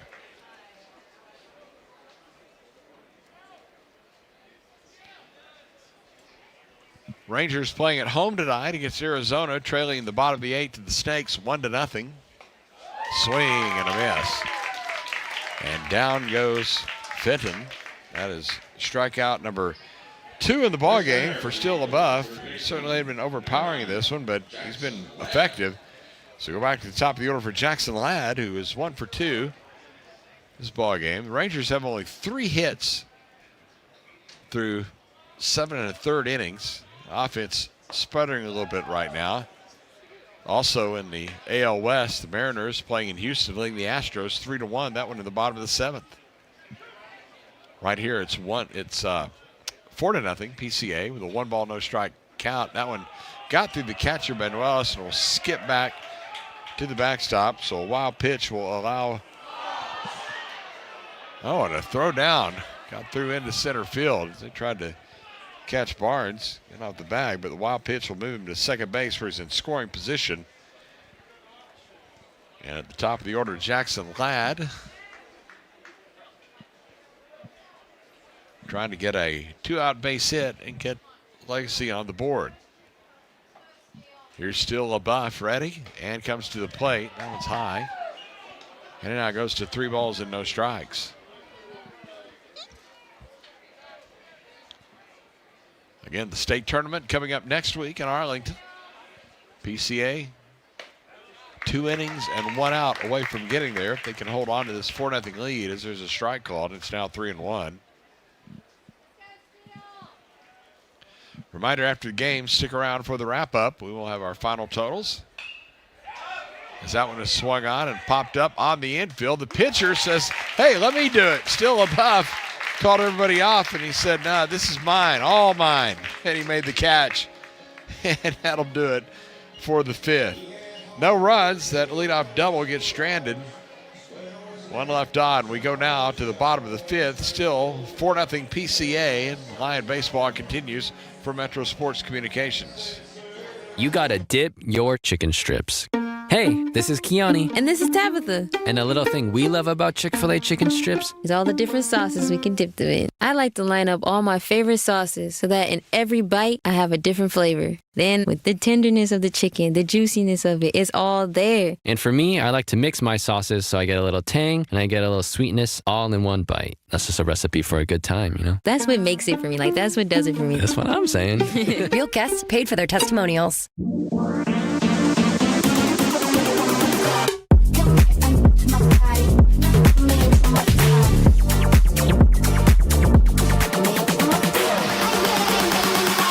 Just give me one more time.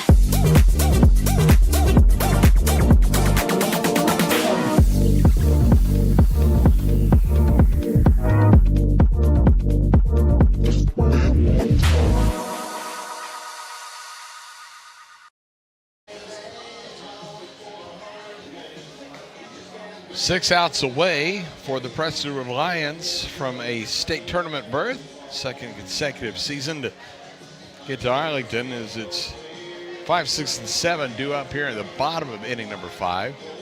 Riggs Huggins, Cruz Benuelos, and Max Bachman.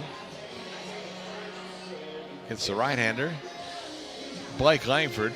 Again, this legacy team, you know, kind of shorthanded coming in. You look at the lineup.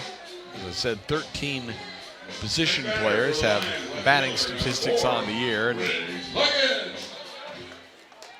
look at their pitching statistics. They really only have 5 pitchers all year that have got significant innings. So I almost feel like numbers slided in Prestonwood's way, and they're taking advantage of the situation. Of course, Prestonwood, the alpha, pretty much all of TAPS baseball this year, and they get swing and a miss right there. It's 1 ball and 1 strike.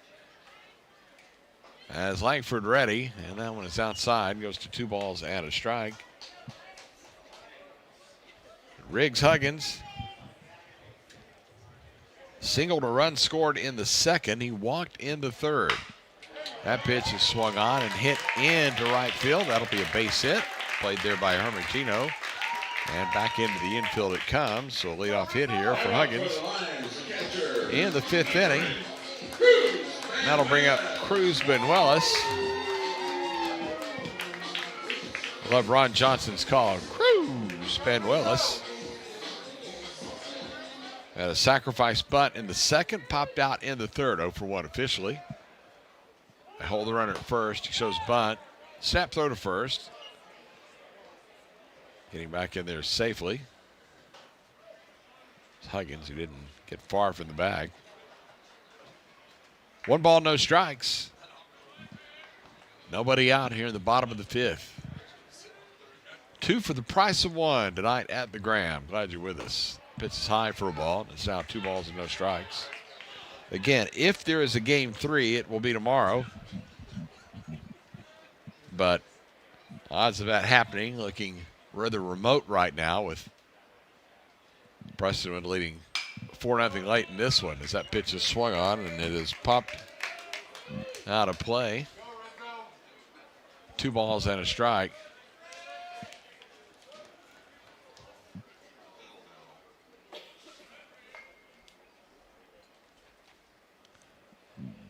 Here's the line of delivery. That one's high. It's now 3 balls and a strike.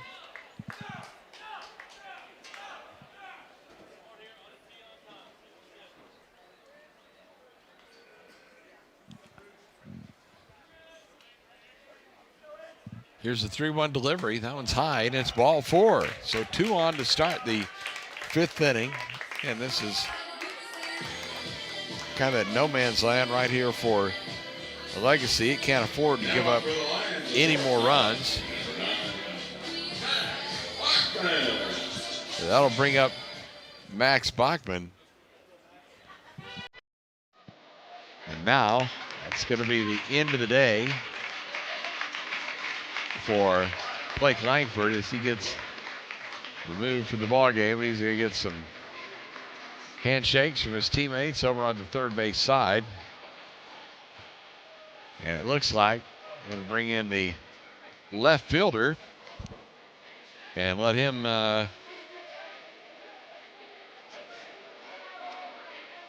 yeah, it's Sandler who checks in. So, yeah, Chase Sandler coming in. Barry, let's take a timeout right here. We're going to have that to spare. Let's take a break. It is 4-0 PCA. We've got a pitching change here in the bottom of the fifth inning, and PCA baseball continues in a moment. You gotta dip your chicken strips.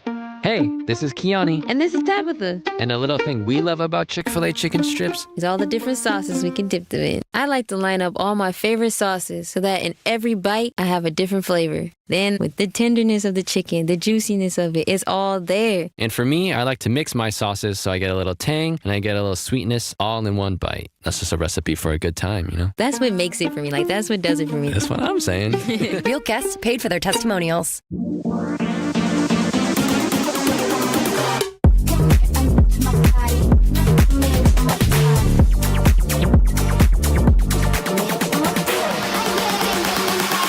Just give me one more time.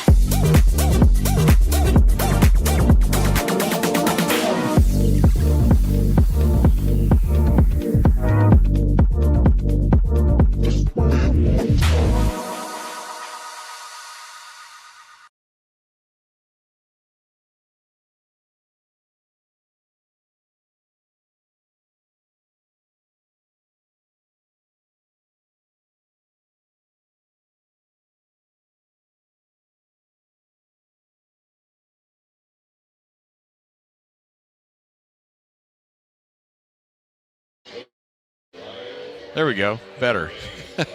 Thought I lost my ears there for a second. Max Bachman, scheduled hitter, as Langford is done after 4 innings plus 2 batters.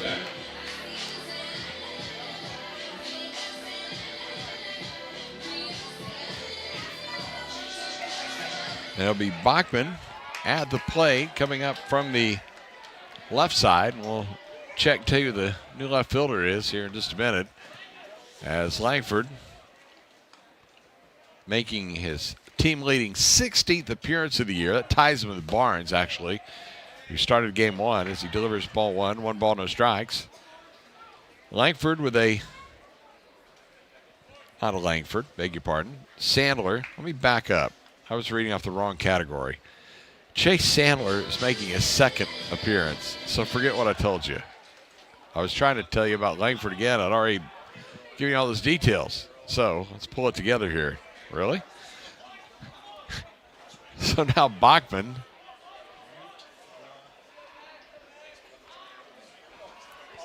here from the right side, waiting with the 1 ball, no strike count in a 4-0 game. Shows bunt, and he puts it down first base side, rolling down the line. It will go into foul territory, picked up by the first baseman, Plunkett. And it's 1 ball and 1 strike.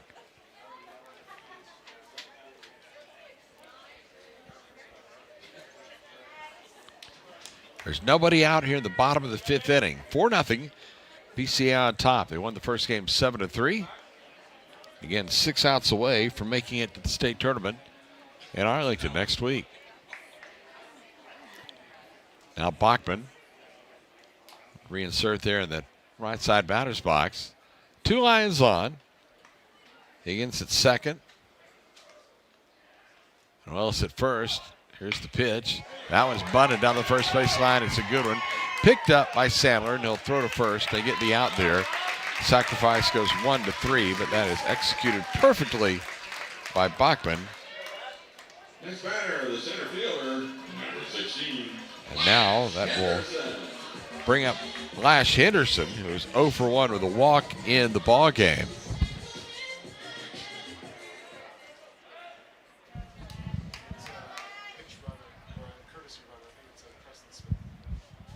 That's Preston Smith, by the way. I've just been told it's in at second, running for Ben Willis. So let me correct what it said a moment ago. So Smith in there. So here's Lash Henderson. Again, struck out his last time. The base is loaded. He takes the first pitch, check swing, and it's now ball and no strikes. Henderson walked in his first at bat, so 0 for 1 here in the ball game. He's got 2 minutes scoring position with 1 out and that infield drawn in all the way around. Sandler ready, comes to the plate. That one is going to be inside for ball 2. 2 balls and no strikes.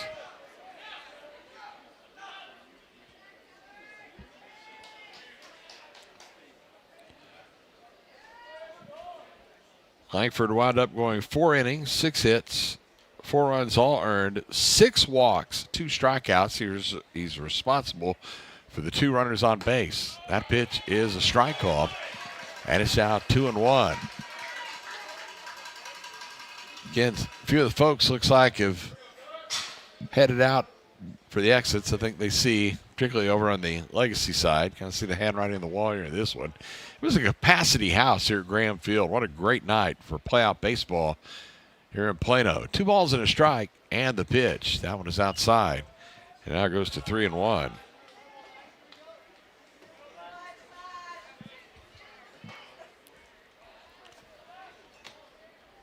Well, now I'm going to have to really backtrack here. This is Keller Walters who's pitching. So Keller Walters, forget what I said about Sandler. He's still in the outfield. So this is Walters who comes in. And here's the pitch. That one is low for a ball. A free pass. Again, it is high school baseball. We don't have media services here where an SID or PR man tells you who all the substitutions are. And I saw him coming in from left field. That's where Sandler was. Well, it was obviously he was coming in from the bullpen. So it's on me, but I should have known better because Walters has appeared in 11 games now, 5 starts, 6 relief appearances, 2-4 record, and a .439 earned run average. And he actually has the best opponent's batting average of all the pitchers on the team, .239. So that makes much more sense than Sandler pitching, who did throw 1 inning earlier in the year. So Walters on the mound. Here's the pitch. That one skipped through the catcher, but nice job done right there by Cox to quickly pounce on it and keep that runner at third base. It's a bases loaded situation, 1 out, and Quinn Majewski at the plate. Huggins at third, Smith at second, and Henderson, runner at first base. A ball and no strikes with 1 out in a 4-0 ball game. Keller Walters, second pitcher of the day, delivers. That one is inside. It's now 2 balls and no strikes.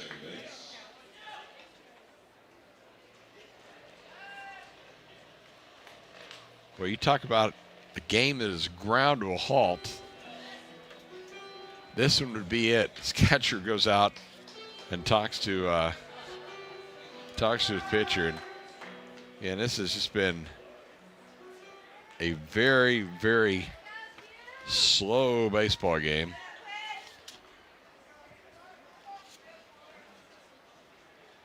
Creeping toward the 2-hour mark. We're still about 20 minutes away from that. So we play here in the bottom of the 5th inning. A line at every base, 2 balls and no strikes. There's wide of the pitch. That one is inside for a ball, and it's now 3-0. So no place to put Quinn Majewski, who may be getting the easy RBI right here. You're chanting, "We want Danny," down in the stands here. Is that Lenny, I guess? Here's the 3-0 pitch on the way. That one is the inside corner for a strike, and it's 3-1. Majewski turned away from that one, but plate umpire Mark Alexander thought it caught enough of the plate to call strike 1. Now 3 balls and a strike. Outfield playing to pull in center and in right. As Walters ready, comes to the plate. That one is swung on and hit sharply into right center field for a base hit. That'll score a couple of runs anyway, and they get it back to the infield, and that will keep Henderson at third. So a 2-run single for Quinn Majewski. who already had a double to his credit and a walk for an RBI earlier in the ball game. So a pretty good game for the Q, as he now makes it a 5-0 contest, 6-0 contest. As now we go back to the top of the order for Junior Niffen. So he drives in both Huggins and Smith, does Majewski. And now Niffen waiting at the plate. Majewski beefing up that RBI count with 3 here in the ball game. Gets him up to 24 on the year.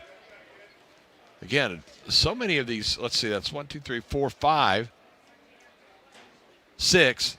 6 PCA batters have 20 or more RBI on the season. We talk about balance. Definitely so, of course, led by Valade, who now has 34. Pitch a strike. Top of the order, Niffen, waiting 0 for 3 for this plate appearance.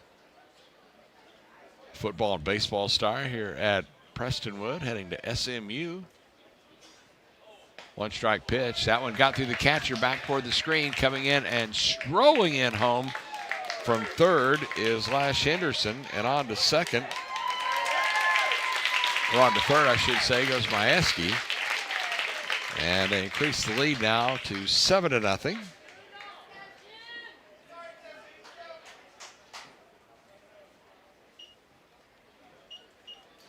Wild pitch scores the run, so 3 runs in here in this inning. And Keller Walters is trying to hang on. As for Legacy, it's an unenviable position. They know the season's a couple innings from coming to an end. They're just trying to stave off the inevitable. And for the Lions, trying to get it done here. Is that pitch for a ball, 2 balls and a strike. Selfishly, if you're a PCA fan, you'd like one more hitter on and then a blast and call it a day. But we'll let it play out. 2 balls and a strike. Is a wide of the pitch. That one is away for a ball, and it's now 3 balls and a strike.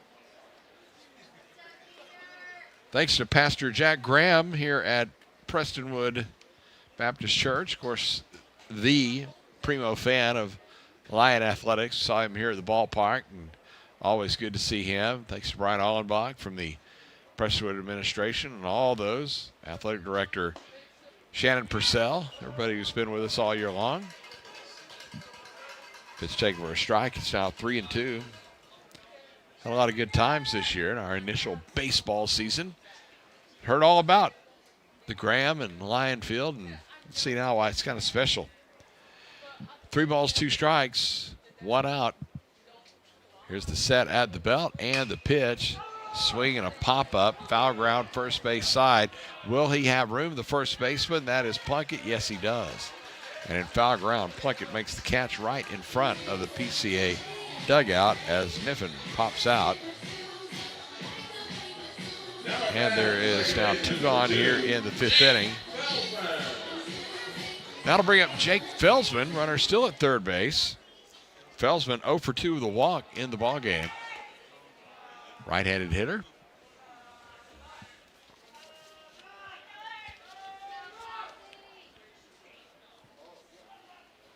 Jake waiting on the right-hander to deliver, and that one is swung on and hit to center field, and it'll drop for a base hit, and Felsman makes it an 8-0 ball game. As now the Lions have put 4 on the board as Majewski crosses the plate.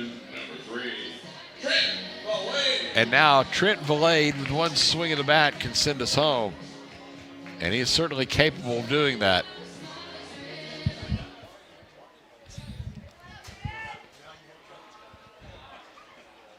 $8-0 the score. They've out-hit Legacy 8-6. And Valade primed like a cat, about to jump on a mouse, waiting on a good pitch here as he took that first delivery inside for ball 1, 1-0. Again, you'll probably see a lot saltier competition once you get to Arlington, but Only one round of the playoffs, that double bye, and it looks like it's going to be a doubleheader sweep tonight. Gets them to the promised land next week. 1 ball, no strikes. Here's the pitch. That one is a strike. It's now 1-1.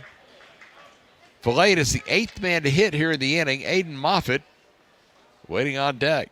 Either one of those guys with enough power to bring the curtain down on this one.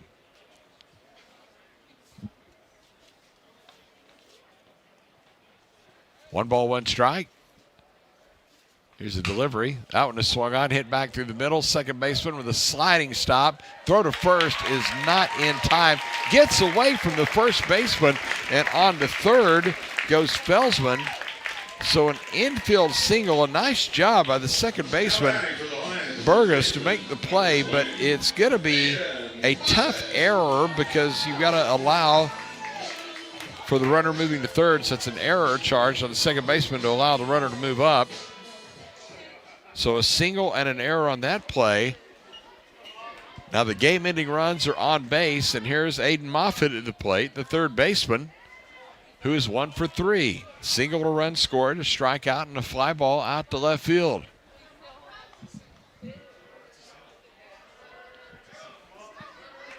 So yeah, that was a single there. Great play by the second baseman to come up with the ball as Moffitt swings, hits this one down the left field line. It's twisting toward the corner, but making the catch is the left fielder Sandler, and that will do it for the inning. Well, Moffitt flies out to left for the second consecutive inning, but Preston with the big frame as they score 4 runs on 4 base hits. There was 1 error and 2 men left on base. We go now to the top of the 6th inning, counting down outs, 8-0. Prestonwood on top. Lion baseball continues for Metro Sports Communications. With fast signs, see the visual possibility in your business. See it in lights and flags, on a van, in metal, on the floor, in color. With signs and graphics, you can say anything, do anything, be anything. So make your statement. With Fast Signs, your masterful team of visual marketing experts, anything is possible. Fast Signs, make your statement. Is pain, stiffness, or discomfort keeping you from feeling your best? Hi, I'm Dr. Colby Keene with Freeform Chiropractic, where we help you move free, feel free, and live free. If pain or stiffness is holding you back, it's time to take control. Visit Freeform Chiropractic for a consultation. Let's create your game plan to move, feel, and live free.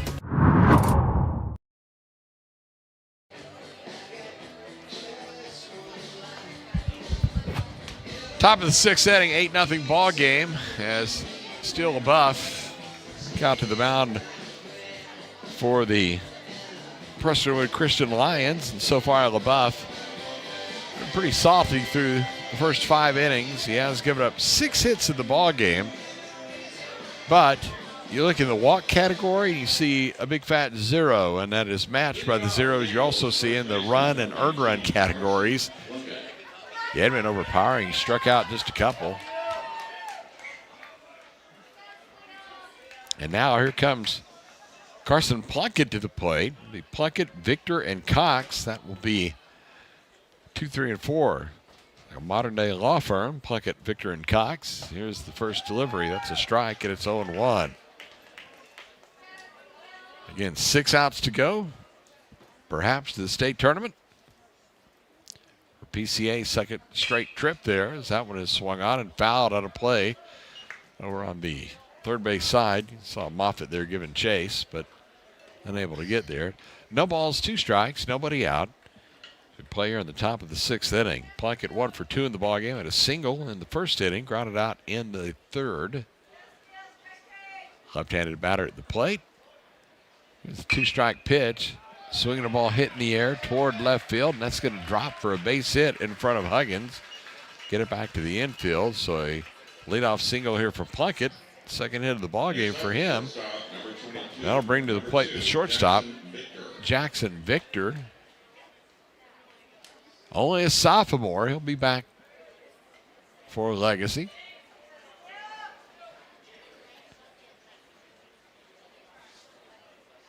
That's Wayne Embry saying he's got a really plus arm for his particular age group. That pitch for a strike, and it's 0-1.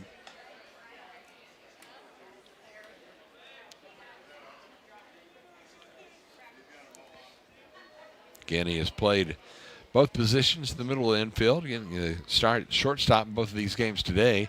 So that pitch is a strike, and it's 0-2. Victor, the strikeout turned into a double play in the first. Flat out to right his last time, 0-2 in this game. LaBeouf pitching from the third base side of the rubber, comes to the plate, swinging a bouncing ball, hit foul.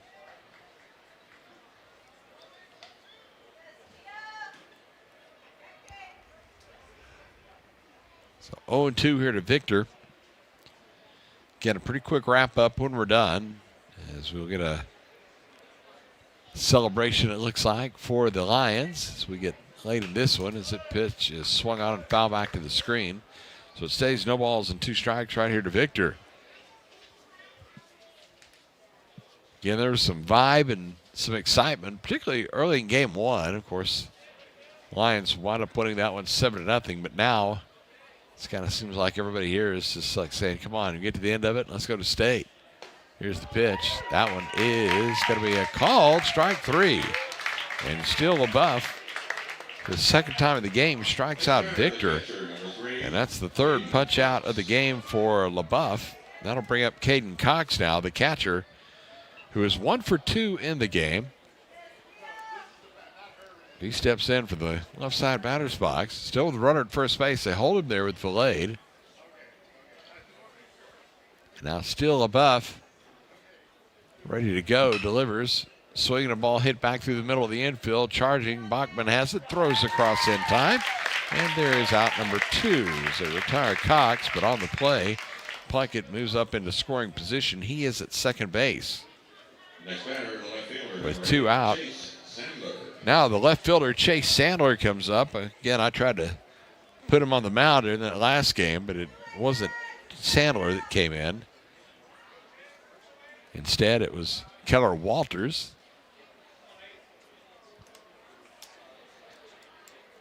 Here's the delivery. That one is downstairs for a ball. 1-0. Sandler, 1 hit, 2 plate appearances in this contest. In the first game, he went 0 for 3, struck out all 3 times, but he did score a run. Here's a bouncer right back to the mound, speared by LaBeouf, throws to first, and that'll do it. And the Lions are 3 outs away from going to the state tournament in Arlington. No runs, 1 hit, 1 left. We go to the bottom of the 6th inning. It is Prestonwood, 8, and Legacy, nothing. And Lion baseball continues for Metro Sports Communications. The Children's Health Andrews Institute is helping me get back into the swing of things. They're getting me back to reaching new heights. Back to sticking the landing. Back to setting goals and scoring them. Back to more than a game. As experts in everything from orthopedics to performance training, we specialize in getting DFW athletes back to doing what they love.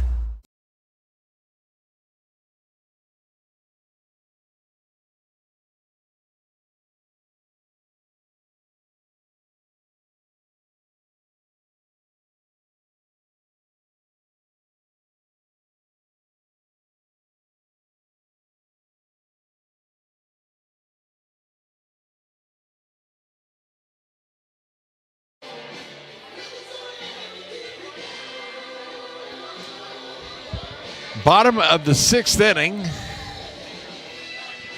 And we have another pitching change here for Legacy. And I believe we do is it's Pete Hermagino who's back in on the hill as he replaces Walters, who was out there for 1 inning. So Pete Hermagino, we saw in the first half,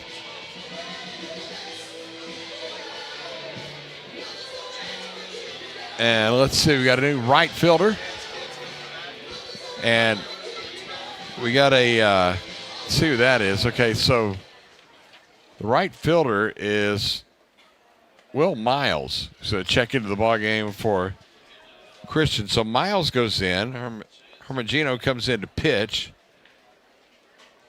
And Chance Kidd, it looks like, is going to grab a bat and get to hit here for PCA in the 6th inning. It's kind of cool to get the freshman in, to get a swing in a state quarterfinal.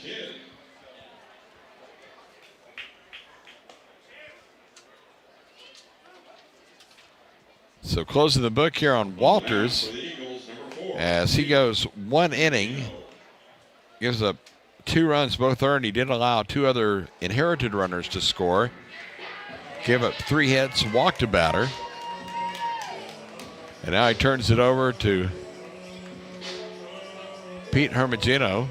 Comes in from left field, and again, or from right field, I should say.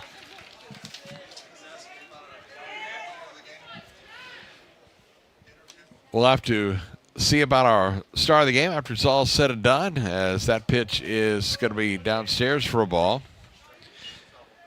I was trying to think of back through the season. It's been a minute since I've been here, about who all we visited with at this point. No balls and a strike. Here's the pitch on the way to Kidd. That one is outside for a ball. And it's now 1-1. For Kidd, this is his 16th game that he's appeared in.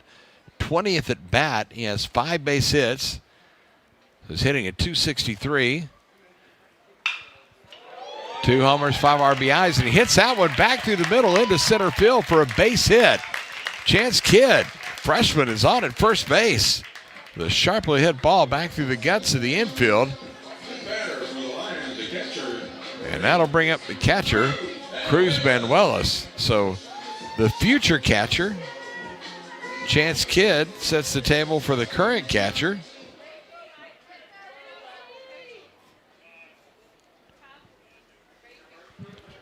Now Benuelos 0 for 1 with a walk and a sacrifice. Well, we're looking at the stars of this game, and of course, a couple of hits for Valade, a couple of hits for Huggins.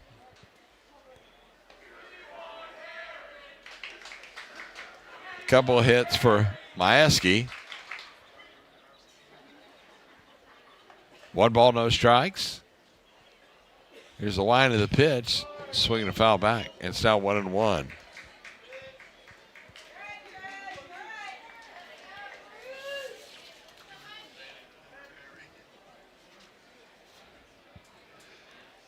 Eight nothing the score. 1 ball, 1 strike. Nobody out.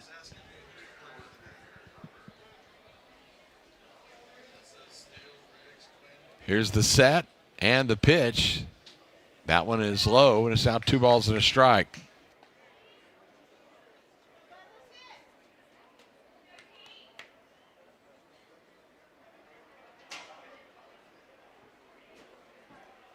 Here's the 2-1 pitch. That one is going to be low, and it's now 3 balls and a strike.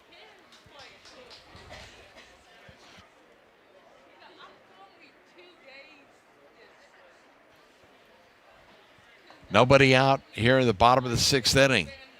2 runs will end it. Here's a swing and a miss. And it's now 3 balls and 2 strikes. Pretty hefty cut right there for Cruz Benuelos. Max Bachman due to be next.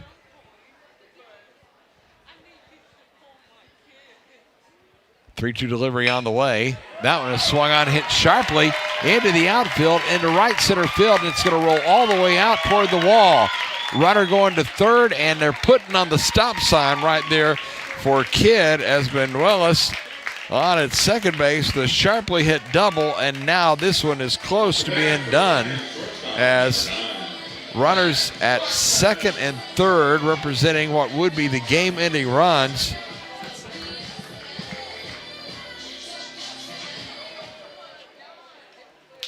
And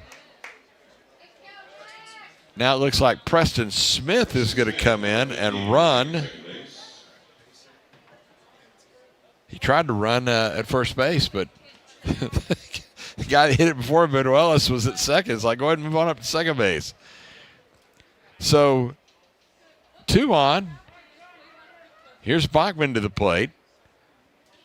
He's reached on a single, driven in a run. He's walked, laid down a sacrifice bunt. It's pretty an all-in-all day for Bachman. It's wide of the pitch. That one is outside, and it's 1 ball and no strikes.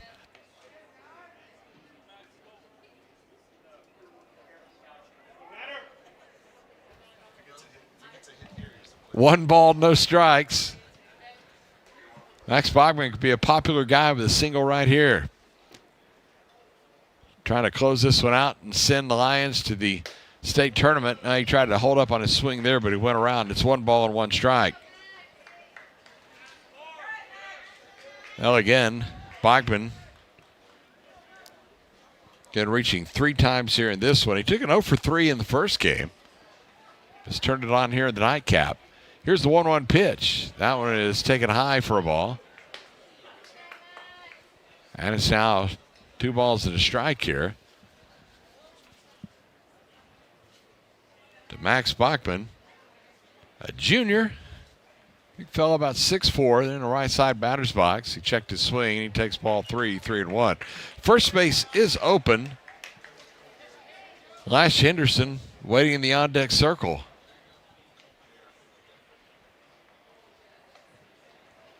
Eight nothing the score. 2 runs. So we'll put the lid on this one. 3 balls and a strike. Here's the pitch. That one's way outside. Ball 4. So for the 3rd time in the ball game, Bachman works a free pass. Of course, he had the sacrifice bunt as well. So it'll be Colt Hare, not Lash Henderson. They send Colt Hare to the plate and give Hare the opportunity to try to do something here. And for Colt, he's appearing in his 8th game of the season, and what a perfect time here to get his first hit of the year. Let's see if he can do it. Infield comes in all the way around. Here's the line of the pitch to Hare. That one's taken for a strike, and it's 0-1. And the pitcher, Pete Hermagino, on the mound, pitching in both ends of this doubleheader. PCA won 7-3, leading this one 8-0. Here's a swing and a foul back. Quickly, he's behind in the count.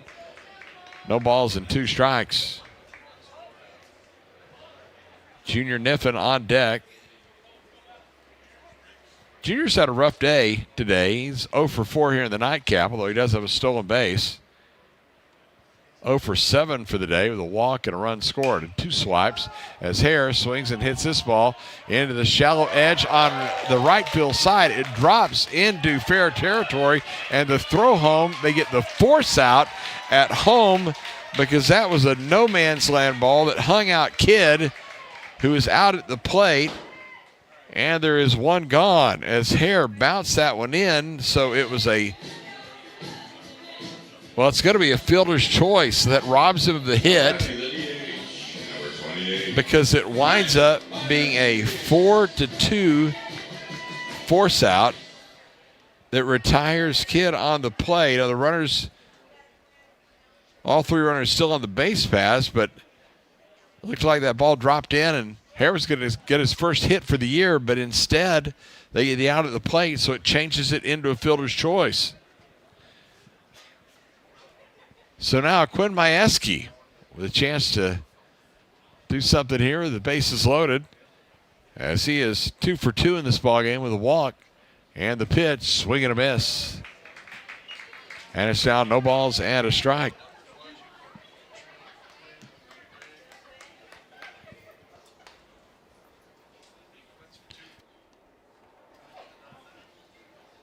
No balls and a strike. Here's the wind and the pitch. Well, he went around on that one, and it's 0-2.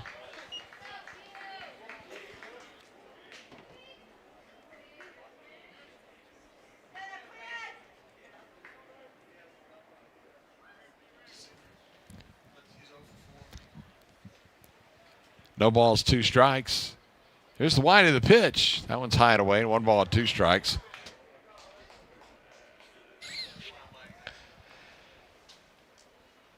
One out.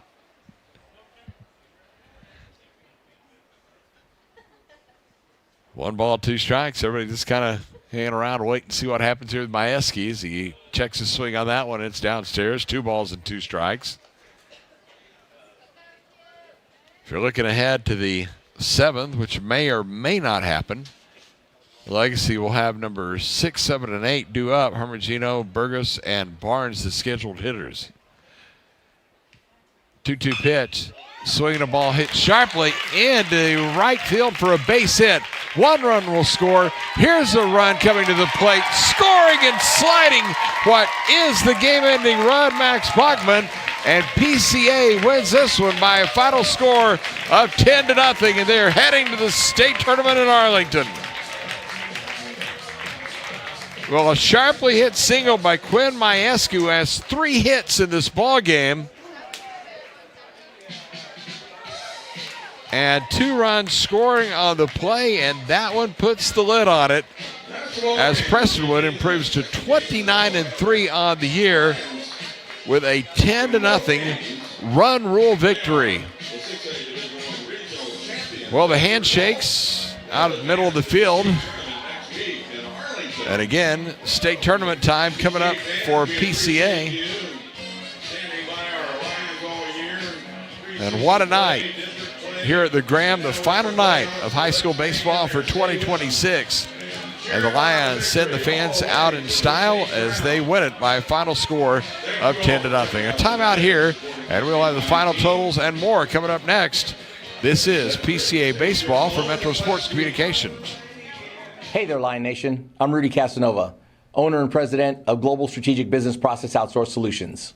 In athletics, teamwork is everything. Each player has a role, and when they come together, they achieve greatness. At Global Strategic, we believe the same principle applies to the workplace. When the right people come together, your business thrives. Let Global Strategic help you build a winning team at work.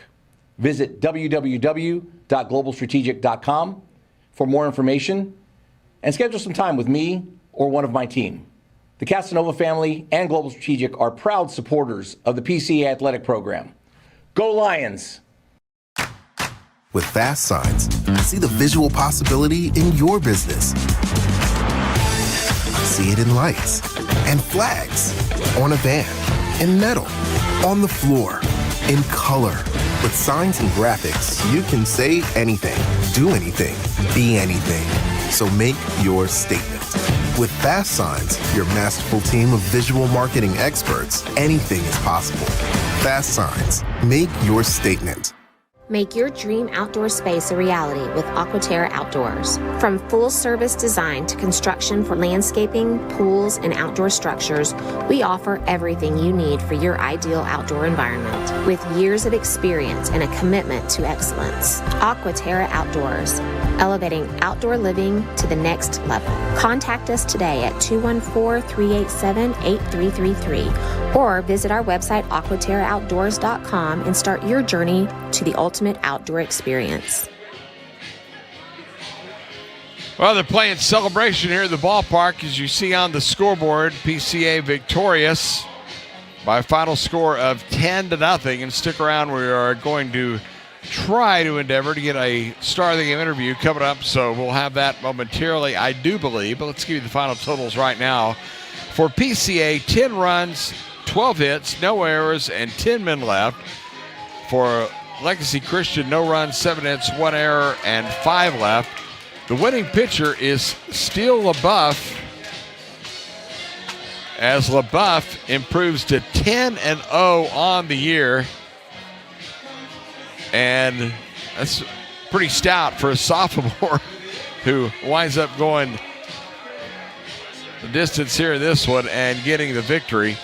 And for Legacy, Langford will take the loss. He falls to 4-7. The time of game was 2 hours and 2 minutes played before a packed house here at the Graham, as that one winds up in the win column as PCA improves to 29-3, and most importantly heading to the state tournament in Arlington next week, while Legacy falls to 11-22-1. That'll be their final total for the year.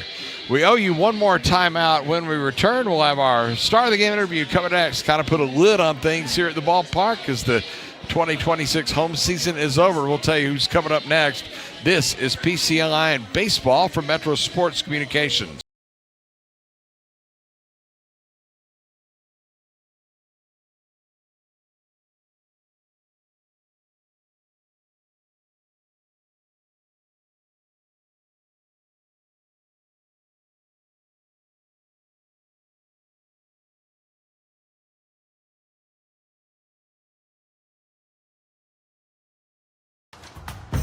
The Children's Health Andrews Institute is helping me get back into the swing of things.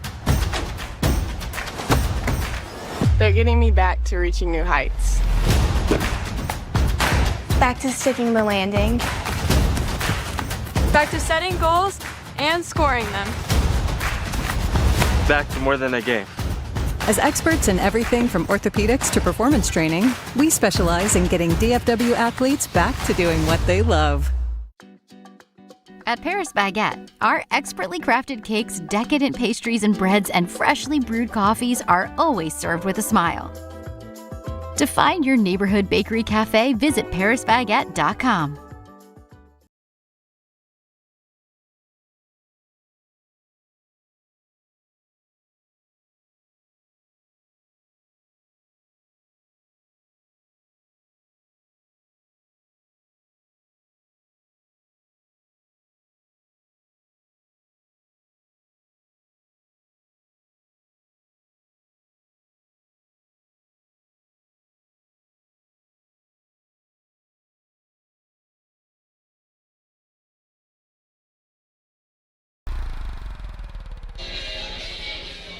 Well, back here at the Graham, where PCA wins this one by a final score of 10-0, and Game 2 sweeps the doubleheader as they won Game 1 7-3 over Legacy Christian, and again advancing to the state tournament in Arlington. Time for the wrap-up show. We appreciate you sticking around for our Star of the Game interview, which there is some irony to this, because when I first began broadcasting Prestonwood football this last season, one of the first guys I talked to was Junior Niffen, who's the star receiver on the football team and a big part of the reason the Lions made it to the state championship game on the gridiron. Well, he's been a big part of this baseball team too, and as a senior here, I can't think of anybody else to kind of capsulize this final home game here at the Graham that gets you to the state tournament. First, congratulations. Thank you.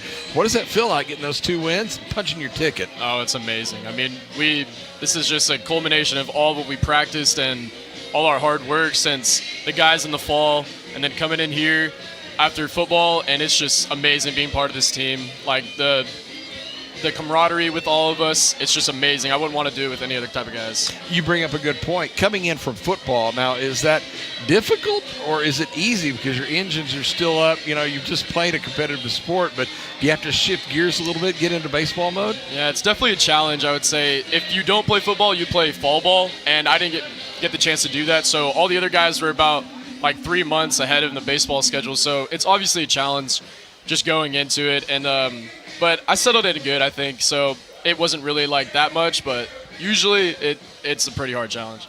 What's been the best part of this season? You still got 2 games left in front of you, but, you know, as you look back over 2026 and we kind of summarize, because this is the final home game here, you know, what are some things that jump out to you about not only what the team, but you personally have done this year? Yeah.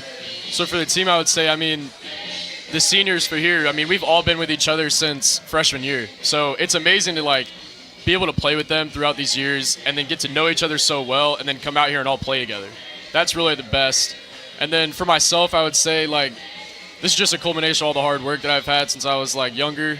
And then coming up and being able to play as a team, like, it's just amazing. We have a great coach, great staff, we have great players, and it all just comes together. And you're part of a great outfield. I mean, you've got Lash, and you know, Quinn had to play so many of those games early in the year, and you know, I mean, just on and on with everybody who has contributed, and certainly don't mean to you know, forget about Riggs. He's there too, but I'm just saying, with all that talent, how much does that help? Like, good begets good. It just seems like y'all push each other, right? Yeah, it's kind of like we always, like, play within ourselves. Like, if we, like, mess up, everyone's got our back, you know? Like, and if people are doing good, we want to do good too. It's like they all just balance out, you know? And since we have all this talent, I mean, like, it's a great group of guys to be around.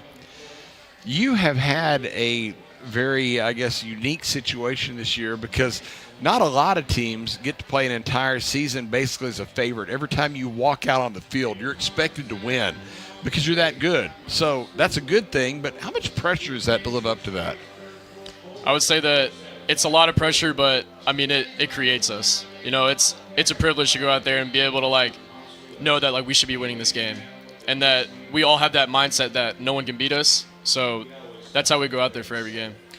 To have to sit around and basically play inter squads and stuff like that for a couple of weeks while you get that double bye. The good news is you win district and you get to sit around for a while. Yep. That's the bad news. What was that like? What did you do to stay fresh? Well, this week has been hard practices. We've been doing inter squads, facing our pitchers. Nothing's been easy in practice, I would say. Coach Blade does a great job with our practice plans and getting us ready for this game. Knowing the type of pitchers we're going to face, we work off the machines on that, and everything's hard work. It's nothing, no days off. Now that you have punched the ticket to the state tournament, a lot of excitement. They made it near the pinnacle last year, didn't get to finish the job. How do you do it this year? Last year, I would say that we kind of just fell short. I mean, there was nothing that we did wrong. It was like something didn't go our way. This year, we're coming for it all. It's do or die now. All these seniors been together. Also with the juniors, we know each other so well. Like, this is the year. And it's all of us playing together, playing hard-nosed baseball, selfless baseball. That's how we do it. How cool a year has this been for you? Not only on the baseball field, but also football involved in all of that. I mean, this is kind of like one of those storybook seasons for you, isn't it? Yeah. My senior year has been great. I love it. Football has been a dream. I didn't expect any of that to happen, so football has been great. Baseball has been great. It's just been a great senior year. Speaking of football, I'm not going to get to talk to you again after this, so I'm going to ask you now. Tell me about that SMU thing. I mean, that's so cool, right? Yeah, I mean, I went into the year. I didn't know what I was going to do with my football. I didn't play my junior year, and then I got the SMU opportunity, so I'll be reporting there in like 19 days. Oh, wow. So if we make it to the state championship, about like a week later, I'll be reporting to play. So it's a really interesting part of my life about to come up. This is a gifted man right here, people. The Lord has got his hand on this young man. It's a good year. Congratulations on the win, and I mean, knock it out of the park next week, literally. Yes, sir. All right, that is Junior Niffen. He's our star of the game here in the postgame. That will take us to the finish line. Again, 2 games today, both victorious, and the doubleheader sweep, and off they go to the state tournament. So that will, again, bring the curtain down, and I want to thank quickly, as Junior will stand here beside me as we wrap it up, special thanks to everyone here at PCA for allowing us the opportunity to bring you your baseball games this year all season long.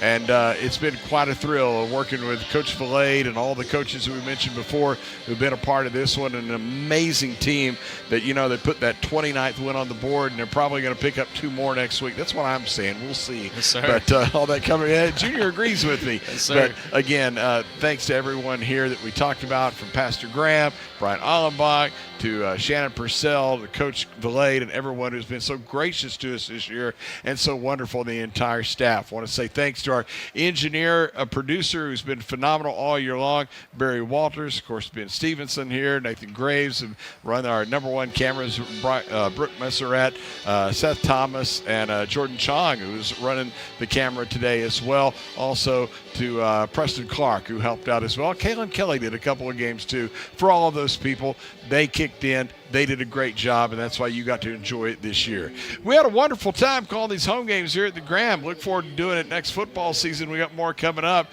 Watch this guy. He's going to be fun to watch. We got a couple more baseball games that we're going to be paying attention to next week. Until then, a reminder, the final scores today: Prestonwood 7 and Legacy 3 in Game 1 in the nightcap. 10-0. The Lions win it. Bring the curtain down on the home season here. A 10-0 run rule job in the nightcap. Until next time we talk, Chuck Kelly saying so long from the Graham.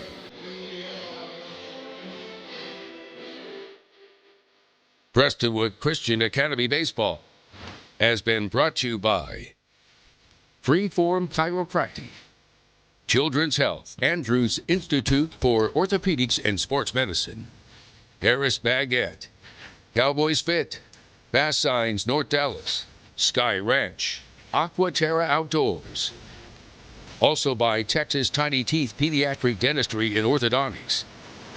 Up-to-date roofing. Incentive Brands. Chick-fil-A at Plano Parkway and Park Boulevard. Comfort Maker Air Conditioning and Heating. Global Strategic. Milestone Electric and Vista Physical Therapy. Lions Baseball, an exclusive sports presentation of Metro Sports Communications.